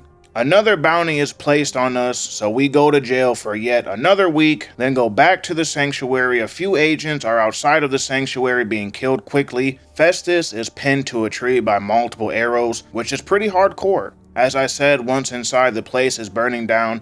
Abjorn has turned into a werewolf to no avail. He gets killed. Gabriella is already dead. Nazir is fighting off one of the agents. We help him, but if you don't and stand back and watch, he'll kill it on his own. He says that most of the members are dead now. At first, he thought it was us until we showed back up, saving him. The Night Mother speaks to us that she is our only way to make it out alive, so we step inside her coffin, leaving Nazir to his fate. Then she puts us to sleep. We awake to Nazir pulling the rubble off the coffin. Babette is here too. Before he opens the coffin, the Night Mother tells us we must speak with Astrid in the sanctuary. We're still here, the fire is gone somehow. Nazir has no injuries. No idea where Babette was during all of this. Most likely Bethesda was too afraid to kill a child. Astrid was the one who betrayed us. She is happy we're still alive. With little time left, she tells us Marrow told her that if she gave us to the Penitus Oculatus, he would leave the Dark Brotherhood alone forever. Admitting she was a fool to trust him, we are then told that we're the best of the Brotherhood. Yeah, because I do all the work. And that it's her fault the others died, obviously. The reason why she set us up was because she wanted things to go back to the way they were before us, Cicero, and the Night Mother showed up. However, we are still alive, so the Brotherhood might have a chance to rebuild. This is why she performed the Black Sacrament on herself. Astrid created an effigy of herself, her body parts, heart, skull, bones, and flesh, arranged them within a circle of candles as the ritual states, then proceeded to stab said effigy's heart repeatedly with a dagger rubbed in petals of nightshade while reciting the phrase. You sure about that? You sure about that? You sure about that? This is actually literally impossible. She would not be able to disembowel herself and perform this ritual. We kill Astrid, get the Blade of Woe, a dagger that absorbs 10 points of health per hit. This dagger is bugged to swing as fast as a sword. Now we talk to the Night Mother, who tells us Amon Motieri is at the Bannered Mare in Whiterun. He knows the true location of the Emperor. First, we need to inform Nazir of our plans. Since we are the listener, it's our responsibility to bind the family together. Amon nervously says that he didn't have anything to do with what happened to the sanctuary. He still wants the Emperor killed, giving us the location of a ship he's aboard, the Kataraya, offshore in Solitude Inlet. If I was commander of the Penitus Oculatus, Titus would have been shipped back to Cyrodiil right after the failed assassination attempt. Even if the Emperor greatly opposed this, for whatever reason he wanted to remain within Skyrim, you would have been gone that night. There is an option to kill Marrow. I chose not to because I want him to know it was us. Marrow will live the rest of his life knowing he couldn't save the Emperor nor his own son. We sneak onto the ship through the hole from an anchor to pass through. I feel like the developers wanted this quest to be completed stealthily, but not by yours truly. Everybody dies. Gotta make sure they all understand how powerful and scary the Dark Brotherhood is. That we weren't almost wiped out by one idiot.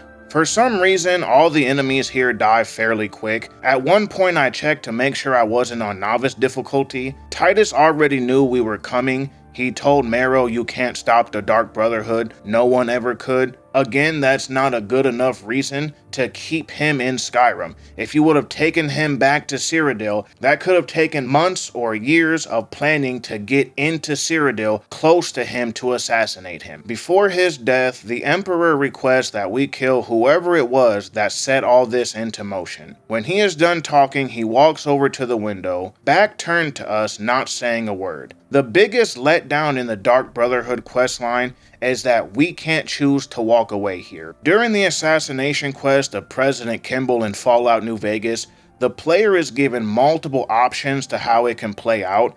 If you are on the side of the Legion, you can decide not to go through with it, potentially turning over a new leaf to side with the NCR. On the side of the NCR, instead of saving him, you could be the one to carry out the assassination. Whatever side you're on, the quest can be failed entirely if you don't show up in time. We were jailed for a week and the quest didn't fail. This is seen with every single quest in this game. Skyrim has an alternative quest to actually kill the Dark Brotherhood that we'll get into later, so why is there no option for us to turn away in this moment? There are far worse consequences killing Titus over some random nobody. A dead emperor may give the Thalmor everything they need to plant someone loyal to them. Upon completing the contract, Amon will tell us where our secret payment is. I didn't kill him because there isn't a reason to. The Dark Brotherhood doesn't ask questions about anything, get paid to kill, and that's it. The payment of 20,000 gold is inside an urn back at Volenrud. Once collected, we make the Dawnstar Sanctuary the new headquarters of the Dark Brotherhood. For the sum of 19,000 gold, we can spice up the place with the help of upgrades bought from Delvin Mallory. Or you can keep the money. New recruits will gradually show up, Cicero will become a follower, and we can forever complete Radiant contracts. The end. I want to say that at first I didn't mind the story and characters. It was towards the end it began falling off for me. Astrid's turning point really got on my nerves. She has kept the Brotherhood safe and operational this entire time without a listener. Through rumors and connections, they were able to complete contracts. Some were not fulfilled, like the one Maven Blackbriar did in secrecy due to not having a listener. She only turned traitor when we were chosen as listener. This doesn't make sense because Astrid sent Vizira to aid us in escaping after Vici's assassination. If she still wanted us gone after that, wouldn't she have attempted to kill us herself or kill us during the escape? Astrid is clearly a smart character, being able to hold up the Brotherhood all this time, yet she made a deal with Marrow to give someone in her family who she tried to aid a few missions ago and honestly thought she wouldn't be betrayed. To me, this also implies that she invited Marrow into the sanctuary through a contact or some other means and gave him the password to the sanctuary. How else would the agents have gotten in there? Why put the family she cares so deeply about in any form of danger? The reading we received earlier foretold this would happen. The snowy area of Dawnstar being our new home. The child of night is Babette, since vampires don't like the sun. A stalker of the sands is Nazir because he's from Hammerfell.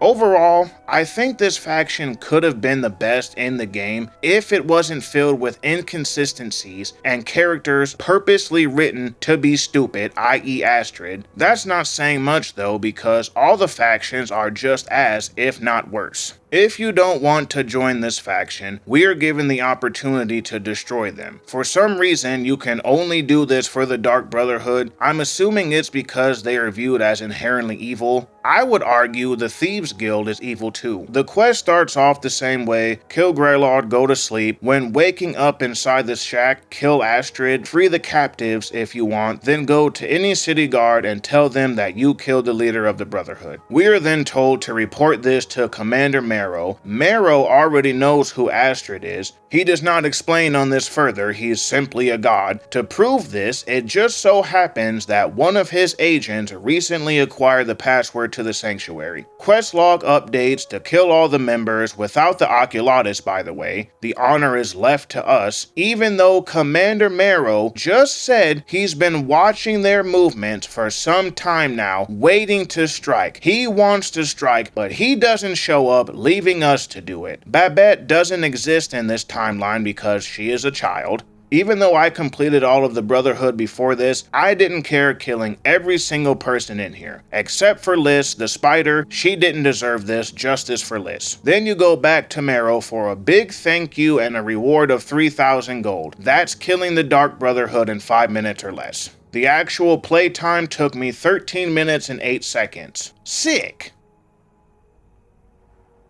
Usually early into the game, you'll find yourself in Whiterun, specifically seeing this sequence when you're near the city. There is a good chance you won't be able to lay a hand on the giant because the event spawns way too early. This will lead to Aella taunting us about how much we suck. Whatever does happen, regardless if you hit the giant or not, it will have no effect on us joining the companions. They are a band of glorified mercenaries that take jobs, solve problems if the coin is right. Jorvaskr, a Viking-inspired long haul, is their home, and we should talk to Kodlak Whitemane if we wish to join. Now, I want to ask you guys, if you were a part of a faction and came across a potential new recruit, would you not point them to your leader so they can decide? Keep that in mind. When we first arrive at Jorvaskr, two members are fighting each other. I don't know who is scripted to win this fight. I tried to stay and watch, but their health pools are so high because of the difficulty and level that Vashu was already at, and I wasn't staying around for 5 hits of unarmed damage. Before talking to Kodlak, a conversation can be overheard. Well, it's actually not overheard since we can just stand right next to them until it's over. It's about Vilkis still hearing the call of the blood. More on this call later. So we ask Kodlak if we can join the companions, with Vilkis saying, "Master, you're not truly considering accepting him," to which Kodlak responds, "He isn't anybody's master." Vilkis doesn't want us to join because we're somebody he's never heard of. Okay, I've never heard of any of you. Maybe the people of Skyrim know who Kodlak is, but I highly doubt anyone else will know any of these side characters within the companions. This line of dialogue can change if you completed the main quest or factions, but taking it at face value, considering this is very early game, you will most likely be unknown. Before we're allowed to join, Vilkis is to test our arm, just a few hits but no magic. What about characters who have no skills in melee? What if a mage put all their points, all their level ups into magic and they can't do any damage physically? I didn't realize that there was leftover poison on my weapon, and it did a lot more damage than I thought it would, which turned Vilkis and everyone around him hostile, but then I sheathed my weapon and everyone was cool with it. Well, except Lydia, who went on a rampage. After the test, Vilkis gives us his sword to take to the blacksmith, Yorlin Greymane, the best blacksmith in Skyrim, who is not a companion but doesn't mind helping them. Yorlin wants us to give Aella her shield back. Upon returning it to her, she'll ask if we think we could handle Vilkis in a real fight. Yes! Aella, did you not see the poison tick damage? She calls for Farkas to show us where we'll be sleeping and introduces us to the other members who do not mean anything to this story. After the introductions, Farkas tells us to come to him or Aella if we're looking for work. Once we've made a name for ourselves, Skewer and Vilkis will have some things for us to do. In the meantime, we are given the quest Trouble in Skyrim. This is one of those endless Radiant quests for the companions. Go to the random location and kill the leader of whatever group or kill something like a giant or a hag raven. Our quest took us to a cave littered with Falmer. Upon completion, we turned in the contract to Farkas and get 100 gold, and now Skewer has something for us. We have made a name for ourselves with just completing one quest. Makes sense to me. A scholar arrived at Jorvaskr telling the leaders where they could find a fragment of Wuthrad, an ancient battle axe wielded by Ysgramor, founder of the companions. He carried the axe when he and the 500 companions drove the elves from Skyrim and Solstheim. Skewer is skeptical about it, but still wants us to go check it out at Dustman's Cairn, just in case. Farkas will be going with us this time as our shield brother. Dustman's is just another generic dungeon. It's filled with your typical enemies, Draugrs, Skeevers, and spiders. Now look what you've gotten yourself into. No worries, just sit tight. I'll find the release. What was that? It's time to die, dog. We knew you'd be coming here. Your mistake, companion. Which one is that? Doesn't matter. He wears that armor, he dies. Killing you will make for an excellent story. None of you will be alive to tell it.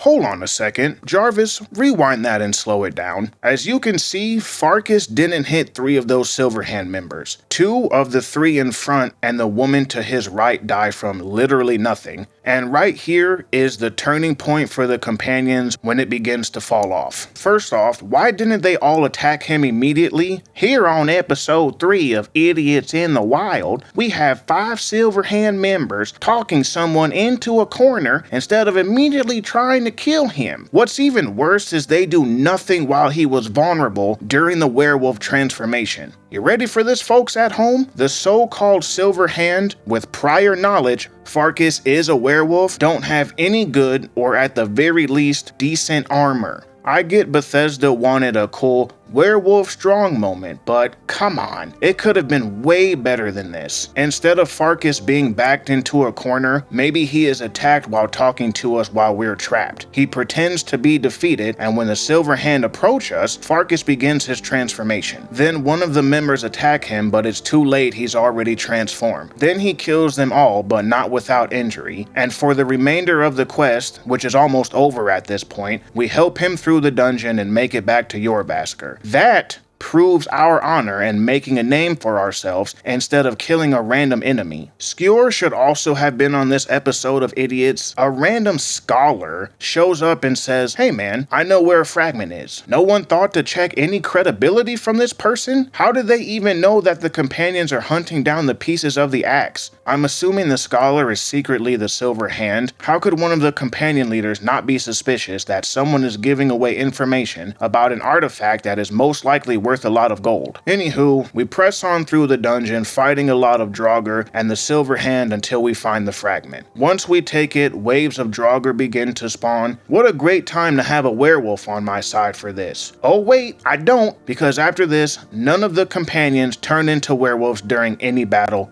ever. Moreover, Farkas glitched somewhere during this entire dungeon and I barely saw him most of the time. Now that we're back at Yorbasker, the leaders and members that matter are standing to fully induct us into the companions, with Farkas sponsoring us. Blah blah blah, I'll give my life for him, which really would only make sense if the quest played out like I had suggested. After this, we talk to Kodlak asking if everyone in the companions is a werewolf, to which he says only the inner circle are. Kodlak, Skewer, Vilkas, Farkas, and Aella are the only werewolves. Lycanthropy comes from the Daedric Prince Hircine. When someone with lycanthropy dies, they are sent to his realm, the hunting grounds. However, Kodlak wants to go to Sovngarde upon his death, prompting him to search for a cure. Kodlak then tells us to get a weapon from Yorland, a Skyforged steel weapon. Our choices are a battle axe, dagger, greatsword, regular sword, and a war axe. Sadly, no mace. Not a bug either, Bethesda for some reason didn't make one. Any of the weapons are good depending on your playstyle and will carry you through early and mid game. Even mages can utilize the dagger. Now we're allowed to talk to anyone for work. Aella has a job for us in removing a predator that got into someone's house. This starts animal extermination, another radiant quest to kill a random animal in someone's house. For me, it was a snow bear. I'm sorry, but how did a snow bear get inside someone's house? The other creatures are both variants of wolves, regular and ice wraiths, saber cats, snow saber cats, bears, snow bears, cave bears, and hag ravens. One of these creatures walks into a city, past all the guards, and goes inside somebody's house. Okay, When turning in the quest, we get 300 gold and are told Skjor has something special planned for us. He tells us to meet him in the Underforge tonight beneath the Skyforge. Yay, we get to become a werewolf because we have no choice. Skyrim forces you to become a werewolf. Skjor states that it's our choice to become a werewolf or not, but we cannot join the inner circle until we do. Aela and Skjor will now never leave the Underforge, locking you out of the entire companion's questline. What doesn't make any sense to me is how can Skjor tell us it's our choice, but then not accept no for an answer? How can you all respect Kodlak so much and be aware that he doesn't want to become a werewolf anymore, seeing it as a curse, then turn around and not respect my choice? I would be perfectly fine with this quest lockout if this was the moment to join the Silver Hand. We're given an option to destroy the Dark Brotherhood, but no option to do so with the companions whose prominent members are Daedric worshippers and considered abominations by some since they're werewolves. Even if you take joining the Silver Hand off the table, why can't we tell the Jarl about them? While yes, he has respect for the companions, he also doesn't know they're werewolves. The Silver Hand were originally werewolf hunters. Nothing in the game explains why they stopped doing that exclusively to now being nothing more than mere bandits. I feel like there originally was a point to leave the faction and this was it. I also believe that because Todd Howard wanted the 11/11/11 release date, Skyrim was rushed when it needed at least 2 more years to be fully fleshed out for quest lines to make sense, characters to have development, and more sound gameplay than what we were given. Vashu decided to take the gift offered after remembering how powerful the wereboars were. Once transformed, he attacked everything in sight until falling unconscious, I think? I don't know. The screen goes black and Aela wakes us up after the transformation is over. Apparently no one in Whiterun ever questioned why a random werewolf around Jorrvaskr went berserk attacking and eating the hearts of people. To celebrate our transformation, Aela and Skjor found a pack of Silverhand camped at Gallows Rock. Skjor is already scouting ahead. So what was the plan here? Have us transform and lead us to the camp? How did all of us even make it out of Whiterun?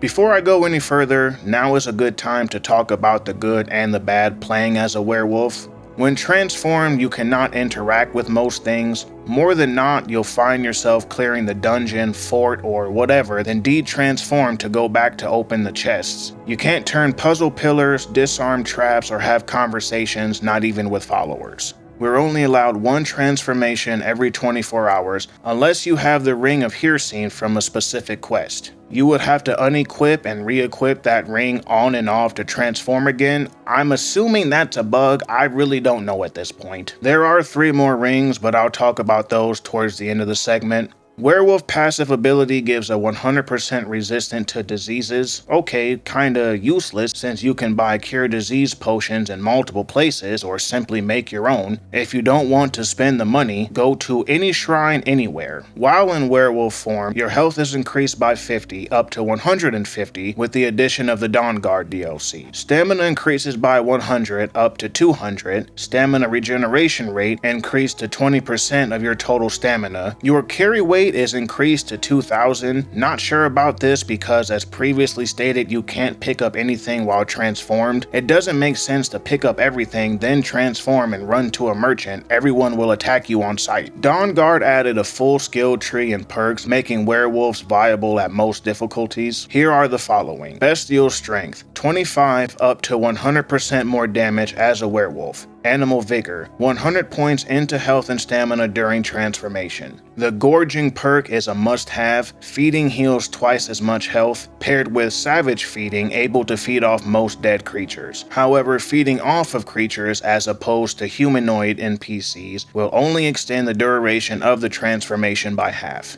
Next up, we have Totem of Ice Brothers. This changes the normal wolf summons provided by the totem into ice wolves, with Totem of the Moon changing them to werewolves. Totem of the Predator extends the range of the howl and shows if someone is in combat or not. I spent 37 minutes testing werewolf on adept, master, and legendary difficulties. I've said it a lot, but it doesn't matter how you play on the lower difficulties. During this testing, I did not use any of the totems, nor did I use the rings from the Dragonborn DLC. This was strictly to test how viable Werewolf is by itself. The same will be done with Vampire Lord from the Dawnguard DLC. I was already done with the game at this point, so Vashu had to reacquire the Beast Blood. Test number 1 was on Bandit Chiefs, the highest level of Bandit. Adept difficulty was a joke, they all completely got destroyed. I like that when Terror Howl is used, even though you hit them, they'll still run away. Master difficulty slightly raised the challenge. This time I had to knock a few around with a backhand attack. It's a good crowd control ability to focus on one person at a time. I did take a hit which took a large chunk of my health. Legendary difficulty wasn't as bad as I thought it was going to be. Getting hit a few times deleted my health instantly, but with the combination of howling and backhanding, I was able to control how the fight went, giving me a chance to feed to regenerate my health. I will say that if there was one more of any kind of enemy, I would have been easily killed at the end of the fight with the little health that I had. I'm calling this next test why I freaking hate Draugr Deathlords and Overlords.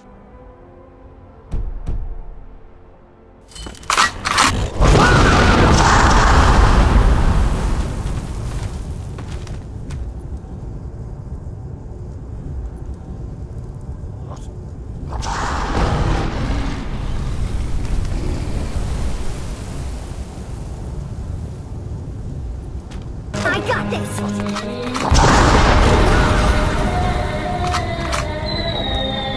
I got this!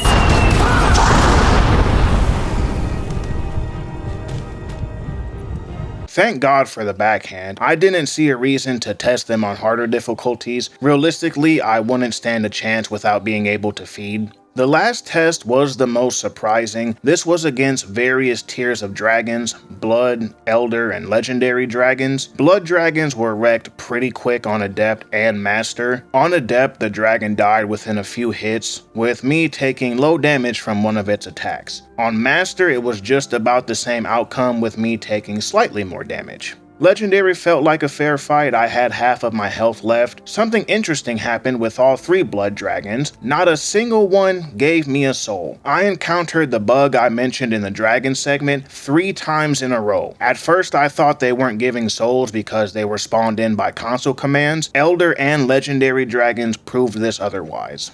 The Elder Dragon wasn't much of a challenge on Adept, also going down in a few hits, with me losing a small chunk of health. I died in the first attempt on Master. That was because I didn't have a way to feed prior, and you can't feed on dragons. Able to feed on most dead creatures, but not one of the most commonly encountered enemies.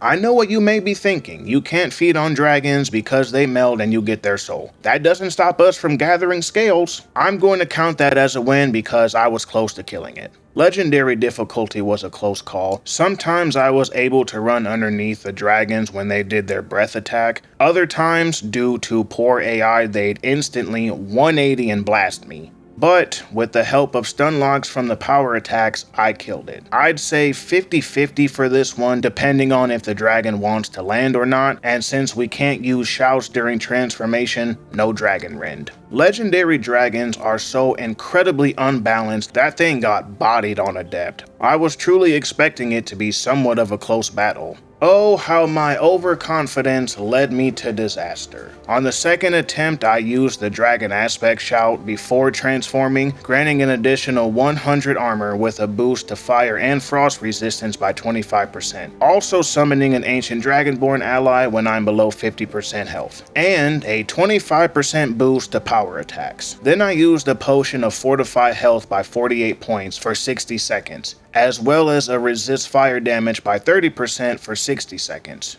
That was just enough to secure the kill. So it's possible with multiple steps, barely, but possible. I tried on Legendary to see how long I could survive using the same method as before, this time with a resist magic potion that I thought maybe would help me survive. That didn't matter. I did not get one single hit in, 3 breath attacks, and I was done for. For the last test, I pulled out all the tricks, all the previously used items. This time I used the Racial Power Berserker Rage to take half damage and do double physical physical damage for 60 seconds, secret of protection power from the Apocrypha books you find within the Dragonborn DLC, also taking half damage for 30 seconds from physical and most magical attacks. I didn't know if the physical stuff stacks, I was in it for the magic. Bardic Knowledge spawns a spectral drum for 300 seconds, improving my stamina regen so I can spam power attacks in hopes of getting a stun lock. So, with all that, yours truly killed a legendary dragon on legendary difficulty as a werewolf. Unfortunately,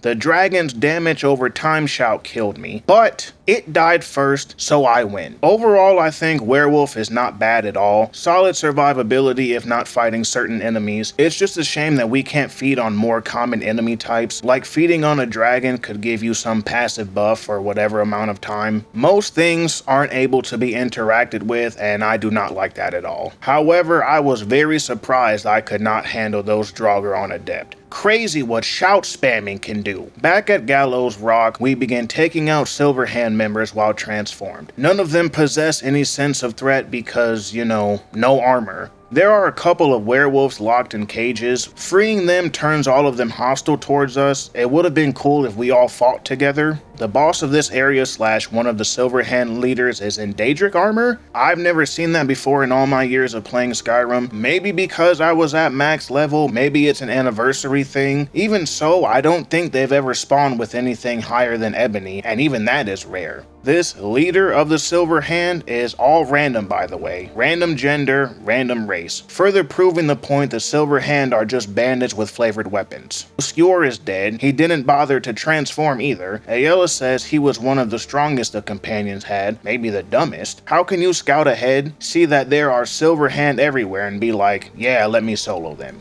Aela will then tell us to leave. She wants to stay behind and make sure we got the last of them and see if there's any information to be gathered from the bodies. Aela then reveals herself as a higher being because she already knows where the next target is. A group of Silverhand held up at Broken Helm Hollow. This shouldn't be considered a dungeon or anything else like that. The Silverhand appear to be a semi-big faction, yet their leaders are held up in places like this small cave. When turning in the quest, Aela will say the group is beginning to go into hiding, and now we must retrieve another fragment of Wuthrad. This time there isn't a scholar to tell them where it is. In fact, there isn't a reason why she knows it's there. Falder's Tooth is where the fragment is, just about the same experience as Gallows Rock. Lots of Silverhand members dying fast because no armor, wear armor. The area boss is not a Silverhand member, just a bandit chief, so we get the fragment and go back to Aela. Kodlak has gotten word about the Silverhand killings and has asked to see us. He knows that we've been avenging Skjor's death with Aela. What is there to avenge? We hardly knew him. Kodlak says his death has already been avenged, now we're just killing for the sake of it, and that the cycle of revenge will surely come.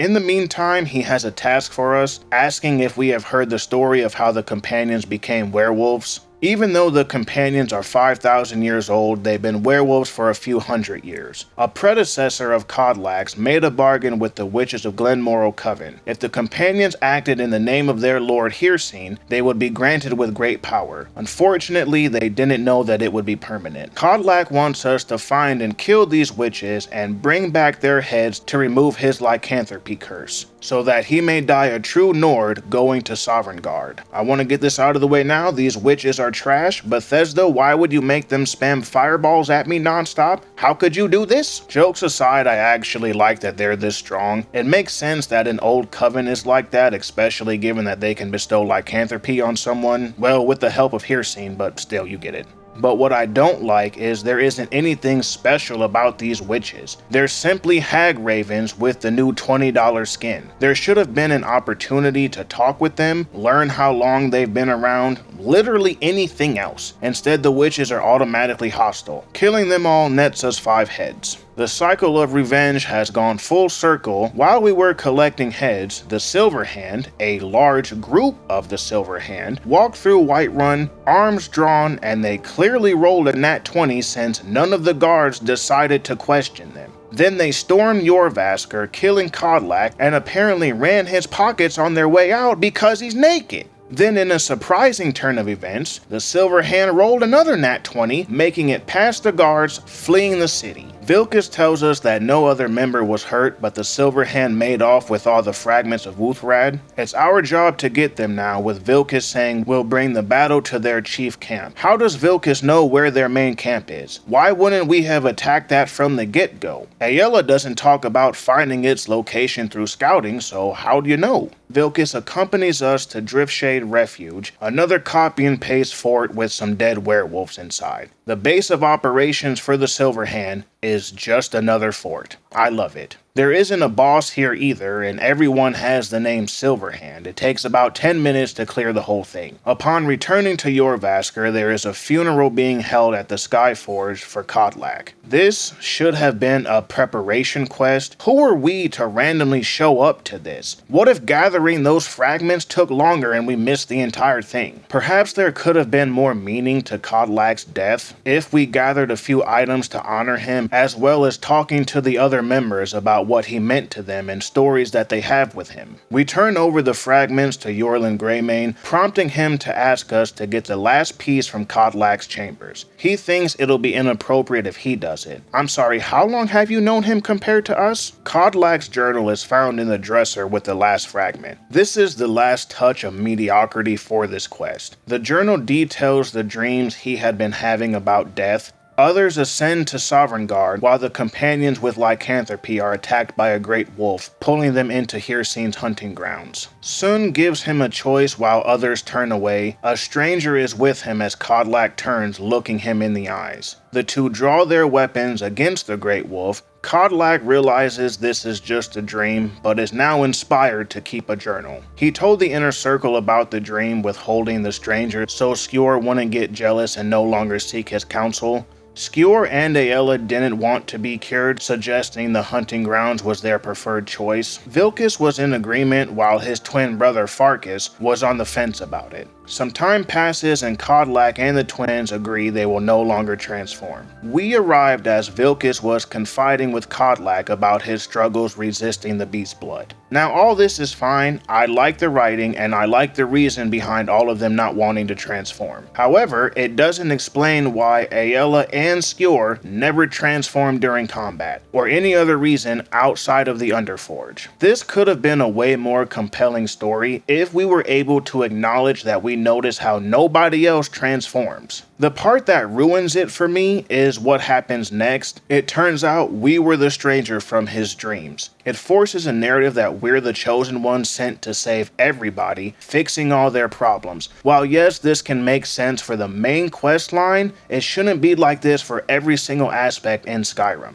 There isn't a set in stone amount of time they all have known each other, but I can safely assume Kodlak trusts the twins with his life. Why would you withhold a potential cure for them? He knew where the witches were located. There was no reason to not at the very least try to see if their severed heads would cleanse you. Why now that we've shown up is it time for you to finally start looking for a cure? On the advice from an unknown scholar with no evidence except word of mouth, the companions set off to gather one of the missing fragments. There was more proof of the witch's cure. He keeps writing down, going on and on about how much we continue to impress him. How? With what? The killing of a snow bear in someone's house? The bandits acting as Silverhand? Another terrible writing point is Kodlak now realizes we are the person to succeed him as the Harbinger, aka the leader of the companions who don't have a leader. Ayala, Farkas, and Vilkas are not fit for the position. Only us stands as a true warrior who can still minds amidst the burning hearts. How could he say such a thing, especially about the twins who gave their trust in him? Following his ways of rejecting the beast blood, even though it causes Vilkas so much turmoil. That's a true warrior. Meanwhile, we chose to become a werewolf, not like we had a choice anyways. Funny how his journal doesn't mention that. We give Yorlin the last piece, then meet the circle underneath the forge. They're trying to figure out what to do next when Yorlin walks in presenting the axe he forged, giving it to us because of course we are the only ones who can wield it. Then we all set off to the tomb of Ysgramor. Wuthrad is a two-handed axe that does 1.2 times damage to elves. It has multiple bugs tied to it.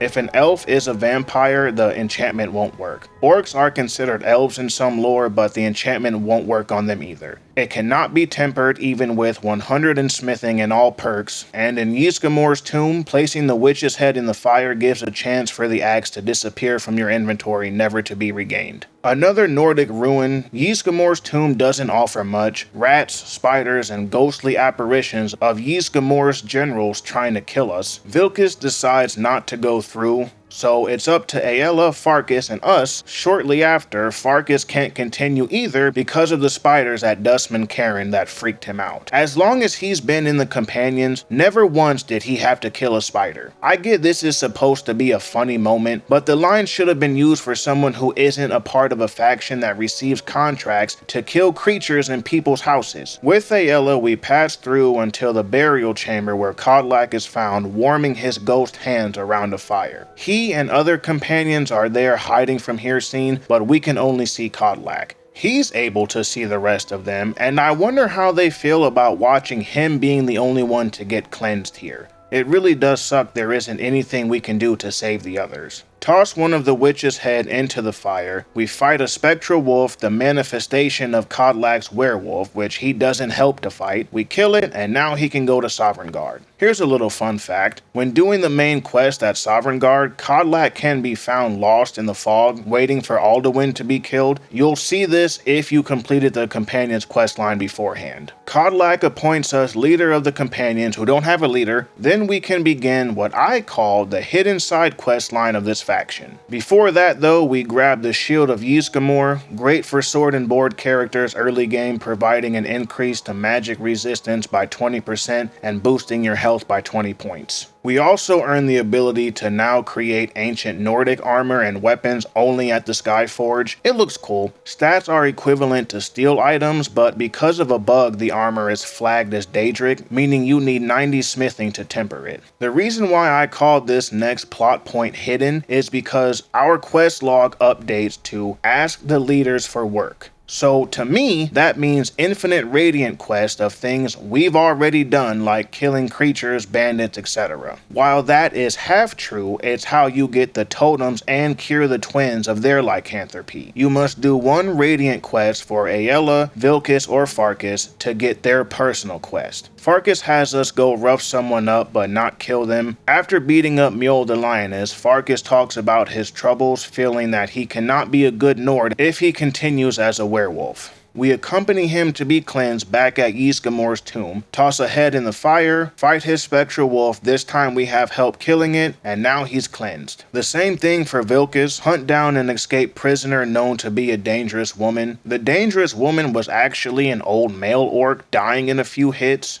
Now we accompany him to the tomb, together killing his wolf. Aella's quests are go kill something at a randomly chosen place, do some puzzles, and gather the 3 totems. By the way, if you have the Dragonborn DLC installed, these quests can take you to Solstheim. When I attempted to gather the first totem, her AI bugged out, making her not show up at the cave. Multiple save reloads and console commands fixed this. The totems also have a lot of bugs tied with them. Some bugs will lock you out from getting the rest of the totems. Place them at shrines in the Underforge and pray for which ability you want while transformed. All of them suck. During this testing, I am also at the max level for Werewolf with all the perks. As previously said, Totem of Brotherhood summons 2 wolves. On Adept difficulty, these for the most part are useless. They were able to kill 3 very low level Whiterun NPCs with no armor before being killed. The same test was done on a mammoth and they were able to get it to half health before one of them was killed by said mammoth and the other one from a different one. Totem of Fear grants the fear spell affecting people and creatures up to level 9 to flee from combat for 30 seconds. The game doesn't tell you this can be improved with perks from the illusion tree. Totem of the Hunt grants the Detect Life spell, which will reveal the location of humanoids and creatures. As if all the red marks on the compass wasn't enough, there would be no point to using this to sneak around because you can't sneak in werewolf form. I'm going to touch briefly on the rings found in the Dragonborn DLC since they aren't all that special. Located at Frostmoon Crag, there is a group of werewolves led by Magni. If the player is a werewolf, the group won't be hostile and will sell you 4 rings. Otherwise, Otherwise, they'll give you a warning to not approach. Doing so will see them all transform trying to kill you, and the rings cannot be looted from Magni. Ring of Bloodlust. Deal 50% more damage at the cost of taking 50% more damage while in werewolf form. Good luck not being one-shot on higher difficulties. Ring of Instinct. Time slows for 20 seconds when transforming. Kinda useless, who doesn't transform before a battle? Ring of the Hunt. While transformed, your health regenerates passively. The game does not tell you how much. According to the wiki, health regenerates 100% faster, but the amount is only 1% per second. Useless. Ring of the Moon is the most useful one. Werewolf Howl duration lasts 25% longer. This is good for the regular Howl, not the Fear one. The potential was there for this faction to be good. The reason behind the twins not wanting to transform is a good writing point that is never explored. We never get a chance to fully get to know these characters. Instead of killing random enemies or roughing someone up, why wasn't there an extension to this story to dive deeper within these characters? Imagine knowing Vilcus and Farkas well enough that when you are presented with lycanthropy, the decision is much more impactful. The same can be said if we were able to get to know Skjor and Aella better, understand why they wish to remain werewolves. Perhaps Skjor feels like he has something to prove, and Aella simply enjoys the power. The fact that Bethesda made curing the twins part of a Radiant questline is insulting. I'm left with the feeling that none of these people matter, curing the twins wasn't impactful as it should have been, and now I can marry Aella for next to no reason outside of doing a couple quests for her and getting totems. No shame in my game, I will admit Aella was my wife during my first playthrough. I didn't make it to the giant in time to land a hit, so her dialogue gave me the impression that she's mean and can hurt me, and I'm all for that. Throughout this video, I've mentioned a few Daedric princes on and off, so I think now is a good time to get into the Daedric Artifacts.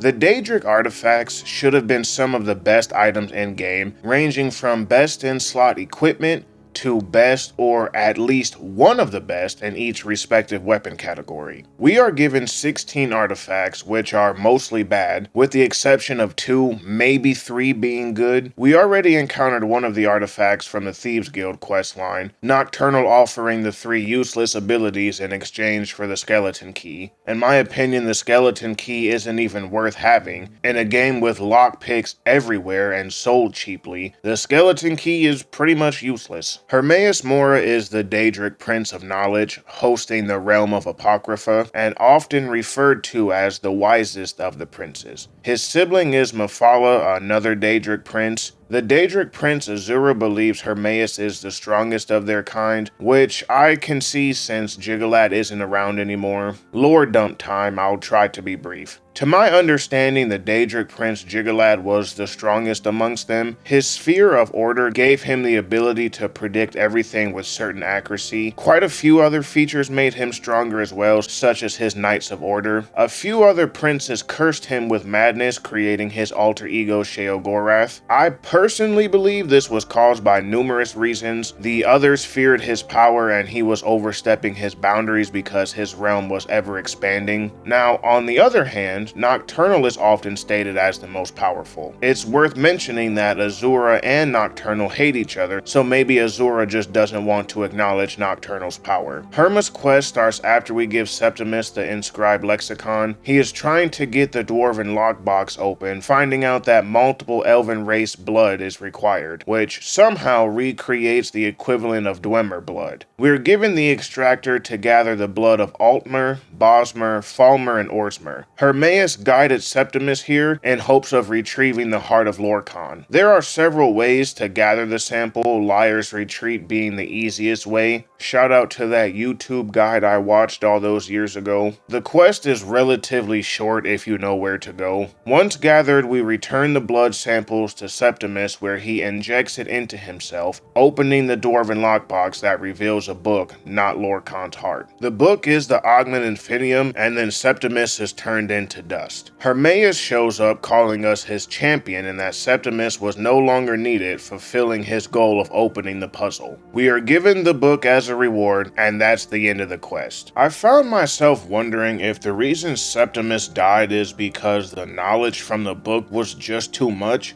The wiki says that Hermaeus killed him, but perhaps he knew that Septimus would fizzle into nothing when reading the book. Maybe it's something along the lines of, if Hermaeus allows you to read the book, then you won't die. Anywho, the book allows a one-time use to level up magic, stealth, or combat skills by 5 levels. Shout out to the bookshelf glitch back in the day. Ogma Infinium is okay. You don't need it at lower levels because your skills already level up fast, and this quest is available at level 15. It's best used when your skills are 5 points away from being the max level. If not planning to get that high, then use it immediately. A new hand touches the beacon.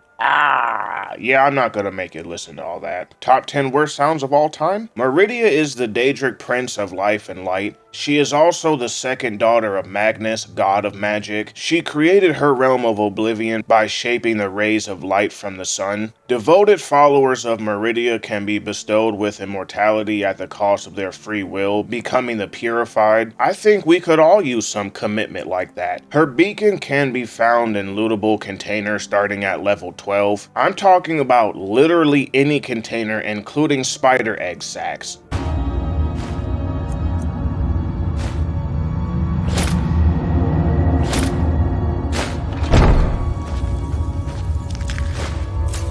A new hand. The quest starts at her temple when the beacon is placed there. This may bug out with a second beacon appearing in your inventory. We are then teleported into the sky to talk to her. A necromancer named Malkaron is defiling her shrine with bodies from the ongoing civil war, using the power stored from her own token to do so. We must enter the temple, retrieve her artifact, and kill Malkaron. When Meridia is done talking, she'll teleport us back to the ground that has a good chance of bugging out. The teleportation will not trigger, plummeting you to the ground to die. This can also happen during the conversation. Kilcreath Temple is filled with dead Stormcloaks and Imperials, alongside a black fog throughout the ruins. Beams of light are needed to guide you through the temple. If you touch those beams, they will hurt you a lot. Corrupted shades are spread throughout trying to kill you. If you look closely, they have Stormcloak and Imperial helmets on. Some of them have quivers on their back without a bow, probably a bug. When we confront Malkaron, he is surrounded by a handful of shades, but holy crap, this dude killed me practically in an instant. My health dropping like that was from one cast of the Adept level Froststorm spell. When I was editing this video, I slowed down the footage wondering if I also stood in the beam, but I was only damaged by it when I panic ran. Upon killing Malkaron, he turns into a shade. Luckily, it goes down with a few hits. There are a few bugs with this fight. Killing him in the hallway before the main chamber, or if he is paralyzed, may cause his shade to not spawn, locking you out of the quest. If you use Unrelenting Force or Werewolf power attacks, that will stop his shade from fighting, also making it take no damage, locking you out of the quest. I experienced part of this bug with the other shades because I shouted at them. Some of them I found standing around doing nothing, but they did take damage. We are now free to take Dawnbreaker, which also has bugs, one good, one bad. If you use an area of effect spell, you can knock it off the pedestal, causing a second one to spawn upon quest completion. Just make sure to pick it up prior to killing him.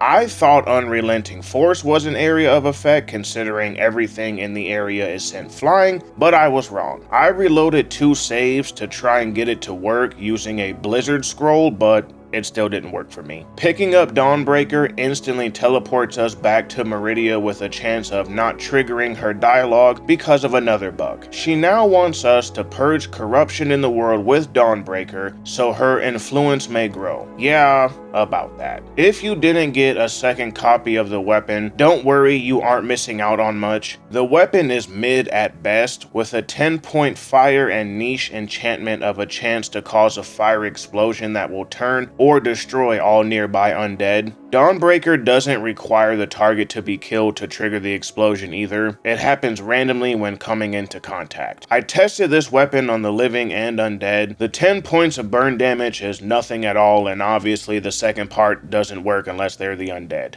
At level 12, when this quest becomes available, chances are you already have a weapon that does equal amount of burn damage, or probably somewhere around 20 or 25. 5 overlords were tested, none of them were sent fleeing from the explosion, and the explosion itself didn't do much damage. They continue to take damage over time, but according to the wiki, that is only 1 point of damage for 10 seconds. What a great, unique weapon. By the way, you can complete this quest as a vampire. Someone Meridia should have considered a corruption. If you are a vampire or one of your followers is a vampire, the enchantment will hurt you. Tempering the weapon is supposed to be with ebony, but due to a classification bug, it isn't recognized as any weapon tier. Without a fortified smithing potion, I spawned in the highest value by the way, it can only be upgraded to flawless. The next Daedric quest starts unbeknownst to you and I, which required me to use console commands. Starting at level 14, an NPC named Sam spawns inside the first tavern you walk into when reaching said level. If you were like me, not paying attention because the only reason to enter a tavern for the most part is if a quest takes you there, then you will have missed this guy and have no clue which tavern he was at. Sam wants to have a drinking contest. If we win, he'll give us a staff. This updates the quest log, and I kid you not, marked his original location at the inn in Iverstead. For the rest of my playtime as Sajara, there was an extra copy of Sam. Surprisingly, this did not bug out the actual quest itself. The drink of choice is a special brew created by Sam. A few drinks in, he stops, and we continue when he says he knows a place where wine flows like water and we should go there. Then we black out, only to be awoken by a priestess, Senna, who calls us a drunken blasphemer because we trashed the temple talking about marriage and a goat. We ask about Sam, but she wants us to clean up before giving answers. The items on the floor we clean are related to the quest. In a drunken rant, we mention Rorikstead, so this now begins the track what you did last night steps. Talking to a farmer reveals he is mad at us because we kidnapped his goat to sell to a giant. Pass a speech check and he'll tell us everything from the previous night, with a note that was left behind about a payment to Ysolda. When we speak to her, she talks about a purchased wedding ring and a promise that we would pay her back. She isn't bothered when things fell through, just wanting the ring back. Of course, we don't have it, but during our drunken escapades, we did tell her we were taking it to our fiancé, who we met in Witchmist Grove. Pass another speech check or pay for the ring, and Ysolda will mention the ceremony was going to be held at Morvenskar. This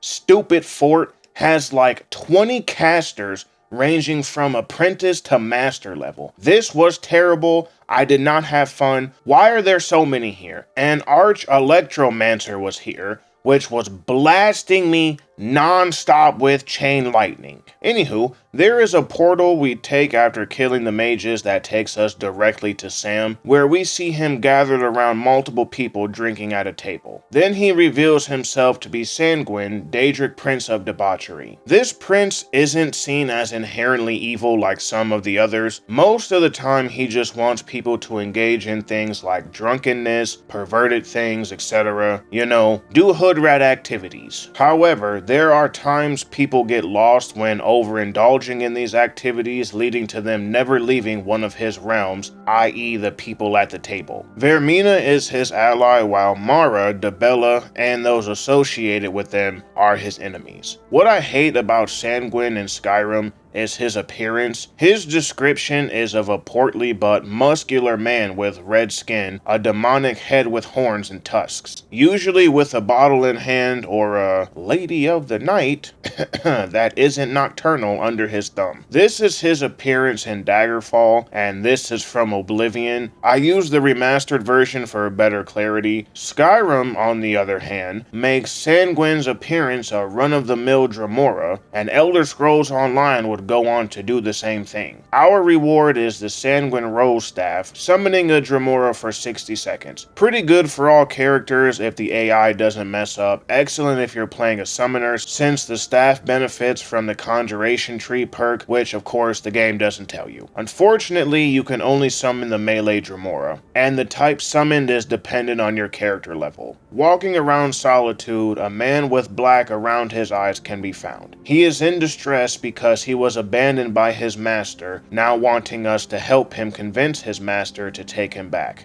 His master was last seen visiting a friend in the Blue Palace in the Forbidden Wing. Then he gives us a hip bone saying no one can enter Plagueis' wing without it. A few steps into the wing and we are transported to the realm with Plagueis the Mad. This is Emperor Plagueis Septim III, who is long dead, but we entered his mind upon walking through the Forbidden Wing. The other man we see is the Daedric Prince of Madness and Cheese, Sheogorath. I also hate his appearance in this. He looks so bland and boring compared to his counterparts in previous games. Where is his cane and cat eyes? As I said before, this is the split form of Gigalad. Both were the main focal points of the Shivering Isles DLC in Oblivion. This new incarnation of Sheogorath is the hero of Kavach. Sheo commands the Golden Saints and Dark Seducers, who were ported over from Oblivion to Skyrim via Creation Club. They're terrible, the questline is terrible, just like everything else from the Creation Club. This Daedric Prince's enemies are probably everyone depending on how he feels. He once sentenced a man to death for trying to grow a beard. 16 Accords of Madness are stories of Sheogorath's triumphs over Daedric princes. I encourage you to read them on the wiki. His allies would probably be cats and cheese.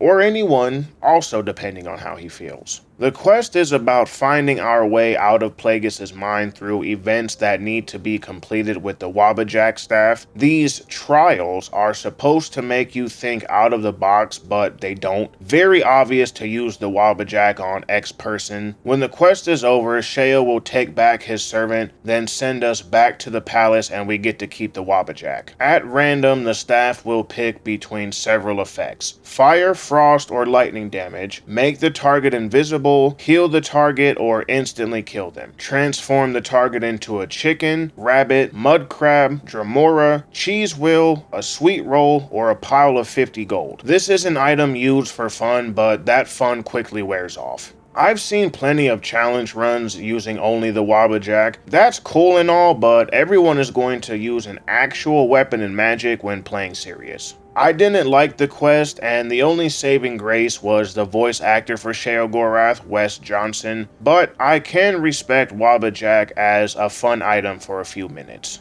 This quest is available at the start of the game, and there are other Daedric quests also available at level 1, so if I don't specifically say the level requirement, then that means it's at level 1. Brother Vorulus tells us the Hall of the Dead isn't open to the public. Simply pass a speech check or bribe him and he'll tell you why. It was discovered that some of the dead had been eaten, but he was sent to investigate and now we can offer our help. Once inside the Hall of the Dead, we are being taunted how she can feel our hunger and our mouth watering for the flesh. I'm sorry? I find this so stupid. She is talking like we've been snacking on people this entire time. This isn't like Fallout with the cannibal perk. A dialogue option tells her we aren't a cannibal and she goes, "Ah, yes you are. You're just blocking the memory out like a lot of our kind do." Okay. She goes on to say that Namira, Daedric Prince of Decay, accepts us for what we are and has a place for us. If you call her a monster during this, she'll attack you and the quest ends. I can get behind this, but it's once again a shame these options of saying no aren't mostly available. If you say no without calling her a monster, she still leaves the Hall of the Dead, but tells us that she will be waiting outside Reach Cliff Cave if the hunger continues to call us. Here are the bugs associated with this quest, and I mention this because as soon as I was done clearing out the cave, Iola couldn't be interacted with. A save reload later, she wants us to prepare a feast to welcome us into the coven. Vorulus is to be the main course. I had to pick the option to give him more money to follow us because of bugs, and then we get to eat him. Iola is then discovered to be a Jedi using mind tricks to convince him he wants to be there. Namira then praises us and we get her ring as a reward. Stamina is increased by 50, feeding on a corpse grants a 5-minute increase to health by 50 and 50% health regeneration rate. If you are under the effects of the ring and have less than 50 health, eating another corpse will kill you. Thank you, bugs. Iola also becomes a follower. She's okay for early game. Did you know that Namira is associated with slugs and spiders, and some cultures believe she was responsible for corrupting Lorcan? Her and her followers are enemies of RK and his followers, hence the killing of Vorulus. I don't find the ring all that useful. The stamina enchantment is because you can still attack without it and only need 1 point of stamina to power attack. Moreover, enemies are not going to give you a chance to eat during combat. Your only other choice is to wait until it's over and hope the fight will be in less than 5 minutes. Or get lucky if there are no enemies around if it's a bigger battle. There is a nice synergy if you have the Lady Stone that gives a 25% increase to health and stamina regen. That stacks with the feeding passive. On paper that sounds nice, or you can take a health potion or wait 1 hour for all your health to regen. Kesh the Clean is one of the most devout followers we have.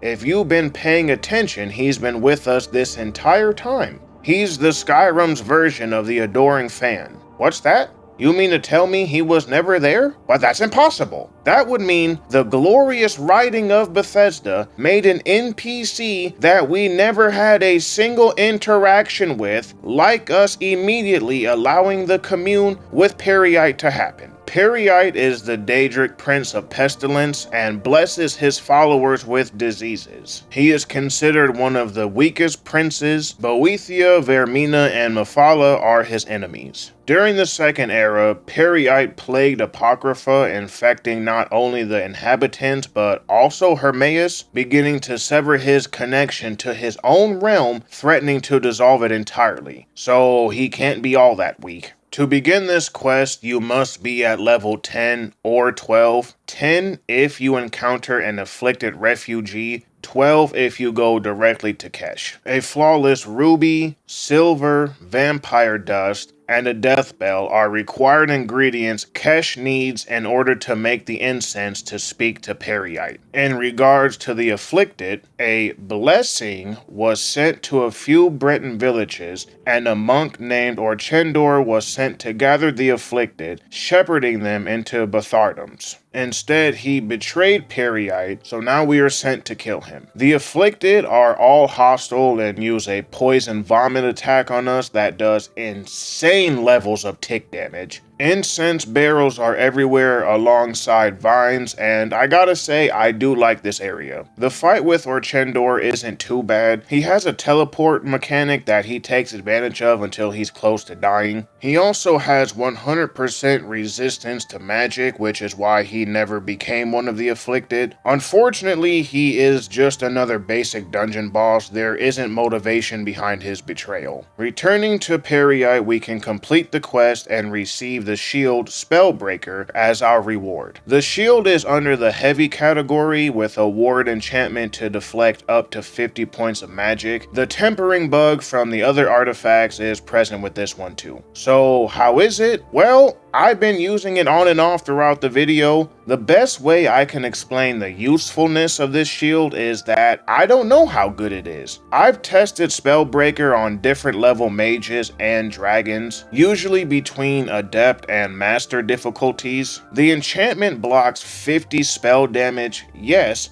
but I don't think the game knows how to calculate that. For instance, I fought a mage who used the Novice Frostbite spell. In a few seconds, the ward was shattered and caused me to infinitely stagger. There were times I could stand in front of a regular dragon, a blood dragon, an elder, and the ward wouldn't break. Now, I'm assuming whatever difficulty you play on factors into how much the ward can take, because enemies at higher levels deal increased damage, but that really doesn't make any sense. I say this because it seems that any difficulty I played on, not a single dragon could crack the ward. However, I experienced staggering on most levels going up against basic enemy casters. Lightning Bolt and Ice Spear often broke it in one hit, which, yes, that does make sense. Lightning Bolt does 25 points to health and magicka. Ice Spear does 60 points to health and stamina. But here I am going up against a dragon priest on master difficulty, and as you can see, no stun locks and the ward never breaks while I'm being spammed with fireballs that do 40 damage each. There's no pacing between the spells either, it's just fireball, fireball, fireball. Oh, by the way, you see that dragon priest pointing a staff at me that doesn't do anything? It's because he's bugged to randomly stop attacking. The Vigil of Stendarr is one of the many wasted opportunities in Skyrim. Created after the Oblivion Crisis, its members serve to eliminate all Daedra and the worship of them in the name of Stendarr, God of Mercy and Justice. Members can be found randomly while traveling around Skyrim, and there is one quest tied to them. The House of Horrors kicks off at level 14 when speaking with Vigilant Tyrannus. Wonder where they got that name from. The Vigil of Stendarr believe that this house and Markarth might have been used for Daedra worship and evil rites. He wants help in investigating the house, not even bothering to screen us for any involvement with Daedra,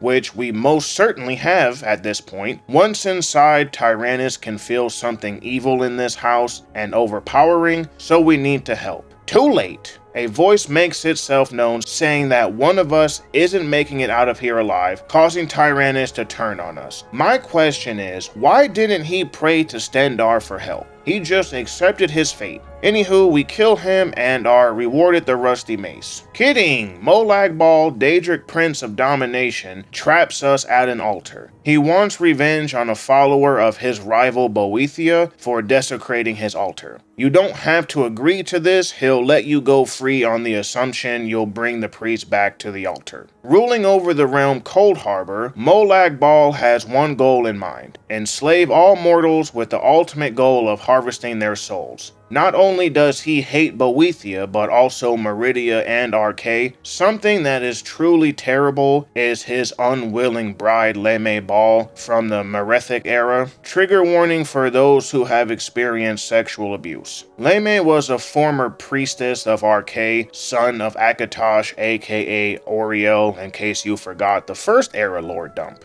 This is a long video, so I won't hold it against you. During the writing of this, I had to go back way too many times to remember what I said. Molag hated Arkay so much for holding sway over life and death that he abducted Leme to brutally rape her in the wilds of Skyrim, leaving her mangled. Once the assault was finished, the prince shed a single droplet of his own blood on her brow. She was eventually discovered comatose and nursed back to health, but her injuries rapidly healed themselves, which didn't go unnoticed.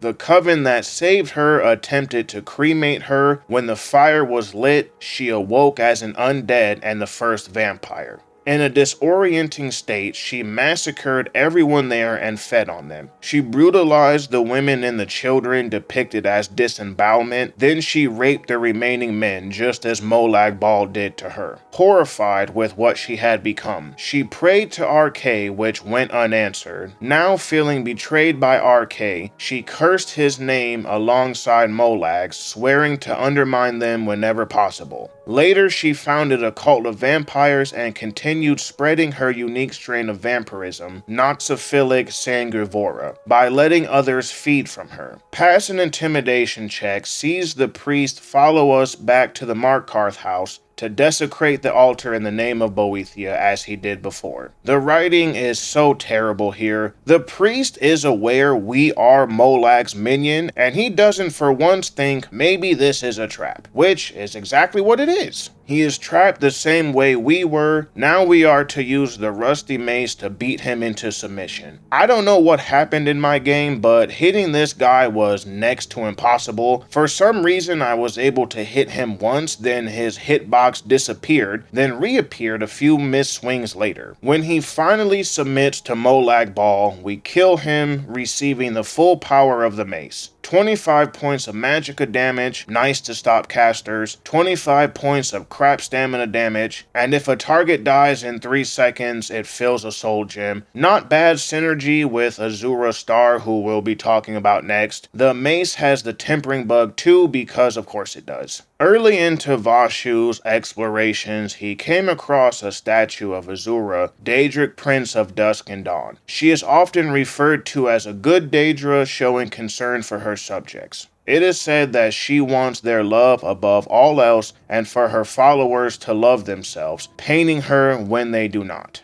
Fun fact, the Khajiit credit Azura with the introduction of moon sugar to their race, the key ingredient in skooma. Her realm in Oblivion is called Moon Shadow. Daedric Prince of Dusk and Dawn, the sun the moon, depicted holding a moon, is pushing narcotics on our children. Azura has a substantial amount of lore tied to the Chimer, later turned Dunmer, that I'll go into more detail when talking about the Civil War. To start the quest, we must talk to Orania, who tells us that Azura has chosen us to be her champion. We must go to a fortress endangered by water, yet untouched by it. Inside, we will find an elven mage who can turn the brightest star as black as night. Orania believes the fortress is referring to Winterhold, so now we must ask around if the people know about this elven mage. There's a touch of Morrowind at the start of this quest. Often you would get a quest, then travel to said location asking people for information instead of outright being pointed at the exact location. Now, I already know who the elven mage is, and it honestly doesn't take any effort for first-time players because the only elven character outside of the Mages Guild stays in Winterhold's Tavern, which the game so conveniently points out when first entering. When speaking with the mage, no matter what your level of speech is, you will always fail the persuasion check because of a bug that uses Nelakar's speech instead of ours. However, if you completed the quest to become the Thieves Guild Master, gaining the Amulet of Articulation, then you'll pass the speech check. But the amulet is also bugged with 7 different versions, each varying the strength of the enchantment. The intent was for it to be a leveled item up to level 43. Regardless of your level, the amulet is randomly rolled. Azura Star allows for any number of souls to pass through without breaking like a normal soul gem. Nelakar was working with a man named Malin Varen, attempting to figure out how the star worked. Unbeknownst to him, Malin secretly had a personal agenda behind this research. Varen is a former teacher of the college who was researching into the star in hopes to save himself from dying from a disease he had. With the star, he could seal his soul within it, becoming immortal. Nelakar tells us that after being exiled by the college for his obsession and causing the death of multiple students, sounds like kitten, Varen took a few loyal disciples to Ilinalta's Deep and vanished. Nelakar doesn't care who asked us to find the star, just not to give it back to Azura, as he believes all Daedra are evil, and that there is a reason behind Varen going insane. There are a few necromancers inside the old fortress that got one shot on master difficulty, not sure how that happened, minus the archmage who decided it was a good idea to fight me under the water, although there was another arch necromancer that spammed icy spear, that one hurt. What I found odd is the boss you defeat before grabbing Azura's broken star isn't stronger than the archmages killed beforehand. Taking the star to Nelakar reveals that Malin was successful in his attempt to trap his soul, but now the star is falling apart, needing more souls to sustain itself. Nelakar cannot fix the star while Malin is still inside. If we were to go inside the star and overpower Malin, it can be fixed. Inside the star is not a fun time. He's there to greet us, believing one of his disciples sent our soul to feed him, but when we reveal we're here to defeat him, he takes off running. Not that big of a deal until you see there are multiple max level Dremora casters here too. Upon his defeat, Nelacar will pull our soul from the star, and we are given Azura's Black Star. Or do everything previously mentioned, this time giving the star back to Arania. Azura will then speak to us and is the one who sends us into her star. Upon quest completion, we will be given Azura's star and Arania as a follower. The regular star only captures white souls. These are from creatures like bears, saber cats, basically all things non-sapient. The Black Star is supposed to only capture black souls. These are from man, mer, and beast folk. However, due to a bug, it captures all souls. I mentioned the Mace of Molag Bal having good synergy with Azura Star because the Soul Trap enchantment is already on it. Both quests are available at level 1. Gather as many items as possible or buy smith cheap jewelry or daggers, and now you have an efficient way to level up enchanting, which takes forever. In Vashu's canon, he chose to give the star to the priestess in order to cover his weakness when it came to range combat. Buckle up for this one. The lore dump is all over the place. Starting at level 9, you can interact with the cursed tribe of orcs, a curse placed by the Daedric prince of outcasts, lies, deception, and hypocrisy, Malakath. He rules over the Oblivion realm of Ashpit and is described as weak but vengeful, and most of his peers do not recognize him as a Daedric lord. This is the popular belief of how Malakath came to be. Spoiler alert, Malakath is a poop baby. Trinimac was a prominent god of the early Aldmer, the first folk, the original Mer, elves in the Merithic era. In some places, he was more popular than Auriel, being considered one of his greatest knights. According to the legend, Boethia began appearing to the Aldmer prophet Veloth through visions instructing him to create a new sect, the Chimer. It's worth noting that Veloth would later become the father of the Dunmer race. Priestess of Trinimac found this blasphemous, threatening to exile the dissidents. The legend continues with Boethia eating Trinimac. One of the versions of the tale states that she appeared as a beautiful woman asking for a kiss. Once he obliged, she then swallowed him whole. I would have been swallowed up. Have you ever been swallowed up? Have you gone through a time of swallowing where everything was overwhelming and you... One day, the priests were set to pass judgment against the dissidents. Boethia, in the form of Trinimac, showed up, burping, farting, and speaking foolishly. She told the large crowd what she had originally said to Veloth and demonstrated the lies of Trinimac's teachings. Still disguised as Trinimac, the Daedric prince then, and I quote, squeezed out a great pile of dung before the crowd. Some claim the followers of Trinimac and Boethia rubbed the dung on their skin, while others say the pile slunk away in shame. While he was inside Boethia, it is said that she tortured him with her bowels. After being released, she banished him to the ash pit. Trinimac would fade, giving life to Malakath. With this transformation, so would his devoted followers be transformed into the Orzammar, who continue to follow Malakath.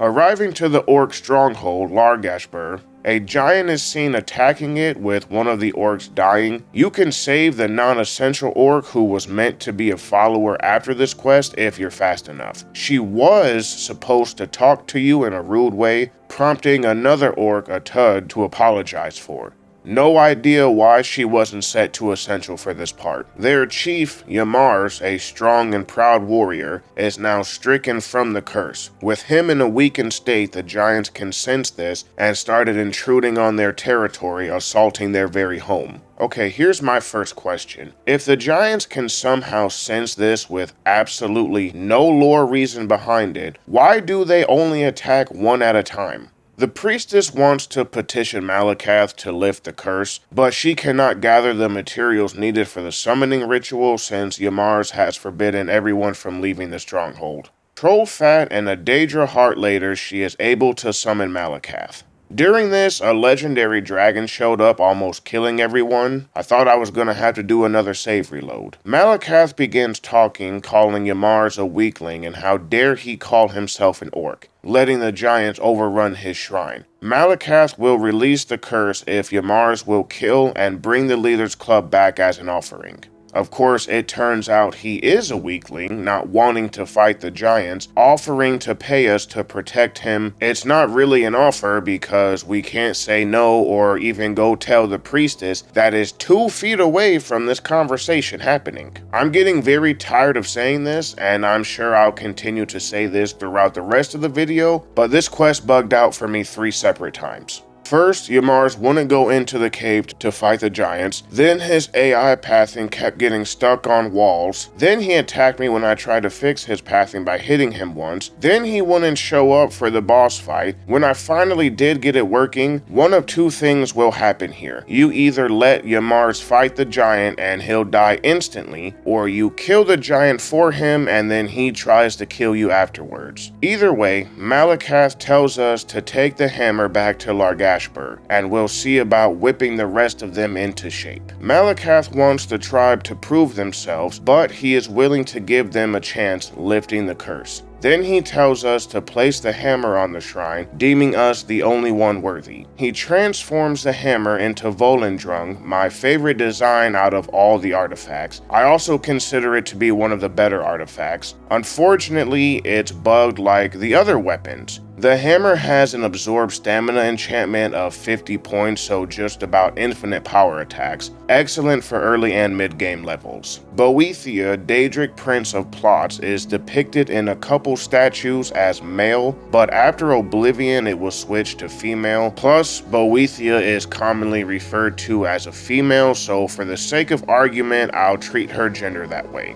I personally view her as a woman with masculine features, like she goes to the gym a lot and can hurt you. Again, I'm all for that. Boethia rules from the realm of attribution share. Molag Bal is her arch enemy. Supposedly Nerevar is the son of Boethia, stated by Lorkhan, but no one knows how literal that is. During her escapades as Trinimac and with the help of Mephala, the truth she told was called the Triangle Truth. Some of what I'm about to say is in the lore, my own interpretations, and other theories I've read. The truth was about the gods, i.e. the Aedra, specifically about everything that actually happened with Lorkhan, also revealing the Psijic in Denver, or Chim, as a means of apotheosis. The state of Chim is the transcendence from mortal to a divine, or similar to a divine, freeing a mortal from all laws and limitations created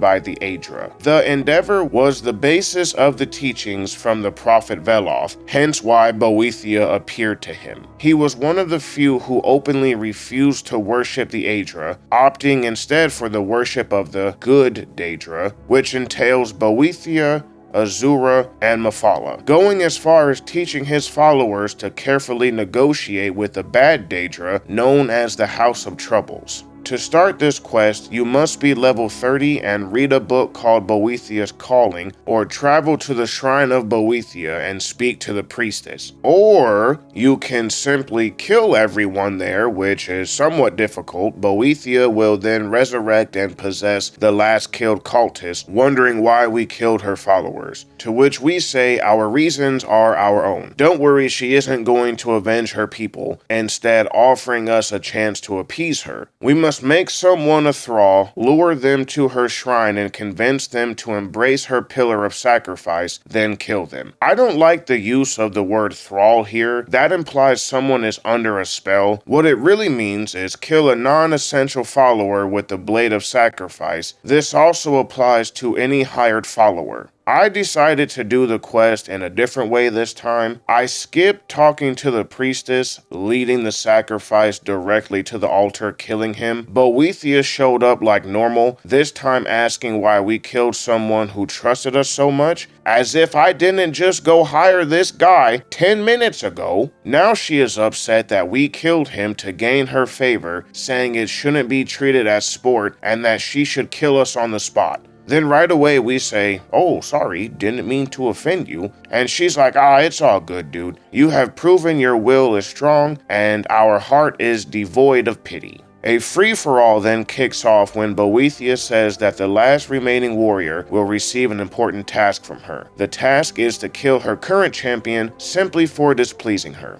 The writing falls off very hard here. Her champion stopped serving her due to not wanting his mark on the world to be filled with treachery and murder. Then why did you follow and worship Boethia in the first place? All the illustrations, titles she has, and you thought none of that would be true. By the way, you won't be told any of this because his AI is set to aggressive. You would have to use the calm spell in order for him to tell you all of this. Once again, shout out to the wiki. Killing him gets us a very useless piece of armor, the Ebony Mail. Enchanted to muffle your footsteps with a small AoE effect of 5 poison damage per second. Surprisingly, this armor doesn't have the tempering bug. Death Lords spawn at level 30. Death Lords have 1,000 health points. A tier lower, at level 26, is the Hulking Draugr with 800 health points. You would have to sneak and follow that Draugr around for 160 seconds to kill it, or block damage for the same amount of time. The tick damage is so low it doesn't even help during a fight. Anyone with common sense doing a sneak build will have light armor equipped with a bow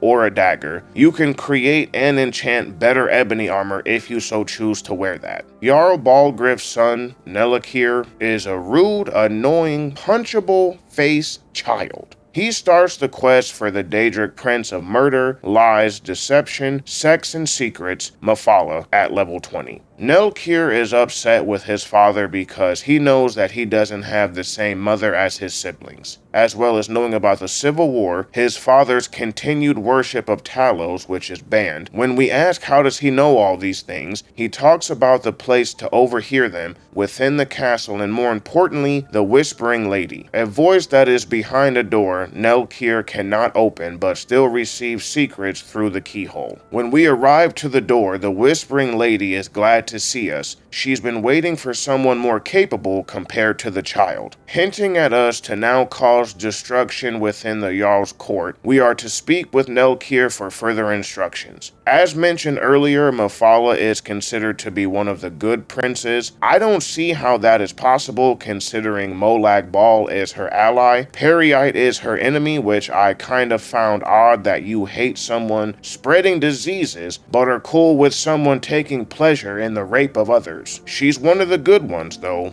Yeah, right. Another thing that I found off is that Mephala and Boethia work together in the undoing of Trinimac, as well as helping the Chimer. Now, to me, that tells me they're buddies, so why is it that she would be an ally of Molag, considering his quest was killing one of Boethia's followers? So, either the wiki is wrong with the information, which I doubt, the lore, while amazing, is also heavily convoluted that multiple interpretations were made, or the later games ignore Daggerfall and its lore. Looping back to she's one of the good Daedra arguments, Mephala directly helped in the foundation of the Morag Tong, a guild of assassins that murder in her name. Even though they are sanctioned by the government making the killings legal, how many outside of Morrowind would be okay with that? There are only two people who have access to the door, Jarl Balgriff and Farengar. Nelkir hints at killing the latter. I opted to pickpocket the key off Balgriff while he slept. Behind the door is the ebony blade and a book warning about it. The weapon states, absorbs the life essence of your foes, strengthened by the blood of deceit. Cool, thanks for not telling me how much health is being absorbed. The ebony blade is a two-handed dai katana with speed, length, and reach properties of a one-handed sword. Its starting absorb health amount is 10 and increases to 30 if you kill 10 NPCs that have a high disposition towards you. One of the good Daedric princes wants you to betray and murder those close to you for a garbage sword that will fall off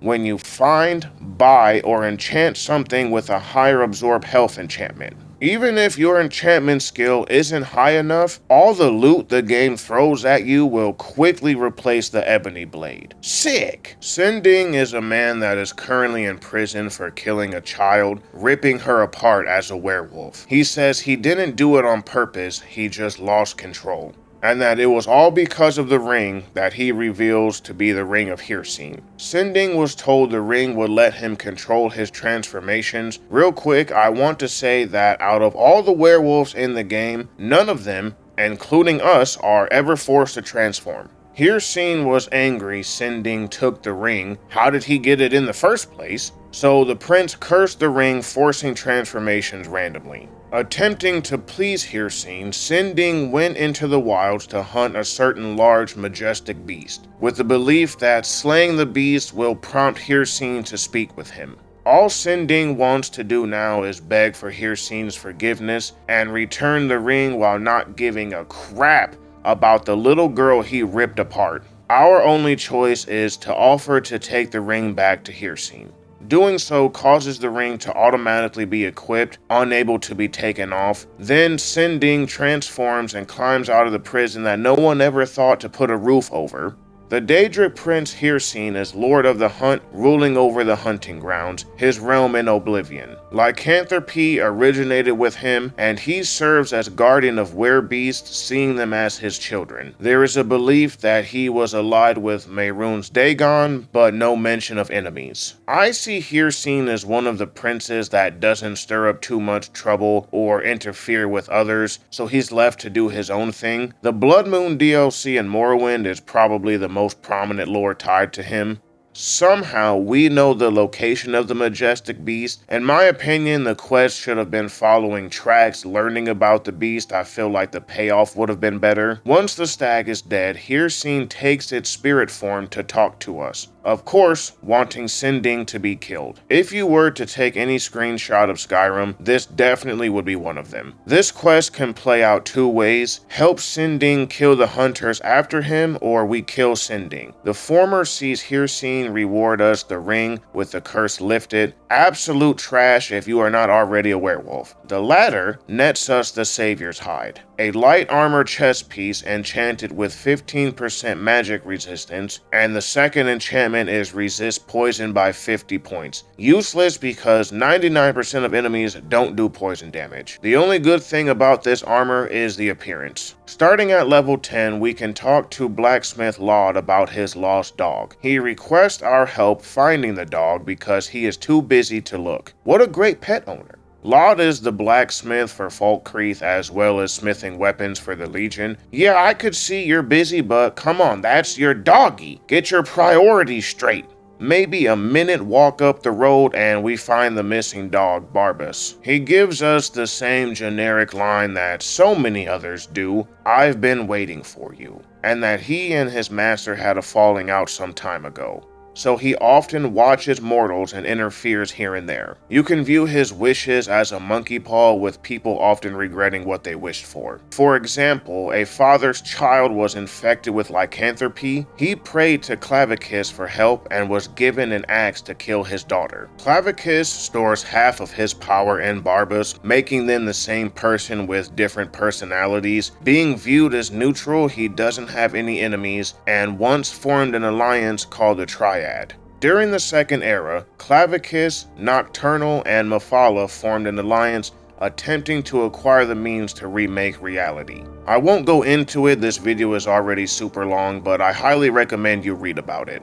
There is a Volkihar vampire here. Originally, they never existed in this place. It's only to remind you about the DLC. When we reach the shrine, we are able to talk to Clavicus, and thanks us for helping his worshippers who had been praying to him to cure their vampirism. We are offered his boon with no strings attached if we go get a powerful axe in Rimerock Burrow. The boss of that area is the wizard who prayed for his daughter to be cured of lycanthropy. Here was a great opportunity to let us plot against Vile, helping the father who had to kill his daughter. Unfortunately, we are forced to kill him and take the axe. Two ways to end this questline. Option 1, obey Clavicus and use the rueful axe, the axe that was used to kill the child as seen on the blades, to kill Barbas. Option 2, convince the prince to take Barbas back. Killing Barbas rewards us with the axe that has an enchantment to do 20 points of stamina damage. Surprisingly, this weapon does not have the tempering bug. Choosing to return Barbas to Clavicus, we will be rewarded with the Mask of Clavicus Vile, a heavy armor helmet making breaking price is 20% better, plus 10 to speechcraft, and magicka regenerates 5% faster.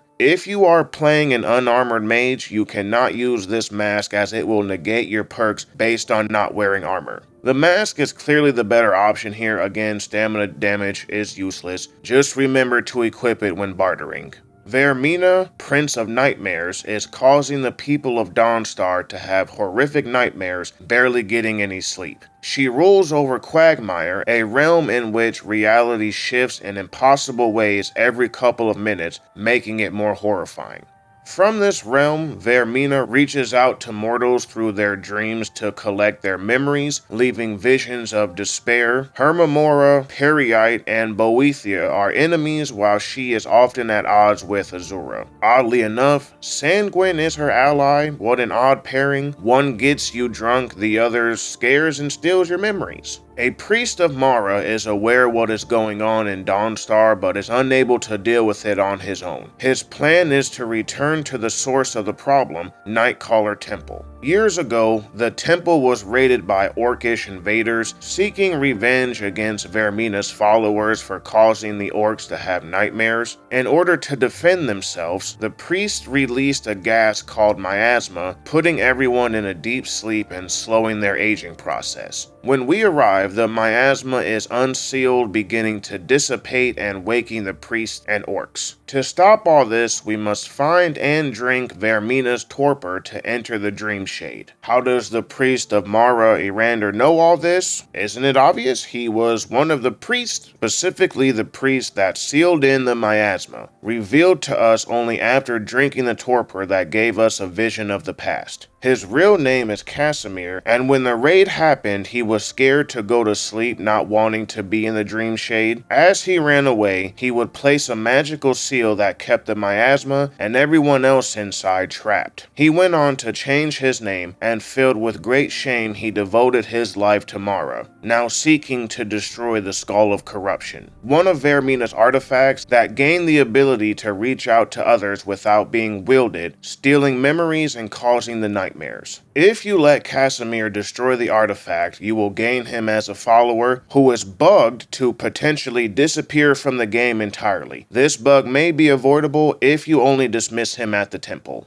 Good luck remembering that. You must kill him if you want the Staff of Corruption, which does 20 points of damage, increases to 50 if powered by dreams collected from people sleeping. 5 dreams are required. Once you run out, the damage falls back to 20 until more are collected. This weapon is garbage, but I can respect it for trying something so unique. The biggest issue is that once you use those 5 dreams, you're pretty much useless in combat now, and now you have to wait until nighttime to get more dreams. The fact that the capacity for dreams collected is only 5 greatly holds this weapon back. The Daedric Prince of Destruction, Mehrunes Dagon, is the last to be covered. Thank God. I'm 9,087 words in just for this segment. The main story segment, rounding up, was 11,000 words. Drop a comment to guess how many words are in total, and at the end of the video I'll tell you. Mehrunes Dagon rules over the Deadlands. If you've played Oblivion, you already know what it looks like. For those of you that haven't, think of fire, lots of lava. God forbid you accidentally graze that lava and you're gonna die quickly. There's Dremora everywhere, hot spider things that give you confusing feelings, etc. There is a belief that he is allied with Hircine. His enemies are Akatosh and Molag Bal, and a rumored Nocturnal. The Oblivion Crisis is what is most known about Mehrunes. The Mythic Dawn were a cult that worshipped the prince, believing Nirn belonged to him. Through their efforts, they assassinated the Emperor and his known heirs to break the covenant with Akatosh. Last lore dump for this segment. Early in the First Era, Saint Alicia, Slave Queen Alicia, too many titles, Alicia, was the first Empress of Cyrodiil. On behalf of the suffering people from the Daedra, she positioned the aid of Akatosh. Akatosh looked at man with pity and drew blood from his own heart, blessing her with the dragon blood and forming a covenant. As long as Alicia and her generations to come stayed true to the blood, Akatosh would keep the gates of oblivion closed. To show proof of this covenant, Akatosh gave Alicia and her descendants the Amulet of Kings and the eternal dragon fires of the Imperial City. The hero of Kavach and Martin Septim, the bastard son of the Emperor, together defeated the Mythic Dawn and banished Mehrunes Dagon back to oblivion when Martin transformed into the avatar of Akatosh. That's a very dumbed down version of Alicia and Oblivion. This artifact quest starts at level 20 inside a museum for the Mythic Dawn at Dawnstar. The quest giver Silas is from a long bloodline who were a part of the cult. He's even dressed in their robes. Silas has a job for us in wanting the retrieval of Mehrunes' razor. The weapon was split into 3 fragments from one of the groups that formed to hunt down the remaining Mythic Dawn members after the Oblivion Crisis. Coincidentally, all the descendants of said group are in Skyrim. Each one has been hiding the piece they have. Silas knows the locations and sends us to collect them. It is not revealed how he knows the locations of them. You can persuade, intimidate, bribe, kill, or steal the hilt from Jorgen. The remaining pieces are from dungeon bosses who are automatically hostile. 3,600 gold is our reward, then Silas lets us in on his little secret about the 4th piece that was in one of the display cases. He also knows how to put all the pieces together at Dagon's shrine and will be able to talk to him directly. When we arrive to the shrine, Mehrunes tells us we are worthy of speaking to and that he was amused watching us gather the pieces of his razor. He will now order us to kill Silas, saying he and his family have served their purpose. Killing Silas gets us the razor, and Dagon will send 2 Dremora to kill us as one final test. Sparing Silas gets us some gold, and Mehrunes will still send 2 Dremora to kill both of us. Those Dremora drop keys for us to loot the shrine after killing 2 more inside. The razor sucks. It's a dagger with an enchantment of 2% to kill something instantly. I'm sure I'll get flagged for saying that, but that's honestly how I feel. The dagger has the tempering bug, and more than not, you'll get the enemy health low to the point that they will die in 2 hits and the dagger will activate. Yeah, it's cool when it works on someone with full health, but again, 2% chance. No thanks. Just about every Daedric artifact in Skyrim is useless and or bugged. 16 Daedric quests to fit inside an already massively content-filled game. In my opinion, there should have been 5 artifact quests. 5 is enough to make the artifacts worthwhile, and I also believe the level requirements should have been changed as well. These items should have felt a lot more powerful than what we were given. A few of these quests can be completed in 15 minutes or less. My fastest completion was 12 minutes and 35 seconds. That gives no time to provide more lore for the princess or the artifacts. These 16 quests, for the most part, felt like time wasters just to make the game longer. Bethesda choosing quantity over quality. There is a running gag about which Daedric prince gets the Dragonborn soul upon their death. My 2 cents is that when the Dragonborn does die, does their soul not go back to Akatosh like every single other dragon? The Civil War is probably going to be one of the shorter segments in this video for this specific reason. Both sides of the war play out almost the exact same way with minor differences such as take Fort A for the Stormcloaks or take Fort B in a different location for the Imperials. Even joining one of the factions is the same. Speak with General Tullius, prompting him to ask who we are. We bring up Helgen, tell him, oh, we could have gone anywhere else but want to fight for the Legion. And thanks to phenomenal writing, Tullius doesn't suspect a thing. He completely believes that somebody who was about to be executed from the Empire for pretty much nothing is ready to fight by his side. Tullius will tell us to speak with Legarica, who will then assign us to kill the bandits in Fort Heerstag. As for the Stormcloaks, we talk to Ulfric, remind him of Helgen, tell him the literal same line of dialogue that we said to Tullius about going anywhere, but we want to fight for the Stormcloaks. Then Ulfric tells us to speak to Galmar. Depending on your race, he'll ask why you want to fight for Skyrim, then send you to fight an Ice Wraith instead of bandits.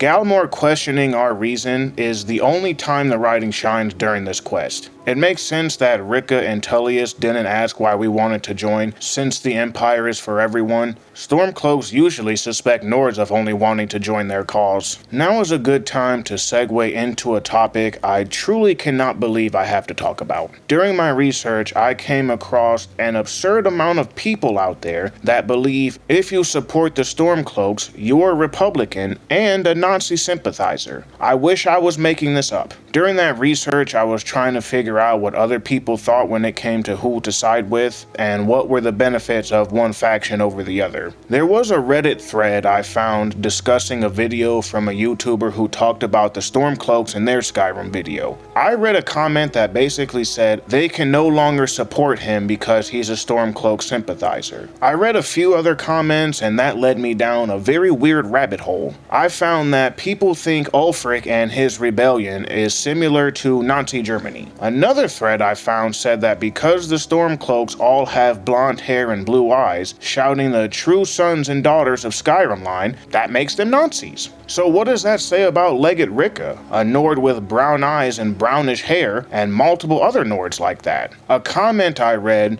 was that Nords hate everyone who isn't a Nord and are extremist xenophobes. So what does this say about the Dunmer refugees in the Grey Quarter at Windhelm? When the Red Mountain erupted, mass amounts of smoke and toxic ash covered much of Morrowind and left Vardenfell almost uninhabitable. Then Morrowind was invaded and conquered by the Argonians, causing many Dunmer to flee to Skyrim. In 4E201, the year Skyrim takes place, the volcano still erupts on and off, reaching Solstheim. We'll see this more in the Dragonborn DLC. I've read two reoccurring theories that stood out most to me as to whom let the Dunmer refugees into Windhelm. Theory number 1 is the High King of Skyrim. Theory number 2 is Ulfric's father. His father was reportedly more tolerant of Argonians and Dunmer compared to Ulfric. Whoever it was, I want to point out that one of these racist xenophobic Nords allowed Dunmer refugees into their city with no expectations from them. Do you want to know who are racist and xenophobic? Truly terrible people? The Dunmer. During the Daedric Artifacts segment, I left out a chunk of lore about Azura, and now it's time to say my favorite phrase. Lore dump time. Don't worry, this one shouldn't be too long, just glossing over a few things. Dunmer weren't always called the Dark Elves. Before that, they were the Chimer, a race of elves with pale golden skin, originally from the Somerset Isles. They were convinced by Boethia through the prophet Veloth to migrate to Morrowind.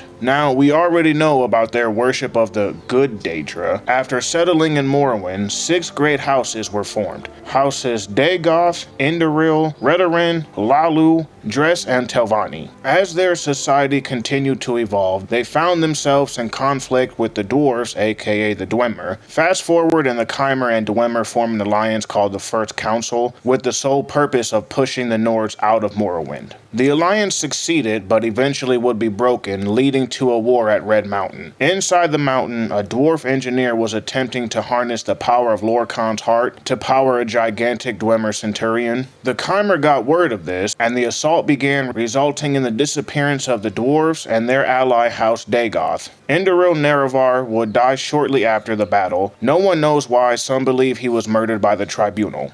Vivek, Sothosil, and Almalexia, Nerevar's wife, made up the tribunal. For whatever reason they had for doing what they did and breaking their pledge to Azura greatly upset her, causing her to curse the Chimer, turning their skin gray or bluish gray with red eyes. Azura then proclaimed that Nerevar would return to right the wrongdoings of the tribunal, cue Elder Scrolls 3 Morrowind. I did find an interesting counterpoint to Azura's curse, and that she wasn't cursing the race, she was cursing the tribunal to fail. I personally don't agree with this, because why wouldn't she just curse the followers of the tribunal only? It gets worse. I'm not done yet. Boy, does it get worse. The reason why the Argonians invaded Morrowind was because they had been slaves to the Dunmer for generations. The Dark Elves had slaves of just about every single race, including their own, claiming it was their ancient right. They weren't welcoming of foreigners like the race's xenophobic Nords. By the way, native to Morrowind Dunmer view others born outside of it as foreigners who receive the same amount of disdain and prejudice. Shout out to those who caught that little detail during Kitten's backstory.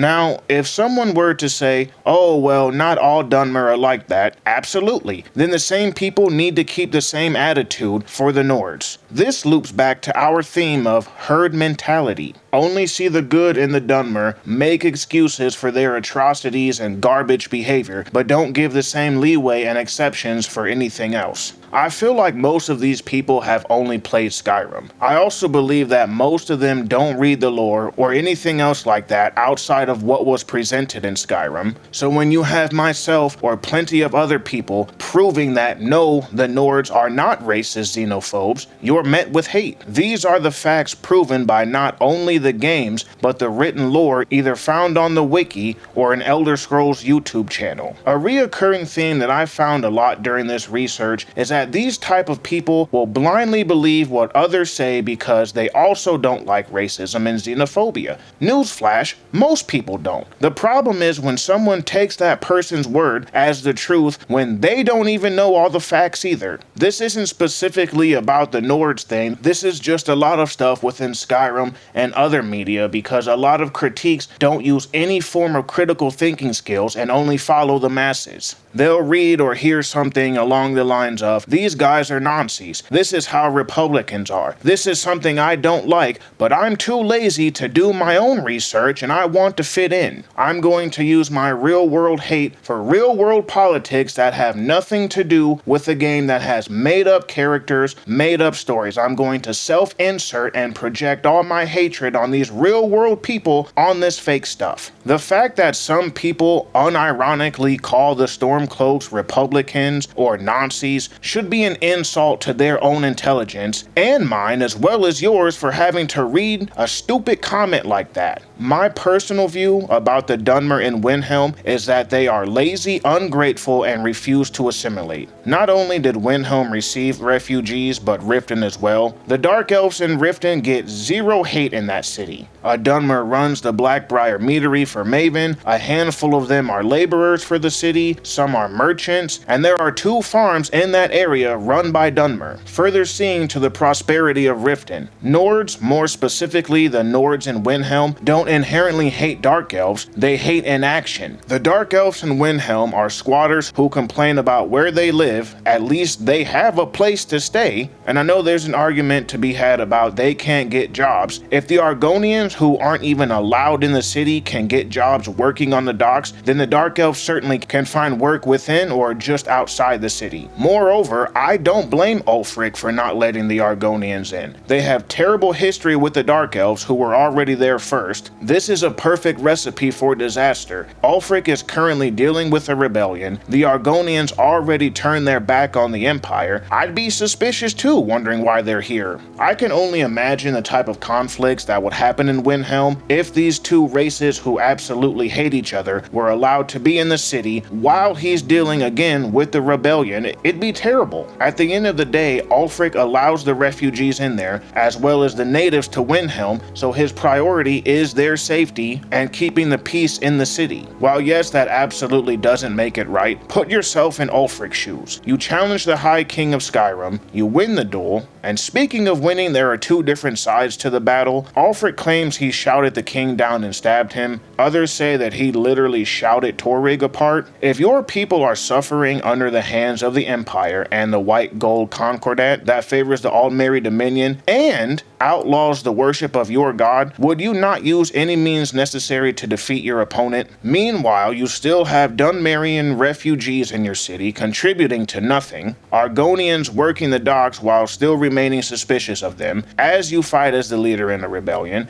You tell me what you do.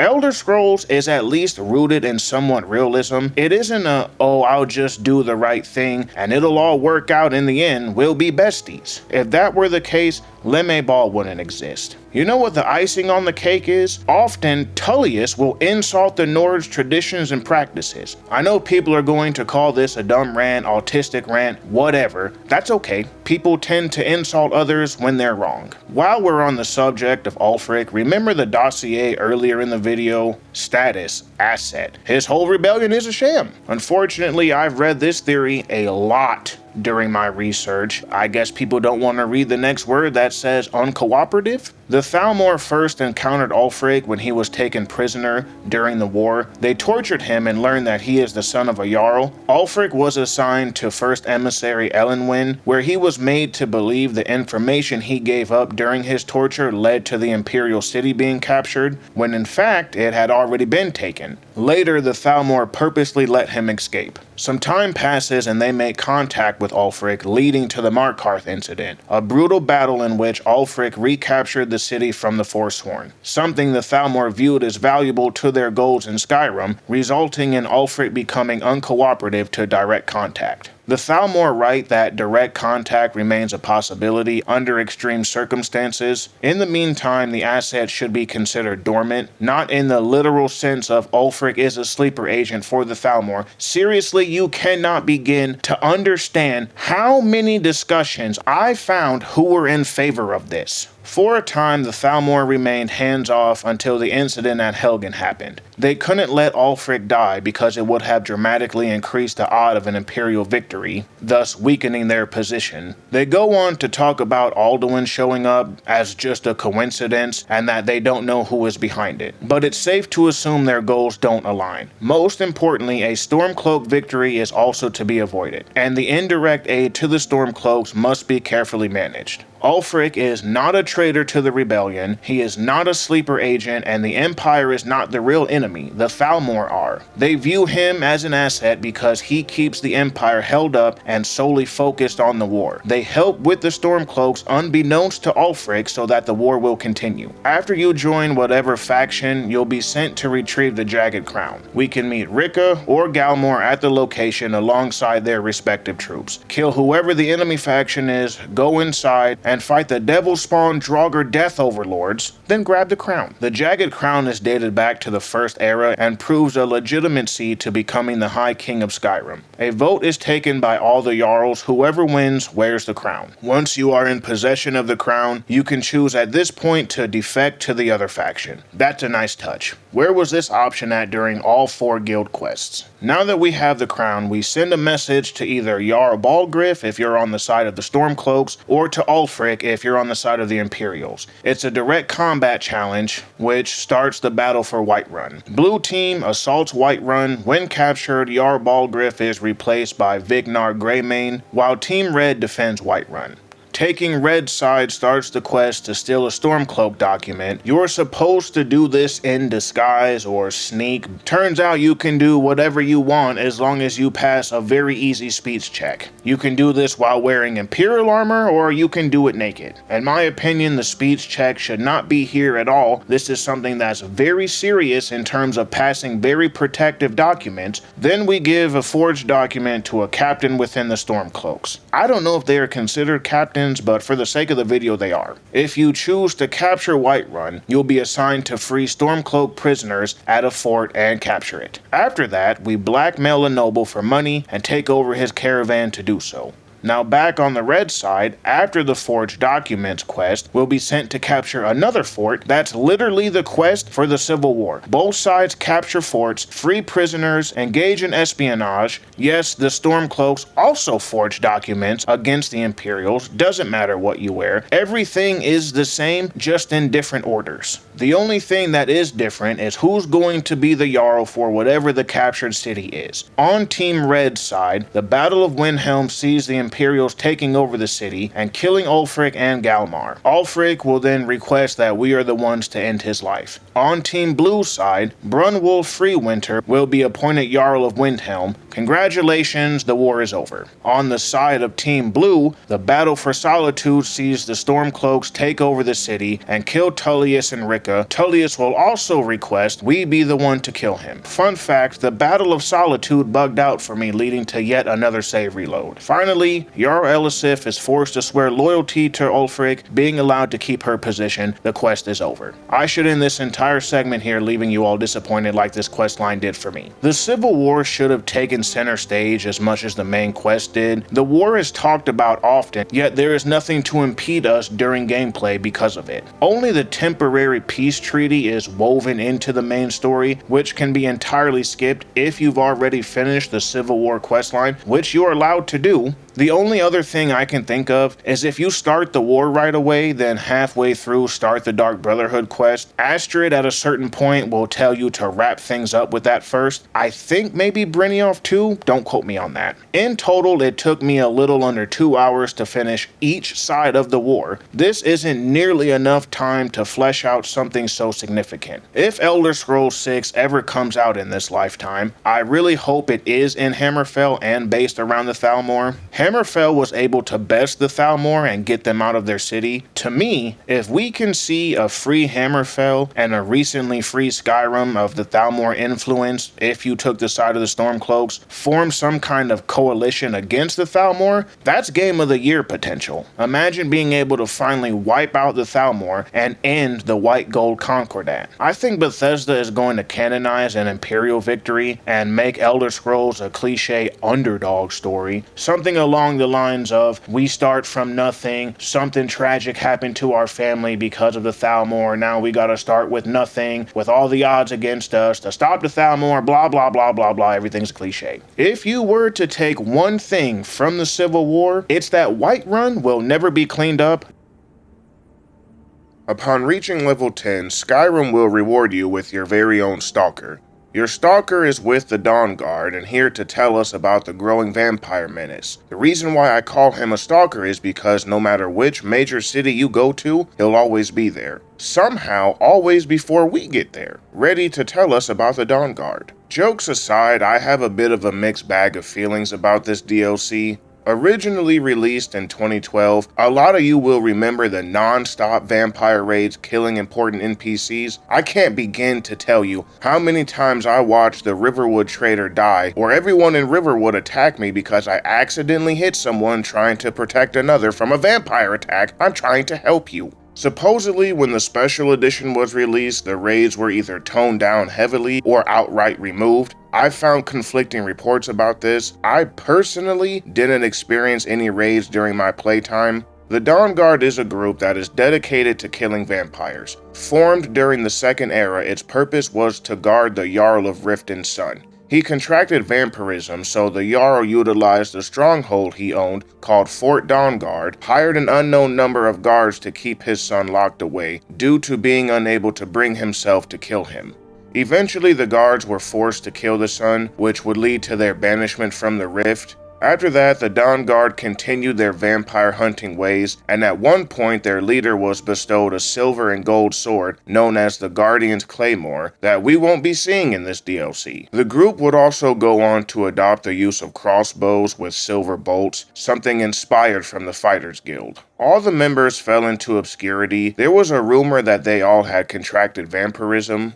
Another story states that they were secret organizations that raided houses, stashing their loot and caches that can only be opened with a Sunfire spell. This information comes from a priest of Arcade who claimed Arcade told this himself. Seeing how he doesn't interfere a lot, I think it's safe to take this information with a grain of salt. During the time Skyrim takes place, the Vigilants of Stendarr have now established a new chapter in the Pale. Their member, Isran, leaves the group to reform the Dawnguard. He believes the Vigilants to be weak and unprepared for a serious threat. It's worth noting that Isran has an extreme hatred of vampires. His family was killed by them. In order to join the Dawnguard, you must first pass through Dayspring Canyon. Technically, this quest isn't shown to us until level 10, but if you go here directly before that, it'll start. A man named Agmar will be the first to greet you through the canyon. He wants to join the Dawnguard too, but is nervous to take the steps alone. On my first ever playthrough of the DLC,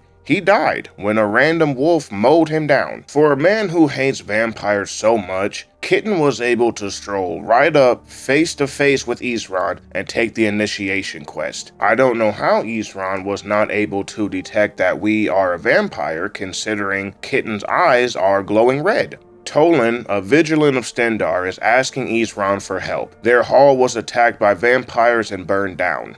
Tolan informs us of Dim Hollow Crypt as a location that houses a long-lost vampire artifact. Then, Isran tells us someone with zero experience to go check things out, with no backup or anything else like that. How could he expect to keep new recruits this way? None of this makes any sense. What's interesting is that after this quest, The next is to gather allies Isran met throughout his life. Wouldn't it have made more sense to recruit said allies first and then check out the crypt? Dim Hollow Crypt is a unique dungeon added by the DLC filled with vampires and Draugr. It's nice to see the Draugr fight someone other than me. There is a word wall for the new Drain Vitality shout. The first word is useless, draining stamina by 5 points for 30 seconds. The second is Drain Magicka, and the third is Health, each for the same amount of time. At the center of the crypt lies a tomb guarded by vampires and their thralls. We are given a fireball scroll before the fight just in case it gets too difficult.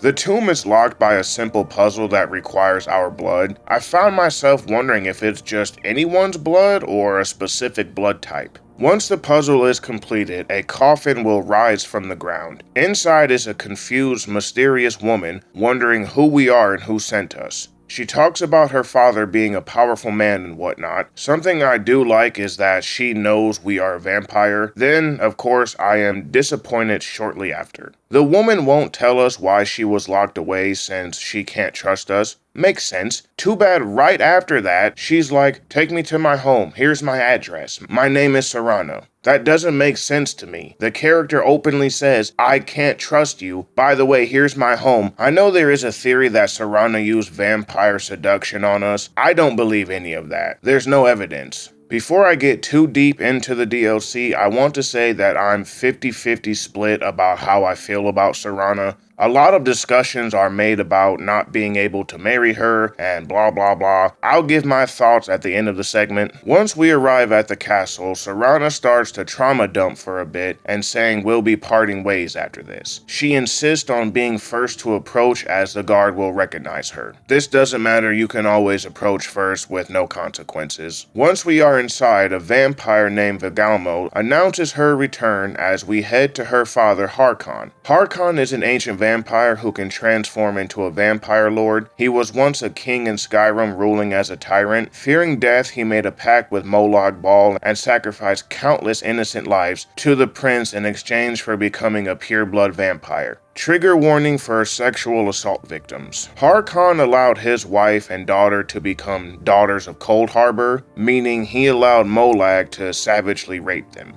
However, there is conflicting dialogue about that I will discuss when we get there. It boils down to, did Serrano and her mother willingly give themselves, or did only Serrano's mother willingly give herself to Molag Bal? And Serrano, from a very young age, was heavily influenced and manipulated, brainwashed by her parents to give herself to Molag Bal. Harkon would develop an obsession with wanting to walk in the sun. The tyranny of the sun is a prophecy written in the First Era. A chantry of Oriel foretold of a time the sun would be blotted from the sky, plunging the world into darkness. The prophecy was recorded within 3 Elder Scrolls. When speaking with Harkon, we are presented with 2 options. Receive his gift of pure-blooded vampirism, as well as gaining vampire lord form joining his court, or simply leave. Kitten took the power he lusted after for so long, and Vashu simply left.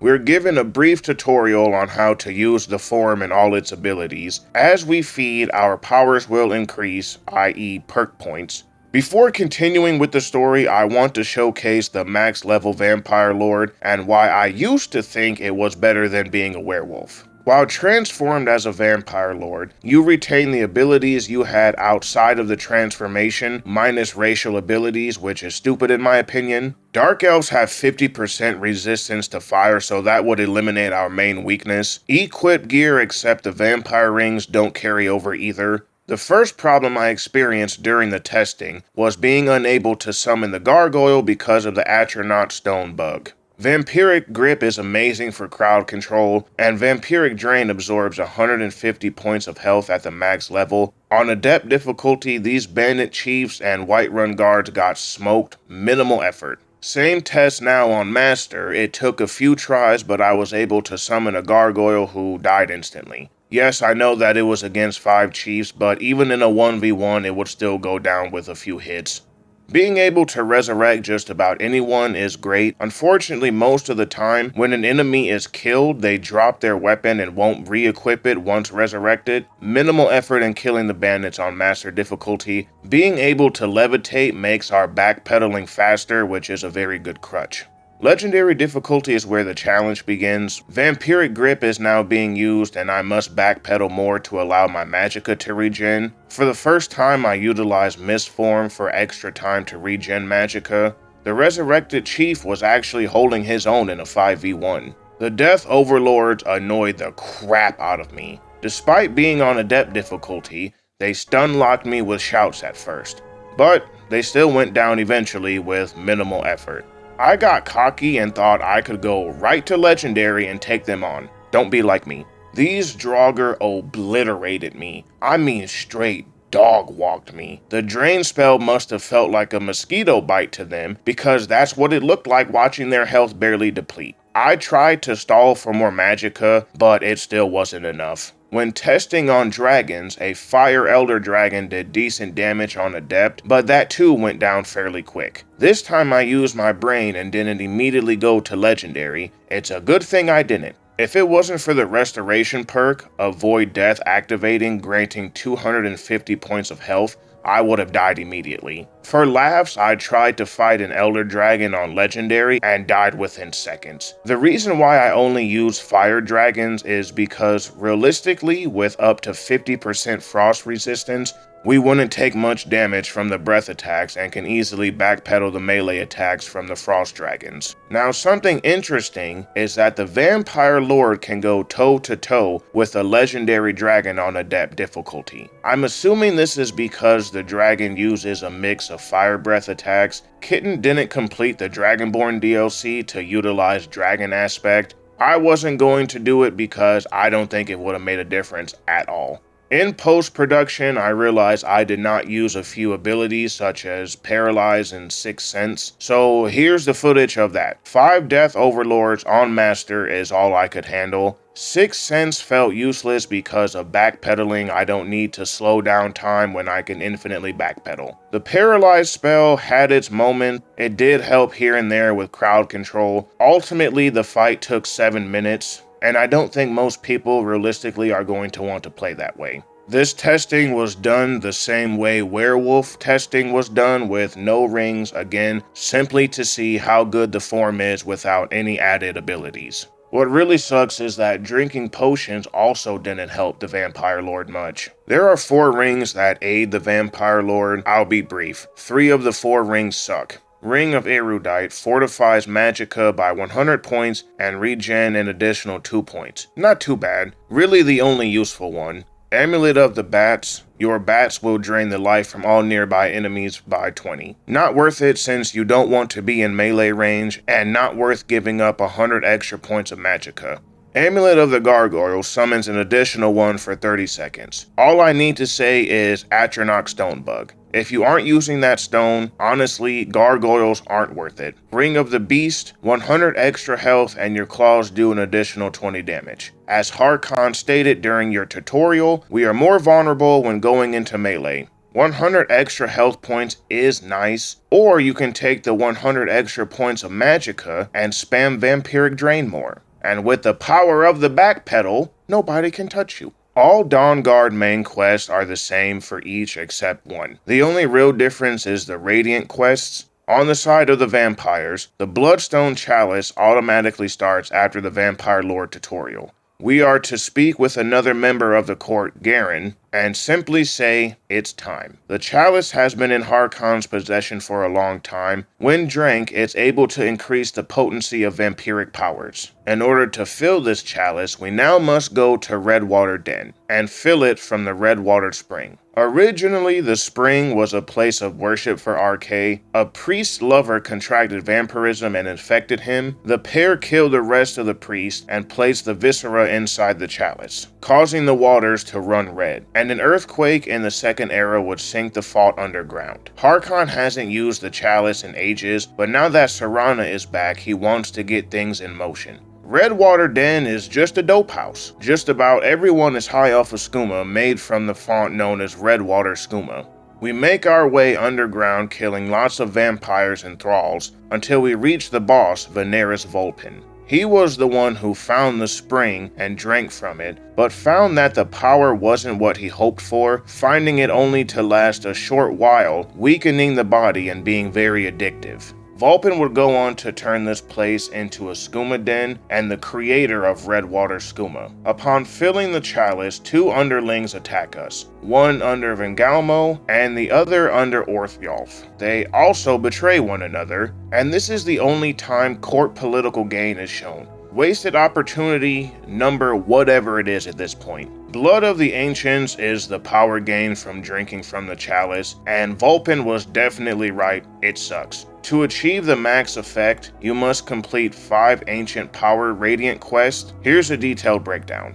We don't care about drain stamina for reasons stated already multiple times. Magicka isn't enough because there are better lightning spell options. Health drain amount isn't worth it either over large chunks of damage. This quest is the only unique one for the vampire side. Back to Garen, he and Harkon already suspected Stolf and Salonia would follow us to the den. Welcome to the politics of Harkon's court, he says. Oh, shut up, Garen. Nothing like that will ever happen again. Now we must speak to Harkon, who gives the cliche line, I haven't been entirely truthful to you. Yeah, obviously. Why would you? We met you an hour ago. He goes into the prophecy, then gives an announcement that will be made for the entire court to hear. Harkon has been spreading false rumors about the discovery of an Elder Scroll to lure a Moth Priest to Skyrim. We are now to go search for information about a rumored Moth Priest in Skyrim. Serana tags along this time. She suggests checking out the College of Winterhold. I'm going to save you some time here. Go talk to literally any carriage driver. All of them have somehow seen the Moth Priest. If you don't want to do that, go to the Dragon Bridge. The Moth Priest was ambushed by vampires and taken into Forebearer's holdout to have his will broken. The Dawnguard, through means unknown, got wind of this, and we see them in the middle of investigating the Moth Priest locked behind a barrier. After we kill the Dawnguard, we loot the Waystone Focus off a vampire's body, then knock out the Moth Priest Dexon to use vampire seduction on. But don't do it in third person because you will miss point blank like I did, then you have to wait 24 hours for the ability to cool down. Now under our control, Dexon is told to meet us at the castle. There he will read the Elder Scroll and find a small amount of information about the prophecy. The other 2 scrolls are needed to complete it. Depending on if you completed the main quest and kept the scroll, only one is needed. Serana knows where we can find the other. It's in the possession of her mother. But before that, Serana will open up about how her father is obsessed with the prophecy. She feels he no longer sees her as his daughter. This is the first part of that conflicting information I told you about in terms of what happened with Molag Bal. When Serana says that, to me, I think, did you not already think your dad does not see you as his daughter when he let Molag Bal do what he did to you? On the other hand, if Serana is upset that her dad does not see her as his daughter, to me that also says she willingly gave herself to Molag Bal and wasn't forced by him. Problem with getting the scroll from her mother Valerica is nobody knows where she is. She left Serana with a cryptic message, someplace he would never search. It's a big brain move when it turns out she hid herself away within the castle. There is a garden within the castle Serana and her mother would frequent without Harkon. He hated it because it was too peaceful. Together with Serana, we simply walk around the side of the castle to the secret entrance. Inside, we will fight skeletons until we make it to the garden. There is a moon dial in the middle of the garden, and we must gather crest of moon phases to unlock it. A secret door is revealed that will lead us to Valerica's laboratory. There are lots of skeletons here, and I'm wondering who they are.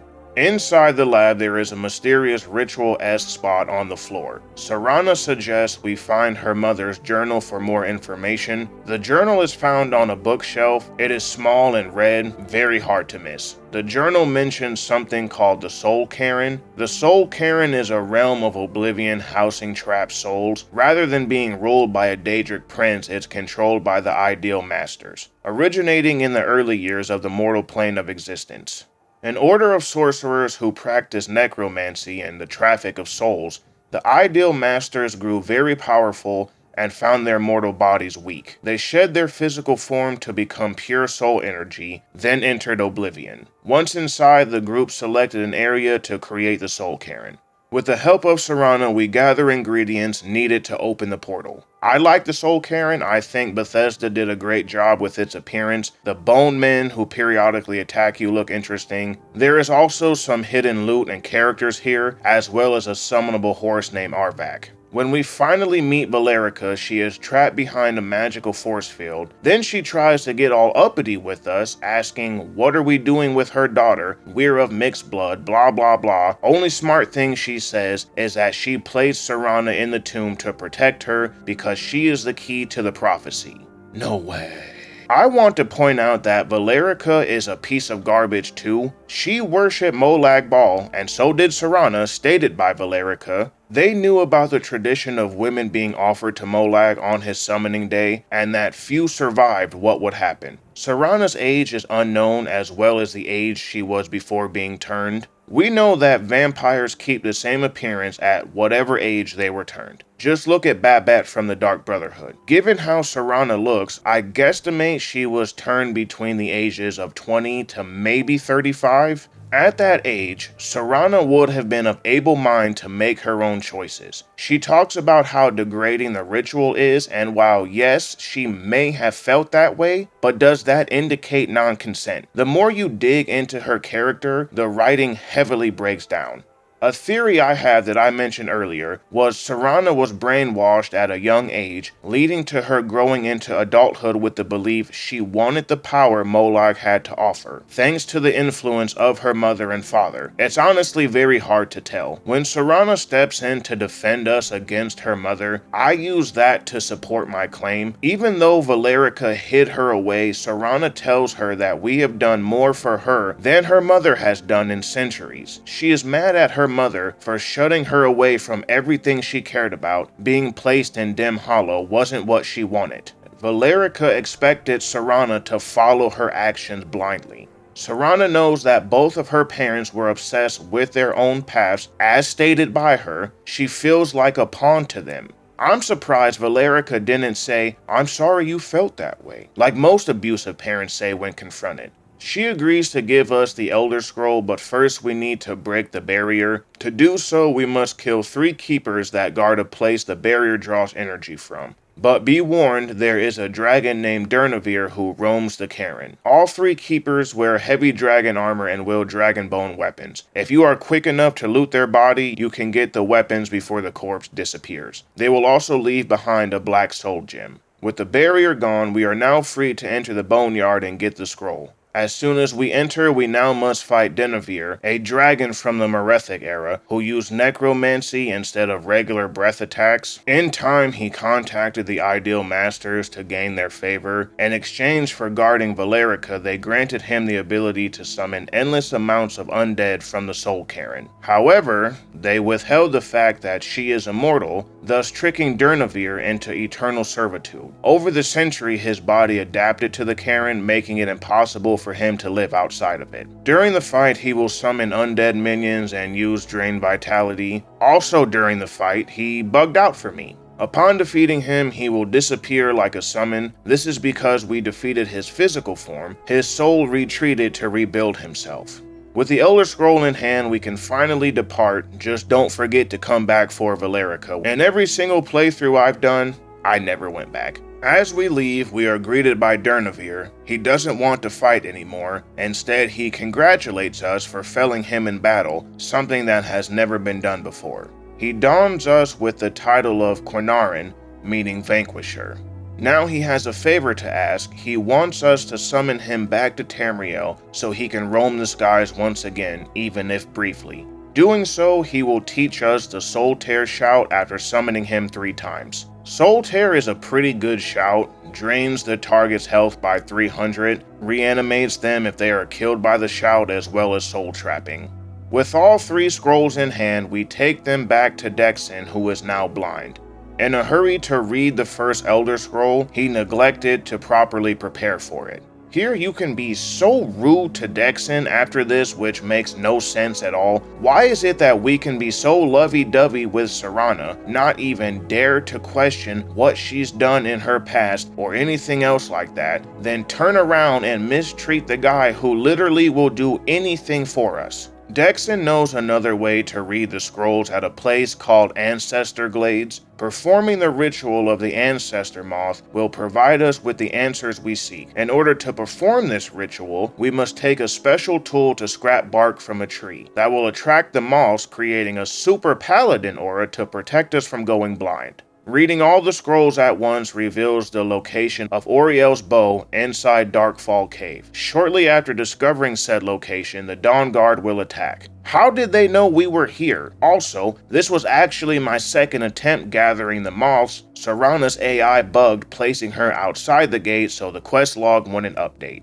Sick! Once inside the cave, we meet Night Paladin Gelibor, potentially the last snow elf before they became the Falmer. Lore dump time. The Snow Elves date all the way back to the First Era. They inhabited most of Skyrim and a few places in High Rock. The Nords would push them out of Skyrim. This would eventually lead to the Night of Tears when the Elves returned. We talked about this already. Their downfall would happen when the Snow Prince, one of the strongest of their kind, was killed during a last stand battle on Solstheim. An 11-year-old girl killed him when she threw her slain mother's sword at him. Yeah, we love child soldiers. With nowhere else to go, the remaining Snow Elf tribes called upon the Dwemer for aid. They had an uneasy alliance with them, but were still offered aid. Not really though. The Dwemer forced their wards into servitude and only allowed the elves to eat toxic fungus which caused their blindness. Over the years, the servants became slaves. Torture chambers can be found in Dwemer ruins that were suspected to have been used to keep them in line.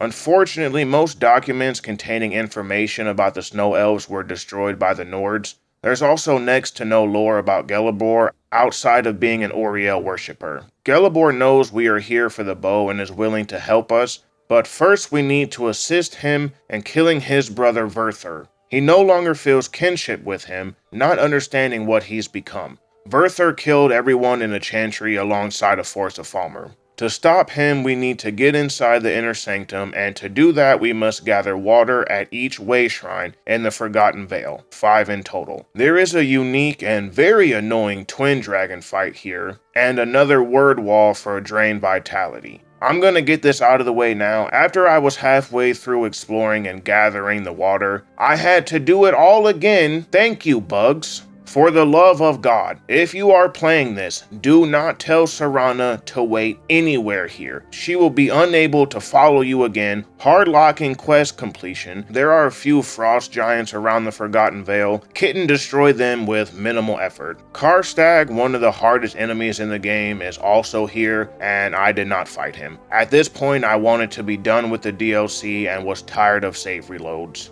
When we confront Verthur in the inner sanctum, he sends waves of Falmer after us, then destroys the ceiling in a last-ditch effort to kill us. Then the plot thickens. Not really. Turns out, Verthur was turned into a vampire ages ago by one of his initiates. Feeling that Auriel turned his back on him, he sought revenge no matter what the cost. All he needed was the blood of a vampire, specifically the blood from a daughter of Cold Harbor and Auriel's bow, meaning he was the one who created the prophecy. A fight ensues that turned out to be very easy because I sapped all his magicka, so he just stood there. Pure mage bad though. After that, loot his body to not get a full set of ancient Falmer armor so it doesn't receive any armor perk benefits. Great job, Bethesda. Talk to Gelibor and tell him the truth, and he doesn't care. All this time, he thought his brother was evil without knowing why. You learn why and simply don't care. Then he willingly gives the bow to vampires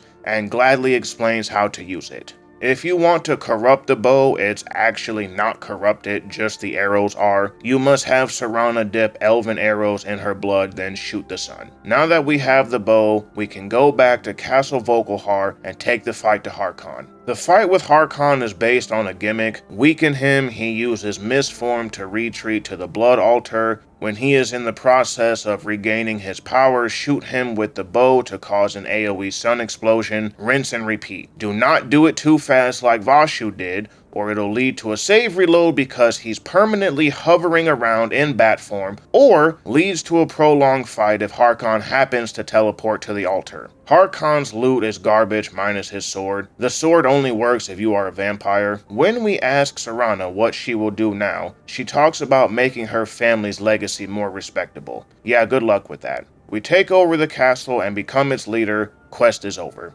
What about the Dawnguard? Aren't they still a threat? Well, the only way to wipe out the Dawnguard is through the completion of Radiant Quest and praying you get the quest fast. The faction that has been trying to kill us knows the location of Castle Volkilhar, have sent numerous kill squads to the castle, is saved for a Radiant Quest. How does that make sense? You can actually go to the fort beforehand, but the leaders are marked as essential. Also, here's a little tidbit for you. After I went back to save Valerica, I wasn't about to make that run back, so I teleported outside of Whiterun with console commands. I found a giant riding atop a dragon. Right there. Do you see it? As I previously said, the Dawnguard side plays out the same except for one quest and the Radiant ones. You can take Serana to the fort before returning home. Isran will tell you to play along, which is stupid. Why would you let her leave with the scroll to a place with other vampires? After we reject the gift and return back to Fort Dawnguard, Isran tasks us with gathering recruits. Soreen is an expert on Dwemer technology. She gives us a quest to find schematics for better crossbow upgrades. The quest is now pointless because the Creation Club introduces a merchant who sells them. Gunmar is found randomly hunting a bear that he will ask you to help with.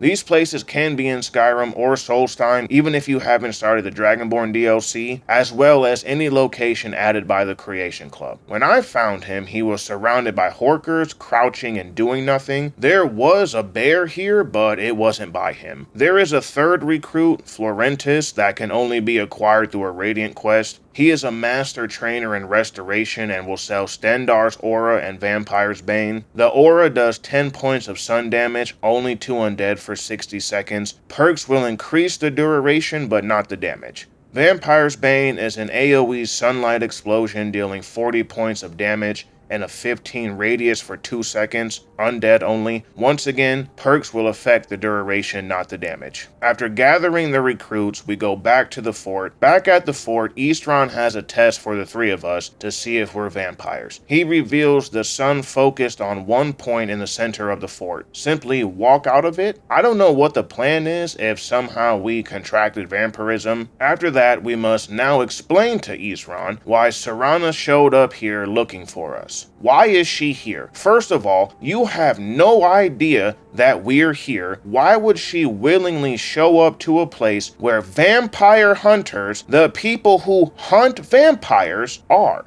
It's to tell us about the prophecy because Bethesda couldn't figure out any other way to do so. Once that is over, everything plays out the exact same way. Find Dexon, kill the vampires trying to get information from him, bring him back to the fort so he can go blind after reading, simply walk to the side of the castle, do the moon dial, and go to Soul Cairn. This time you either become a vampire at this point, or partially trap your soul in a gem, leaving you weakened in the Cairn. Kill the keepers, kill Dern, get the scroll, get the shout to summon Dern, get your partial trap soul back, get out of Detroit. Now we get the tool to gather the moths, read the scroll, talk to Night Paladin No Personality, get water, kill the twins, kill the Waves of Falmer, kill Verthal, get Bo. Now we go back to the fort. Isran has gathered more recruits and give a speech before we assault the castle. We kill all the vampires inside, kill Harkon, get some bugs that cause a save reload, and get no loot. Quest is over. Repeat Radiant quest of killing vampires over and over again. We also get to keep the castle again, with all the dead bodies inside that will never go away. I don't hate the DLC, I have a lot of frustrations with it. I'll start with the good. The Dawnguard armor is amazing, especially the helmet. Before Creation Club, I really liked hunting down better crossbows. I love the ironclad frost trolls we can pay 500 gold to have. I like that you can actually get to see the number of recruits grow up as you complete the quests. The restoration spells are nice and the aura looks cool too. Everything sucks on the vampire side. Vampire Lord is alright, although I wish it had a unique ward that negated some physical damage. And I think that most people and myself at one point before this video testing thought that it was OP because you get it at level 10, and nobody is really a challenge at that level. I feel the vampire side should have focused more on politics and making moves in the court to gain favor. The vampire rings are mostly useless. The fact that killing the Dawnguard is tied to a Radiant quest is absurd. We take over everything once Harkon is killed, yet no one dares to challenge us, when the other vampires have been here for centuries. As much as I do like Serana, and I do, I can't deny that she was poorly written. I despise she is depicted as a helpless damsel in distress rape victim. Serana states that she doesn't regret getting her powers. We know that she and her mother willingly worship Molag and participated in his ritual. To me, that does not sound like assault, unless you go based off the theory she was brainwashed at a young age, which I'm torn on which side to believe because there isn't a lot of evidence she was brainwashed at a young age. As I said before, she found it degrading, but that isn't the same as non-consent. That sounds like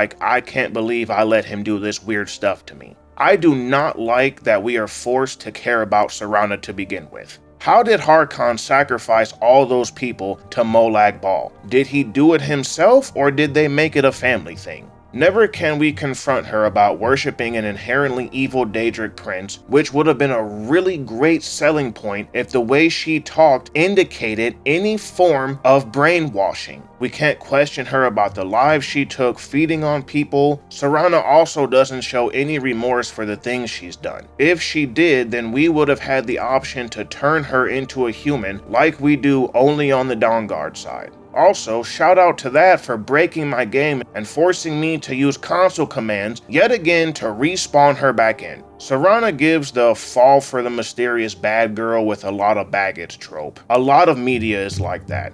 I recently played a game called Dispatch. Ironically, the trope character is voiced by Laura Bailey. Spoiler alert. Throughout the game, you build up a team of ex-villains to become heroes, and Vizigal is one of the biggest tropes I've ever seen. The entire game is built around mentoring her to be a better person. However, you are almost always punished for using common sense. She is constantly putting herself and everyone else at risk, not following orders or anything else like that. Early into the game, you are forced to cut someone off the team based on rankings. It just so happens that Invisigal barely passes the other heroes. The other two options didn't even deserve to be cut. The writers just wanted a redemption at the last minute moment or a revenge story. Throughout the game, I showed Invisigal compassion, understanding, forgiveness, and accountability that she never puts into practice. At the end of the game, there is a last chance to trust me moment, and you're insane if you think I would because you are part of the reason we're here in the first place. The writers want you to fall in love with her and save her from herself, but seriously, grow up and have some accountability for yourself. Instead, I chose the other love interest because I have a working brain, and Invisigal kills the bad guy at the end, earning me the failed as a mentor achievement. How? I did everything I could to help her. The last episode of the game ruined the whole thing for me. The cherry on top is that you can forgive the dude who sought revenge on us, who, by the way, went back to eating people. On the other hand, I like Serana more when playing on the side of the Dawnguard. The running theory is that all this time together is helping her rediscover her humanity. I could see that. I think it's why she is hesitant at first to become human, but then quickly agrees to do it. A lot of people are upset that Serana wasn't able to be married. I have a hot take about this, but first I want to talk about a popular controversial mod called Serana Dialogue Add-on. Aside from its writing from an author who clearly didn't read the lore, the biggest problem people seem to have is that Serana falls for the Dragonborn too fast and she is now able to be married. Way too many threads talk about this. Serana can't be married because she is a rape victim. She has PTSD. She just wants to be friends. She can't let people in because of what Molag did to her. Do you know what I hear? People saying that a victim cannot overcome what happened to them. There are countless sexual assault victims who were able to go on to live their life happily and have families if they wanted to. Shame on anyone who says otherwise. I never liked like that argument about Serana. It makes more sense that she is not able to be married like other NPCs aren't. Better yet, chalk it up to people who don't know how to write a character. I want to start this off by saying I had to use console commands to spawn in the letter the cultists are supposed to have on their bodies. Once again, thank the Lord I am not on console because I had so many bugs that I would have been hardlocked from multiple quest lines. If this ever happens to you, go directly to the ship captain in Windhelm. After we arrive to Solstheim, a Dunmer is there to greet us. Well, there to ask us why we're here. When we tell him it's for work, he says this is one of the worst places in Morrowind to do that. He parts with a warning that Raven Rock is the territory of House Redoran, and that he will be expecting us to abide by their laws. His dialogue will slightly change if you have already read the letter on the cultist. We ask if he knows who Miraak is, the one mentioned in the letter, and we get a confused response of I don't know who that is, but he will reference an Earthstone. Arriving at the Earthstone, we meet a man named Neloth. His first appearance was in Morrowind. Neloth is a counselor of House Telvanni, and he enjoyed kidnapping the daughters of House Redoran's counselors. Before the eruption of Red Mountain, he moved to Solstheim and began studying ash and molten rocks that landed on the shores of Solstheim from Red Mountain, learning that if they were buried with bones, an ash spawn would emerge. As Neloth continued his Heartstone research, he believed that one of the stones could be implanted into a person's chest, granting them immense power. To perform this experiment, he betrayed his apprentice and placed a stone within her chest. The experiment failed and she died. When we meet him, he is currently studying the effects of Miraak's mind control on the people who are forced to work on the Earthstone. Neloth is unaware of what is going on, but he does point us in the direction of a temple to Miraak. Here we meet a woman named Freya of the Skull who is unaffected by Miraak's influence thanks to an amulet she wears. She is trying to save other Skull people who have forgotten themselves and work endlessly to build creations that corrupt the land. Together we team up to get into the temple and find Miraak. There are a lot of Draugr here as well as cultists. I feel like the cultists would have been a bigger threat if they wore armor. Only high level ones offer a challenge, and since you can start this DLC after getting your first shout, chances are you'll never see mid to high level cultists. The first word of dragon aspect is here as well. This is the shout that I used during the werewolf testing, and in fact dragon aspect in my opinion is the best shout in the game.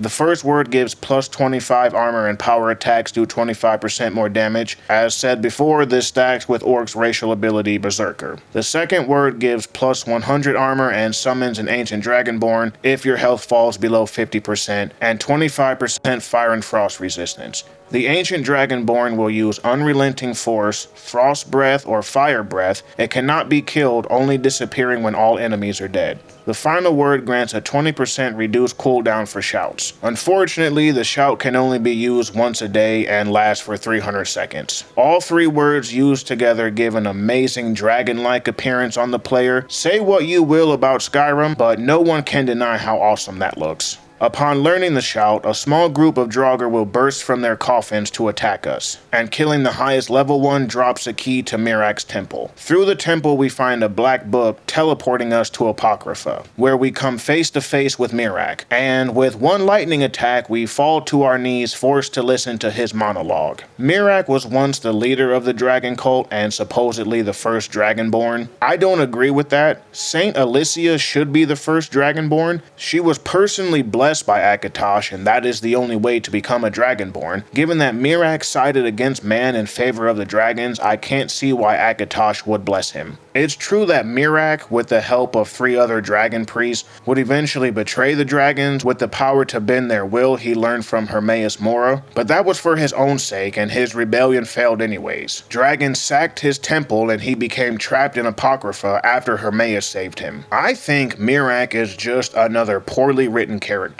During his boasting, he talked about being able to kill Alduin if he wanted to. Why would he not want to? He wants to rule the world essentially. How could he do that if Alduin devours everyone? After we are blasted out of Apocrypha, Freya takes us back to her village to meet her shaman father, Storn. These folks are also in Morrowind. Storn is using magic to protect the village from Miraak and Hermaeus. Here we can inform him that we've already met Miraak through the Black Book, and also tell him that we too are Dragonborn. Storn will then task us to go to Sering's Watch to learn a word Miraak did a long time ago. Doing so will grant us the ability to break the magic on the stones. The place is just another word wall, guarded by Draugr and a serpentine dragon. Once the dragon is killed, Miraak will show up to steal its soul. This can also happen outside of Solstheim. Bend Will is the name of the shout. The first word is used on stones to break the effect. The final word tames dragons, allowing them to be ridden. When breaking the stone, it spawns a Lurker Sentinel, another unique enemy in the DLC. I like them as well as the other new types. The Eldritch Horror theme was a nice touch. Once we've killed the Lurker at the Windstone, we can go back to Storn, who will give us a quest to cleanse the rest of the stones. With that out of the way, Storn sends us to Neloth in hopes of finding more information about Miraak's Black Book.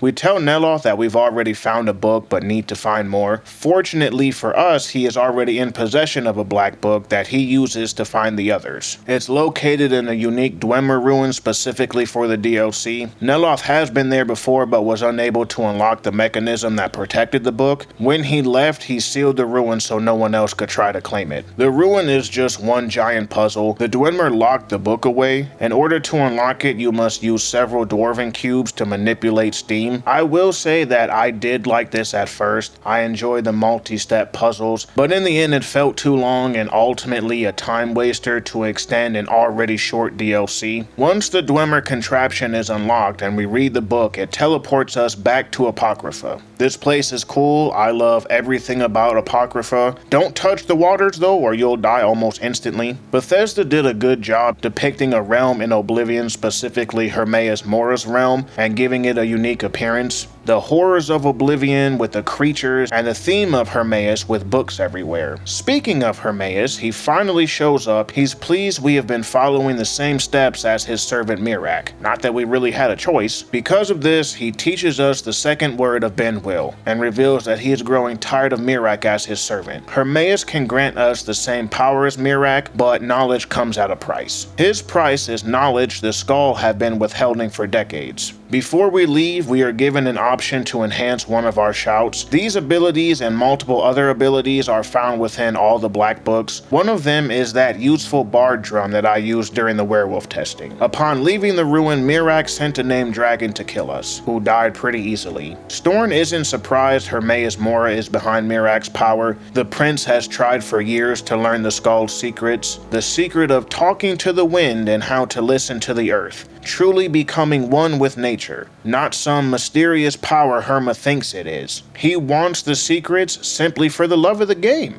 Being denied knowledge of any kind fuel his desires even more. With the way the dialogue goes, I feel like the game points in a direction of either give Herma what he wants or find a different way. It doesn't play out that way. I never like that there isn't any other way we can defeat Miraak. We have to give Storn the book, who opens it, then immediately is killed by Hermaeus Mora. We're then thanked for the gift, again, literally had no choice. Then he teaches us the final word to Bend Will. With the full shout now unlocked, we enter the Waking Dreams Black Book to challenge Miraak. First, we need to get through another section of Apocrypha while gathering special books for a puzzle. Completing this puzzle opens one last book, and inside that book we unlock the final word to Dragon Aspect and use Bend Will on Miraak's personal dragon, who will fly us directly to him. The reason Miraak wants to kill us is to harness the power of our soul so he can return to Solstheim. As the fight happens, Miraak will summon dragons and kill them instantly to absorb their soul and replenish his health.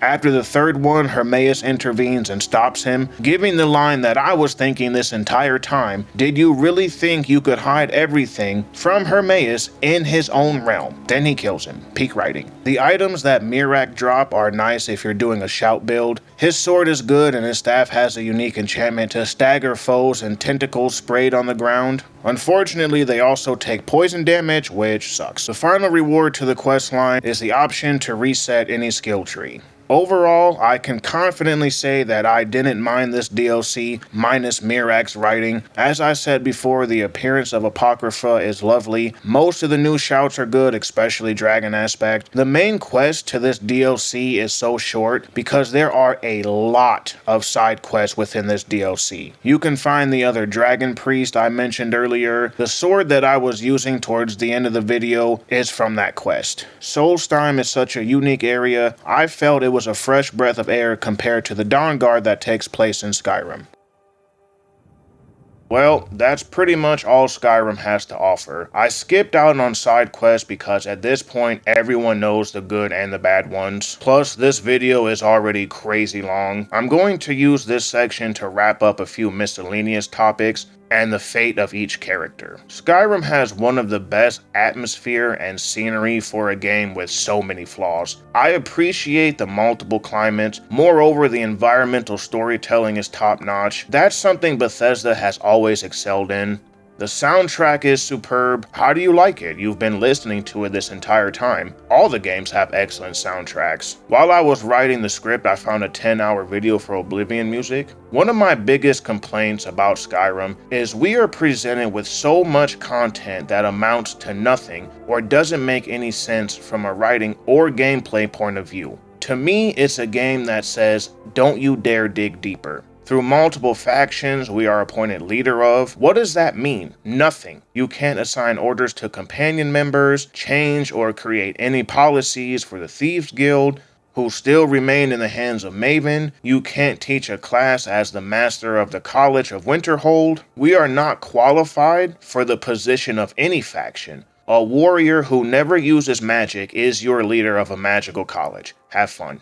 The main story often has writing that doesn't even remotely make sense, like the stuff with Delphine and how there is literally no way she got the horn before us. The Civil War was a huge waste of time. I will say that I believe it's easy to crap on this game, and any other game for that matter. A lot of videos I've seen about Skyrim or threads I've read, posts I've seen up to 14 years ago don't offer any solutions to fix the things they complain about. They all pile on the hate train, the herd mentality train of hating the same things, talking about the same things, but don't offer anything of value to fix the things they hate so much. I tried to do such with How Did Delphine Get Through Without Whirlwind Sprint. I couldn't do it for everything, otherwise this video would probably be like 30 hours long. My main point here is that if you're going to critique anything, or again hop on the herd mentality train, then you need to come up with solutions to said problems. Unfortunately, I do not see much of this even with games nowadays. Honestly, it's not even with just games anymore, it's a lot of stuff. After all the negative things I've said about Skyrim in this video and Bethesda in this video, you want to know something? There's just something about Skyrim that makes me and a huge amount of others want to replay it over and over again. This time I'll do this build. Maybe I'll try an illusion-only run. I think I'll side with the Imperials this time. As cliche as it sounds, there is a hidden magic within Skyrim, as well as the other games. Morrowind was so good because it was a sink or swim moment for Bethesda. That's what and I'm willing to bet all of us want from their future projects. Elder Scrolls 6, I want Bethesda to work like they need to keep the lights on. There is a reason Skyrim has stood the test of time and developers are still inspired by it. Skyrim is the most modded game on Nexus and it isn't even close, and there are hundreds of mod lists for it. Skyrim got me through a very difficult time in my teenage years and even now into my adulthood. It's easy to place yourself in this world and fantasize about what if I were in the world. The same can be said about Morrowind and Oblivion, both phenomenal games, completely taking away the real world problems we face today, and I truly thank Bethesda for that. Now I want to touch on the challenges I face with each character build. I'm going to get this out of the way now. Pure Mage is not hard, it's simply a skill issue. My only problems were melee characters in the beginning of the game and somewhat into the early mid-game. When I had my build going almost all the time, anything magical couldn't touch me. Kitten, again, was not optimized for damage. I tried many different spells, including the so-called OP spells introduced by the Creation Club. Yeah, not so OP after all. Stormcall is very niche and the others half work. Something that annoys me is some people using Paralyzed spell as cheesing the game. Doesn't make any sense at all. Crazy for somebody to use the game mechanics provided. How dare I? The only thing I did not like as a mage was micromanaging spells because the effects wore off too quick, and we can no longer create spells increasing their duration. Why was that removed? As for our characters, Sajara, the sword and board character, was difficult until the early endgame. He's the character I had to fluctuate the difficulty setting the most. Shield Bash, again, is also apparently cheese. Turning him into a hybrid character with alteration and a little restoration helped him quite a bit. If you see me using other skills with him like conjuration, dual wielding, it was because I was trying to get easy early level ups. Vashu was a cakewalk most of the time. Most of the time, mages were not a problem for me. I did encounter Arch Frost mages who slowed me down so bad while others were pelting me with ice spears and thunderbolt spells. Was not a good time. Other than that, really wasn't too bad. Same for dragon fights. At one point, I did have to lower the difficulty during the twin dragon fight. I miss being able to stand in front of anything magical and absorbing it like Kitten did.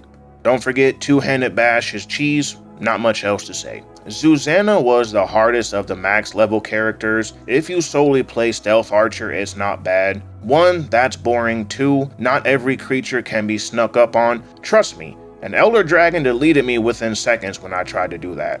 That's with full Daedric armor and weapons, 700 plus health and optimized perks. 1v1s that were not dragons felt the easiest on her. Bow Bash, and apparently anything else for archers is not cheese, has a 15% chance to paralyze per arrow, and you can infinitely stun lock regular sized enemies with one arrow, again not cheese. I truly love the unironic arguments and commenters I've seen defending archers. My final conclusion is that enchanting should have been heavily limited because that makes finding most gear outside of early game useless. No matter what difficulty you're on, it won't satisfy you or me because it wasn't properly done. There was no proper testing on for higher tier enemies, nothing at all. Swing your weapons, shoot your arrows, and spam spells until bad guy dead. You'll find yourself either 1 to 2 shotting everything on lower difficulties or slogfest everything with min-max gear on the higher difficulties. I will say that Adept sometimes didn't feel bad, but periodically I'd find someone I would one-shot or they would one-shot me. So, what happened to our adventurers? After Zuzana defeated Alduin and brought the civil war to an end in favor of the Empire, more importantly the Thalmor, she was promoted and given underlings to command just as her father did. However, when the higher-ups sent her back to Cyrodiil, she faced harsh ridicule. Other Thalmor began viewing her as sympathetic towards the Greybeards. Most of it was fear and lack of understanding why she was chosen to be the Dragonborn. Sajara had many stories to tell his father. All these adventures he had, the ups, the downs, the not so good deeds. He found his time to be over in Skyrim, wanting to return to the warm lands of Hammerfell. He visited the Greybeards to meditate with them and thank them for all they have done for him. He wished to return to Hammerfell to live out and teach people the way of the voice. During his voyage, his ship was attacked by pirates. Only a few warriors were on board, mostly new bloods. Sajara rushed to keep the civilians alive, hiding them with the ship's cargo. He gave a dagger to a scared child and told her not to worry. By the time he returned, a few soldiers had already been killed. He yells for the others to step back as he shouted some of the pirates off the ship and destroying theirs in the process. "Now you can't leave," he said to the others. Even though he was outnumbered 1 to 16, his will did not waver. One by one, he felled the pirates with his sword and shield as well as shouting them away. Sadly, he lost his left arm in the battle. Once he was home, he lived his life in peace, often sharing his stories with fellow adventurers, all while teaching others the way of the voice.